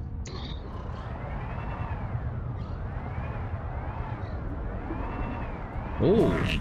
Maximum depth reach. Up. All damage imminent. I was a little too eager to collect that.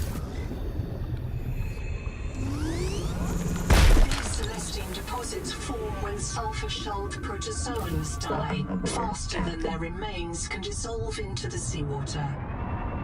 Fascinating. I don't give a fuck. I'm being needlessly snarky. I actually like the expository dialogue on a lot of this. The information is actually pretty good. I take that back, computer wife.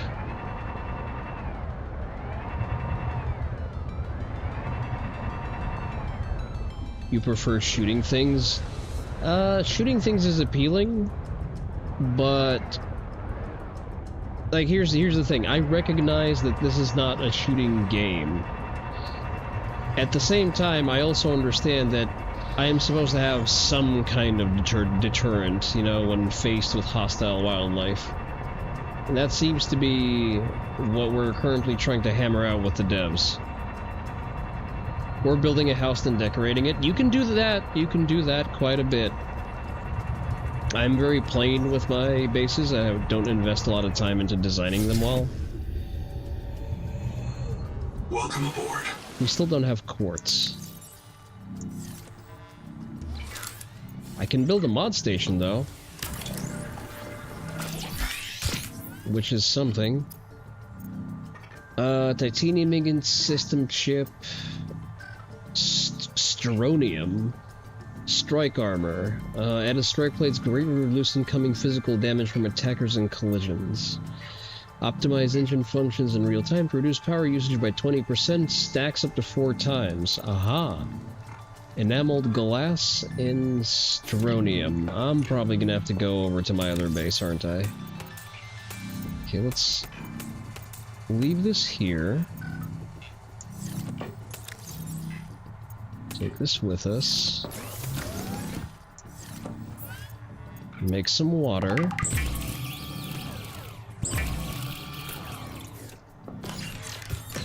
Because, yeah, we definitely need a little bit of armor. We need quite a bit of armor. Where's our other fob? 700 meters away. Well, let's see if we can just YOLO it to our primary base. And then come back.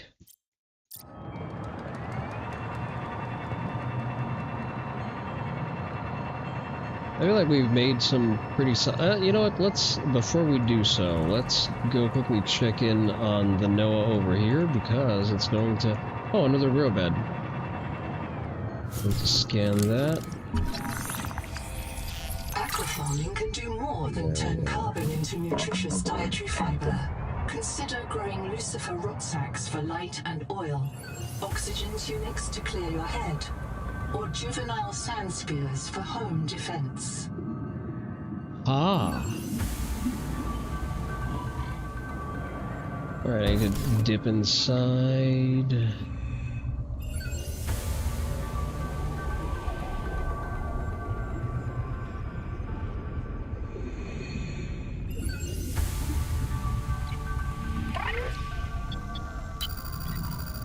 This is as far as my pioneers got. They called this area the Protected Zone. There are references in the logs you may wish to investigate. Hey. A tadpole with a depth module went down south-southeast. Debris fragments 105 and 165, okay.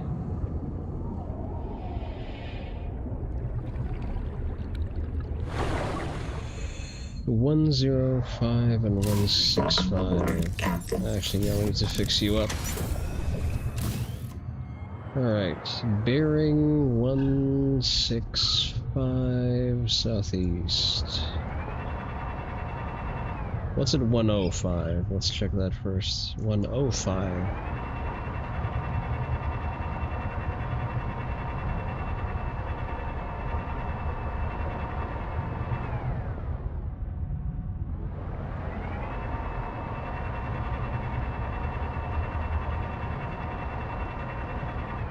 Aha!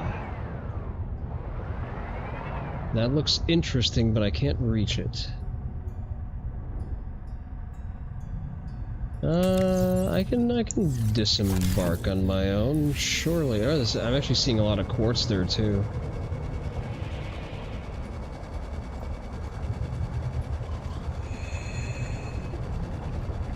These don't look like Altera buildings.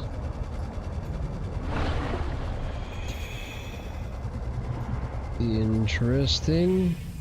Siphon all materials, if you say so. I'm not actually seeing a lot. Tuba. The fuck is a tuba?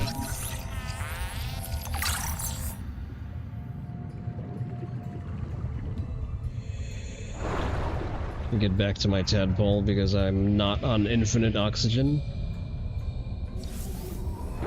30 seconds. That should be fine.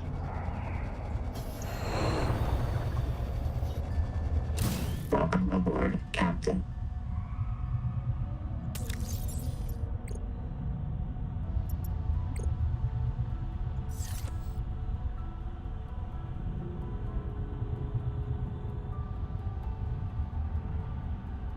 No, there's dialogue happening that's not recorded for some reason.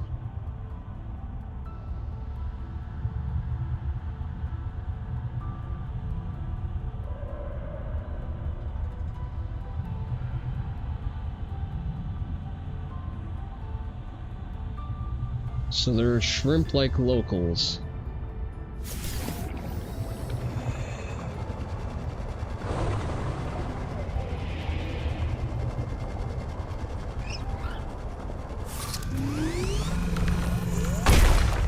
Smash.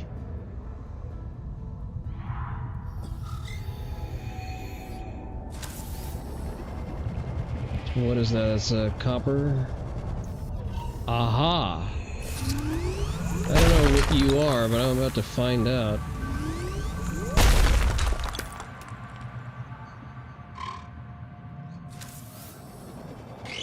What are you? Whoa, that's very bright. That's very bright. I did not appreciate that. Siphon all of the minerals. Yep. 30 seconds. What is this?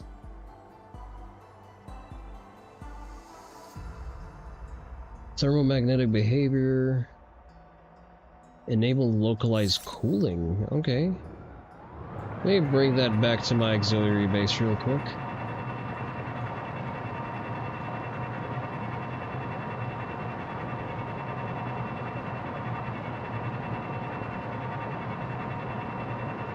You know what sucks about the whole reprinting concept as a key mechanic?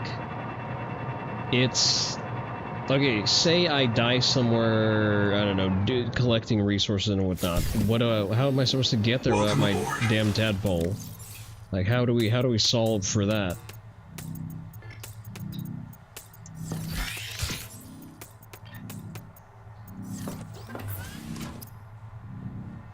Right, enameled glass and strontium. We can make enameled glass. Strontium. What the hell is a strontium? Titanium and mild acid. Mild acid, actually, not that difficult to make. Let's go get some titanium and work on it. Oh, it's right there, actually.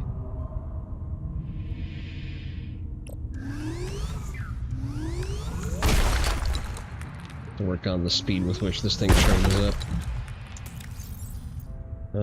Get my multi-tool.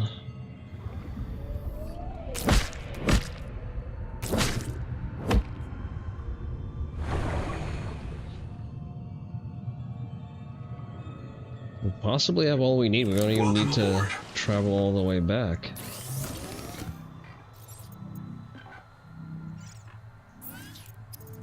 Let's make a mild acid. And our only real limiter here is access to power. Which actually is not at all a limiting factor for us. Put that over here.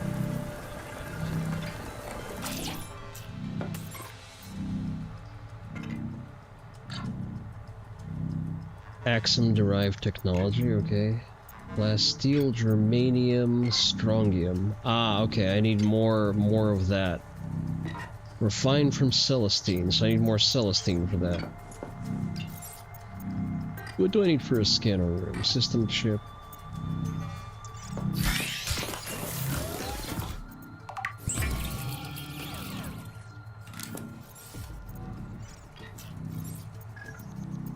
battery terminal. Alright. You need a reload. You go here. Can I make a system chip? I need silver and copper wire. There was a shit ton of silver somewhere around here. Welcome aboard, Captain. I distinctly remember just swimming by a gigantic deposit of silver.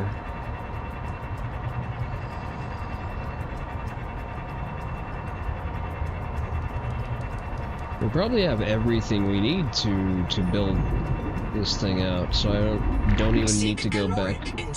Caloric intake, you say? We can do that. Oh, fuck right off.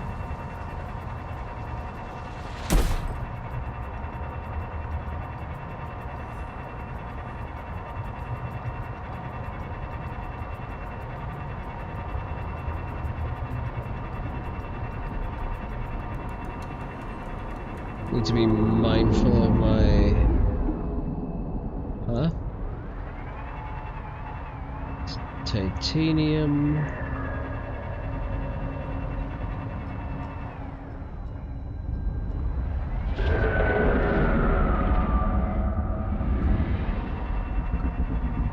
Oh, damn it. Okay, I hit myself.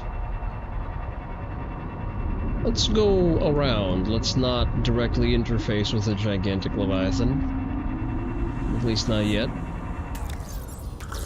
We currently assume the position of not wanting the smoke. But I will get you eventually, bitch. I will get you.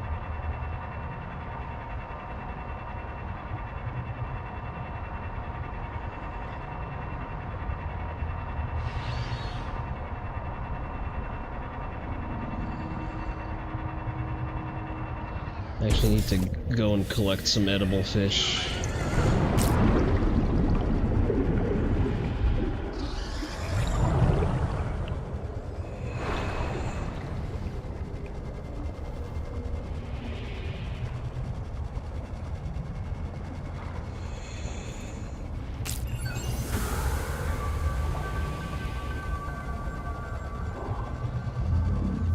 You look hostile.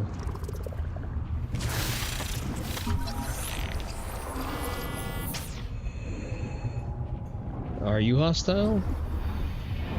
Well, you don't seem to be too hostile.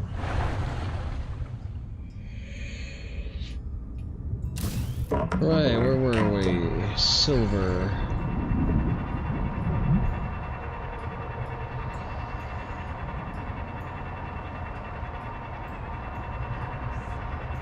That is quartz.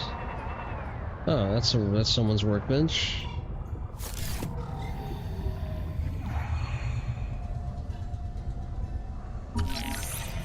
Work light, okay.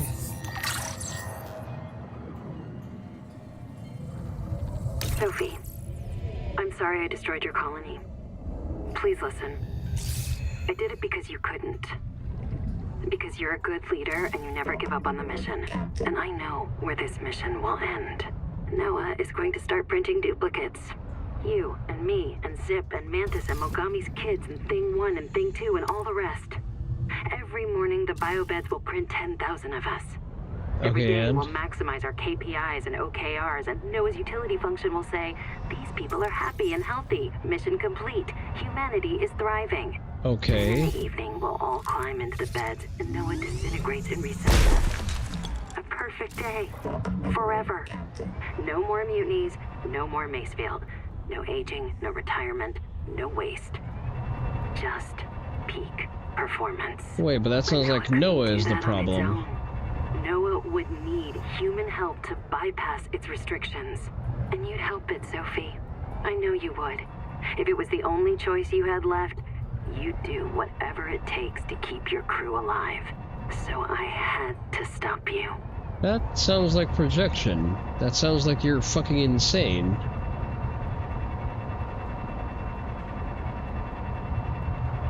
Right, we didn't find any silver. We found a lot of good stuff, but just none of it was silver. Possibly somewhere in the travel path with the Leviathan.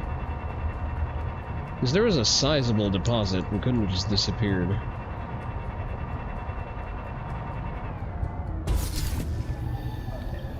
Welcome aboard. Alright, let's leave off everything we don't need. How much silver do we need for the chip? Oh, we actually have quite enough. Okay, wiring kit. Unpin. System chip. Wait a second. We need a wiring kit and a system chip, so we need one more piece of silver. I think I know where another piece is.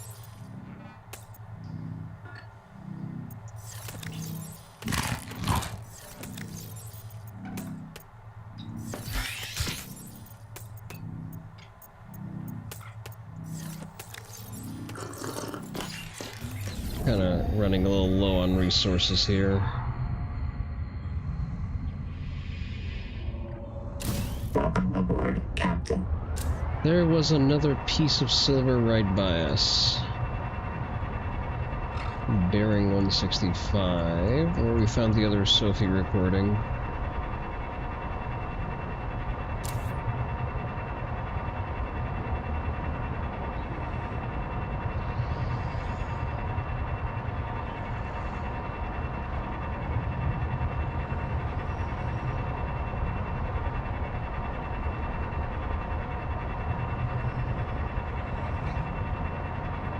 I kind of instinctually want to home in on things that glow, but that's not always the correct instinct.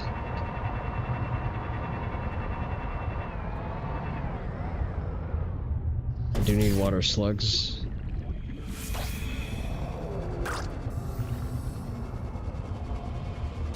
Welcome aboard, Captain. I wonder if we can build an alien containment field eventually, or will that also be cruel and unethical to do? According to the developer. No, you're keeping these beautiful creatures in captivity. You're not meant to do that. Ooh, I'm gonna cry. Building zoos is the first step to building guns. No. That's a lot of water slugs.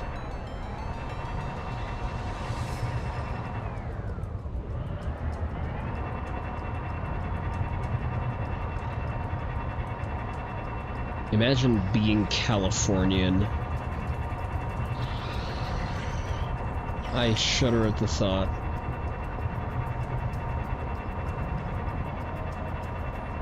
Alright, where is Sophie's outpost? Because there was a slice of silver there.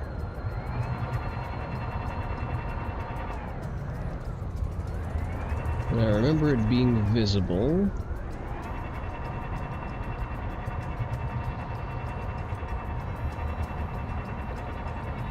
Quartz.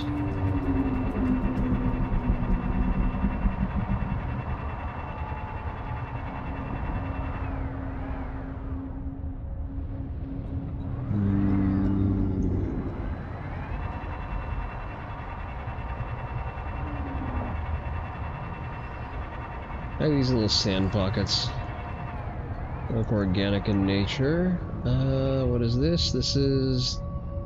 all I see is titanium.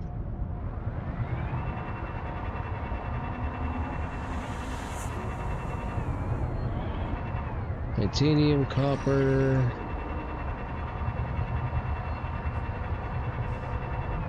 Whoa. Oh. This is new. How come I didn't find this earlier? It's right next to the thing. That's a whole ass alien structure. How do I get inside?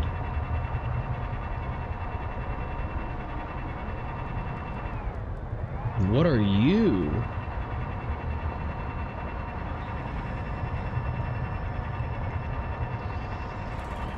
I wish to touch all of the things.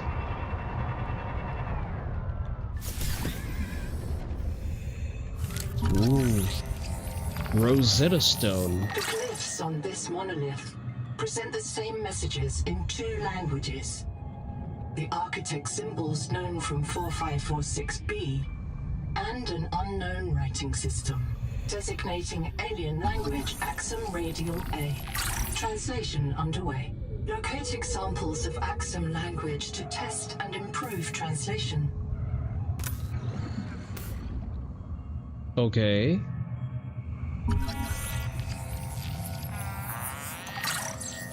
Time of day display. There was another one around. Welcome aboard, Captain. See, I would prefer to focus on the world building and the beautiful environments and the good work that the team legitimately did over having to constantly clown on the devs for being chemofoidians. That looks like something I can interface with. Or should be able to interface with. Analyzing. A tower of bioconcrete grown on an electroformed metal frame. The electrical system is designed to receive external power. Conclusion. The builders also constructed a power plant nearby, assigning alien species designation from TSF A-list. Builders designated Axum. Ooh. Oh, there's a door. Doors mean I can go inside. Okay, there's a workspace setup. We could just blast through. Yeah, and if we're lucky, Nahima kills us and fills our biobeds with concrete before the tailings get to us. This is the history. We can't blow it up. They do take good care of the exterior. What if the electrical system still works? We could hook up our own generator. Unless you can find me a wiring diagram, we'd fry the whole system. You ever see a metal fire underwater? What if there are wiring diagrams, instructions right in front of us, and we just can't see them? Did your hot springs tell you about this? Actually, she might be right. The Axums see with a combination of solar and polarized light. Some of their writing might be invisible to us. We'd need to modify our scanners to look for it. Or our eyes. Ha! All right. Let's ask Sophie if we can try out her super scanner. PDA, activate the base camp waypoint. Sing. Drop a recording here in case we get reset. Let's scan this thing. The door is unpowered. An Altera generator would destroy the alien electrical system. Locate an alien generator to gain access. Okay, I guess I need to find an alien generator now. I'll just hop on my way and go to Alien Harbor Freight to buy one real quick.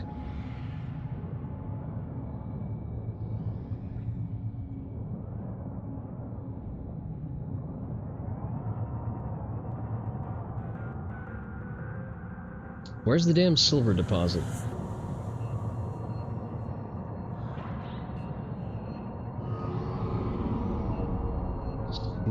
Titanium.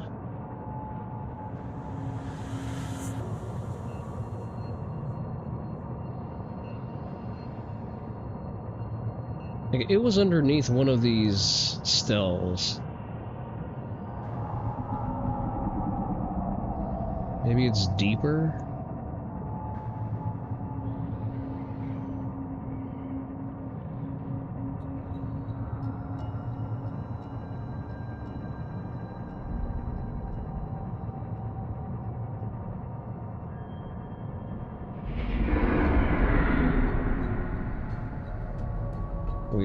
Let's turn around and cut the corner so that it doesn't see us.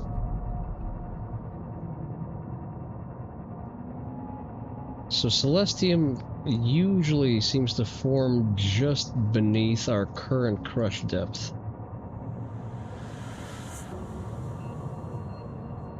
So if we trail around this tight, we're gonna find either it or silver.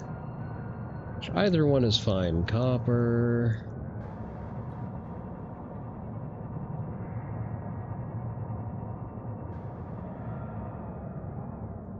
Ah, Subnautica 2 is actually being... Okay. Warning. Fair enough. Maximum depth leak. Hull damage imminent. That startled me a little bit. Guess I'm not supposed to go there yet. That's fine. Ah, Celestium, there we go. Hell yeah, now I no longer need the silver.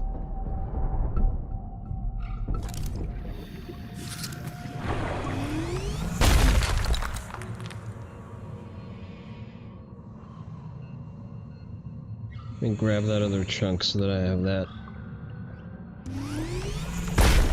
I like those little flashbang fishes, they're funny.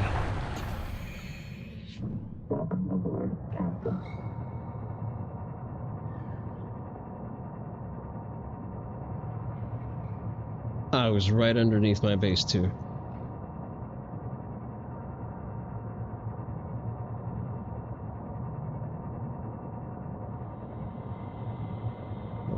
Okay.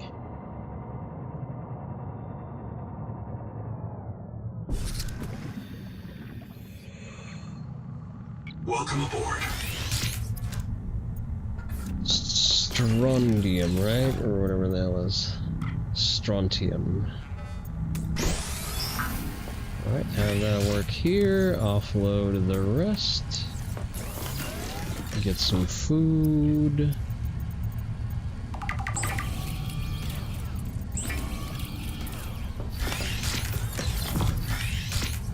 I have everything else I need, right? If I make an extra system... I don't need an extra system chip. I can just make a system chip now.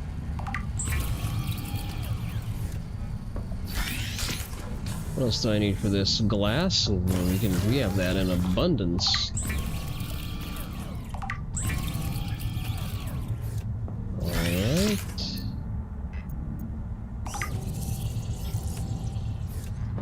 I'm gonna go ahead and install that, because it does bleed power like a son of a bitch.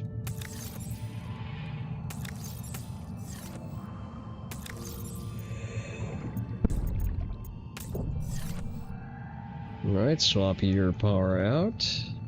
Welcome aboard. I need 2 of those. Okay, let's load more into here.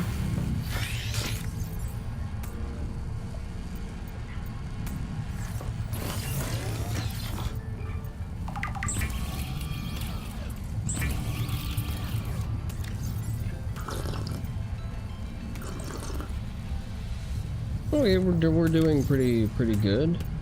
Making solid progress, I'd say. How much more time to fabricate? Take that. Hell yeah.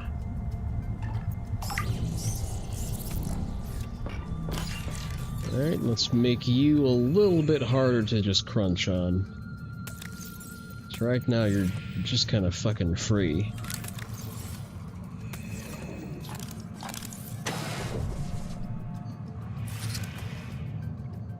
Okay. I think this is a pretty solid point to call it a day. Let me get back into my habitat. Welcome aboard. We've been going live for quite a while. I'm just gonna manual save. Yay! Let's look for someone to raid. This has been fun, but I need to be mindful of time. I also need to go and treat my goddamn fire ant bites. So we're going to see who's doing what. And what we're working with in terms of our available crew. All right, we're doing respectable numbers today.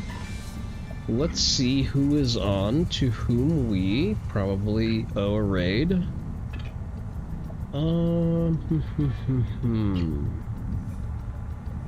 You know what? It's been a while since we went to go and say hi to Infrit. Yeah, let's go say hi to Infrit.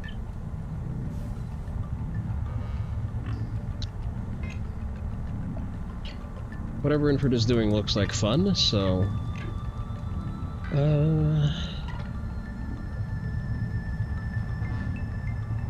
There he is, there's Infrit. We're gonna start a raid. Right. Oh, I forgot. Okay, we're going to assign point. I forgot. Chat, you did not remind me. We're going to assign points from the Hall of Achievement on Tuesday. Remind me to do that. I forgot about that. So we're accumulating points as normally. So yeah, that stream is just gonna get moved. Remember to follow on the socials. I am back on Twitter, being a menace as usual. This has been Onii-san reminding you to stay on top of your protein intake. Bye-bye.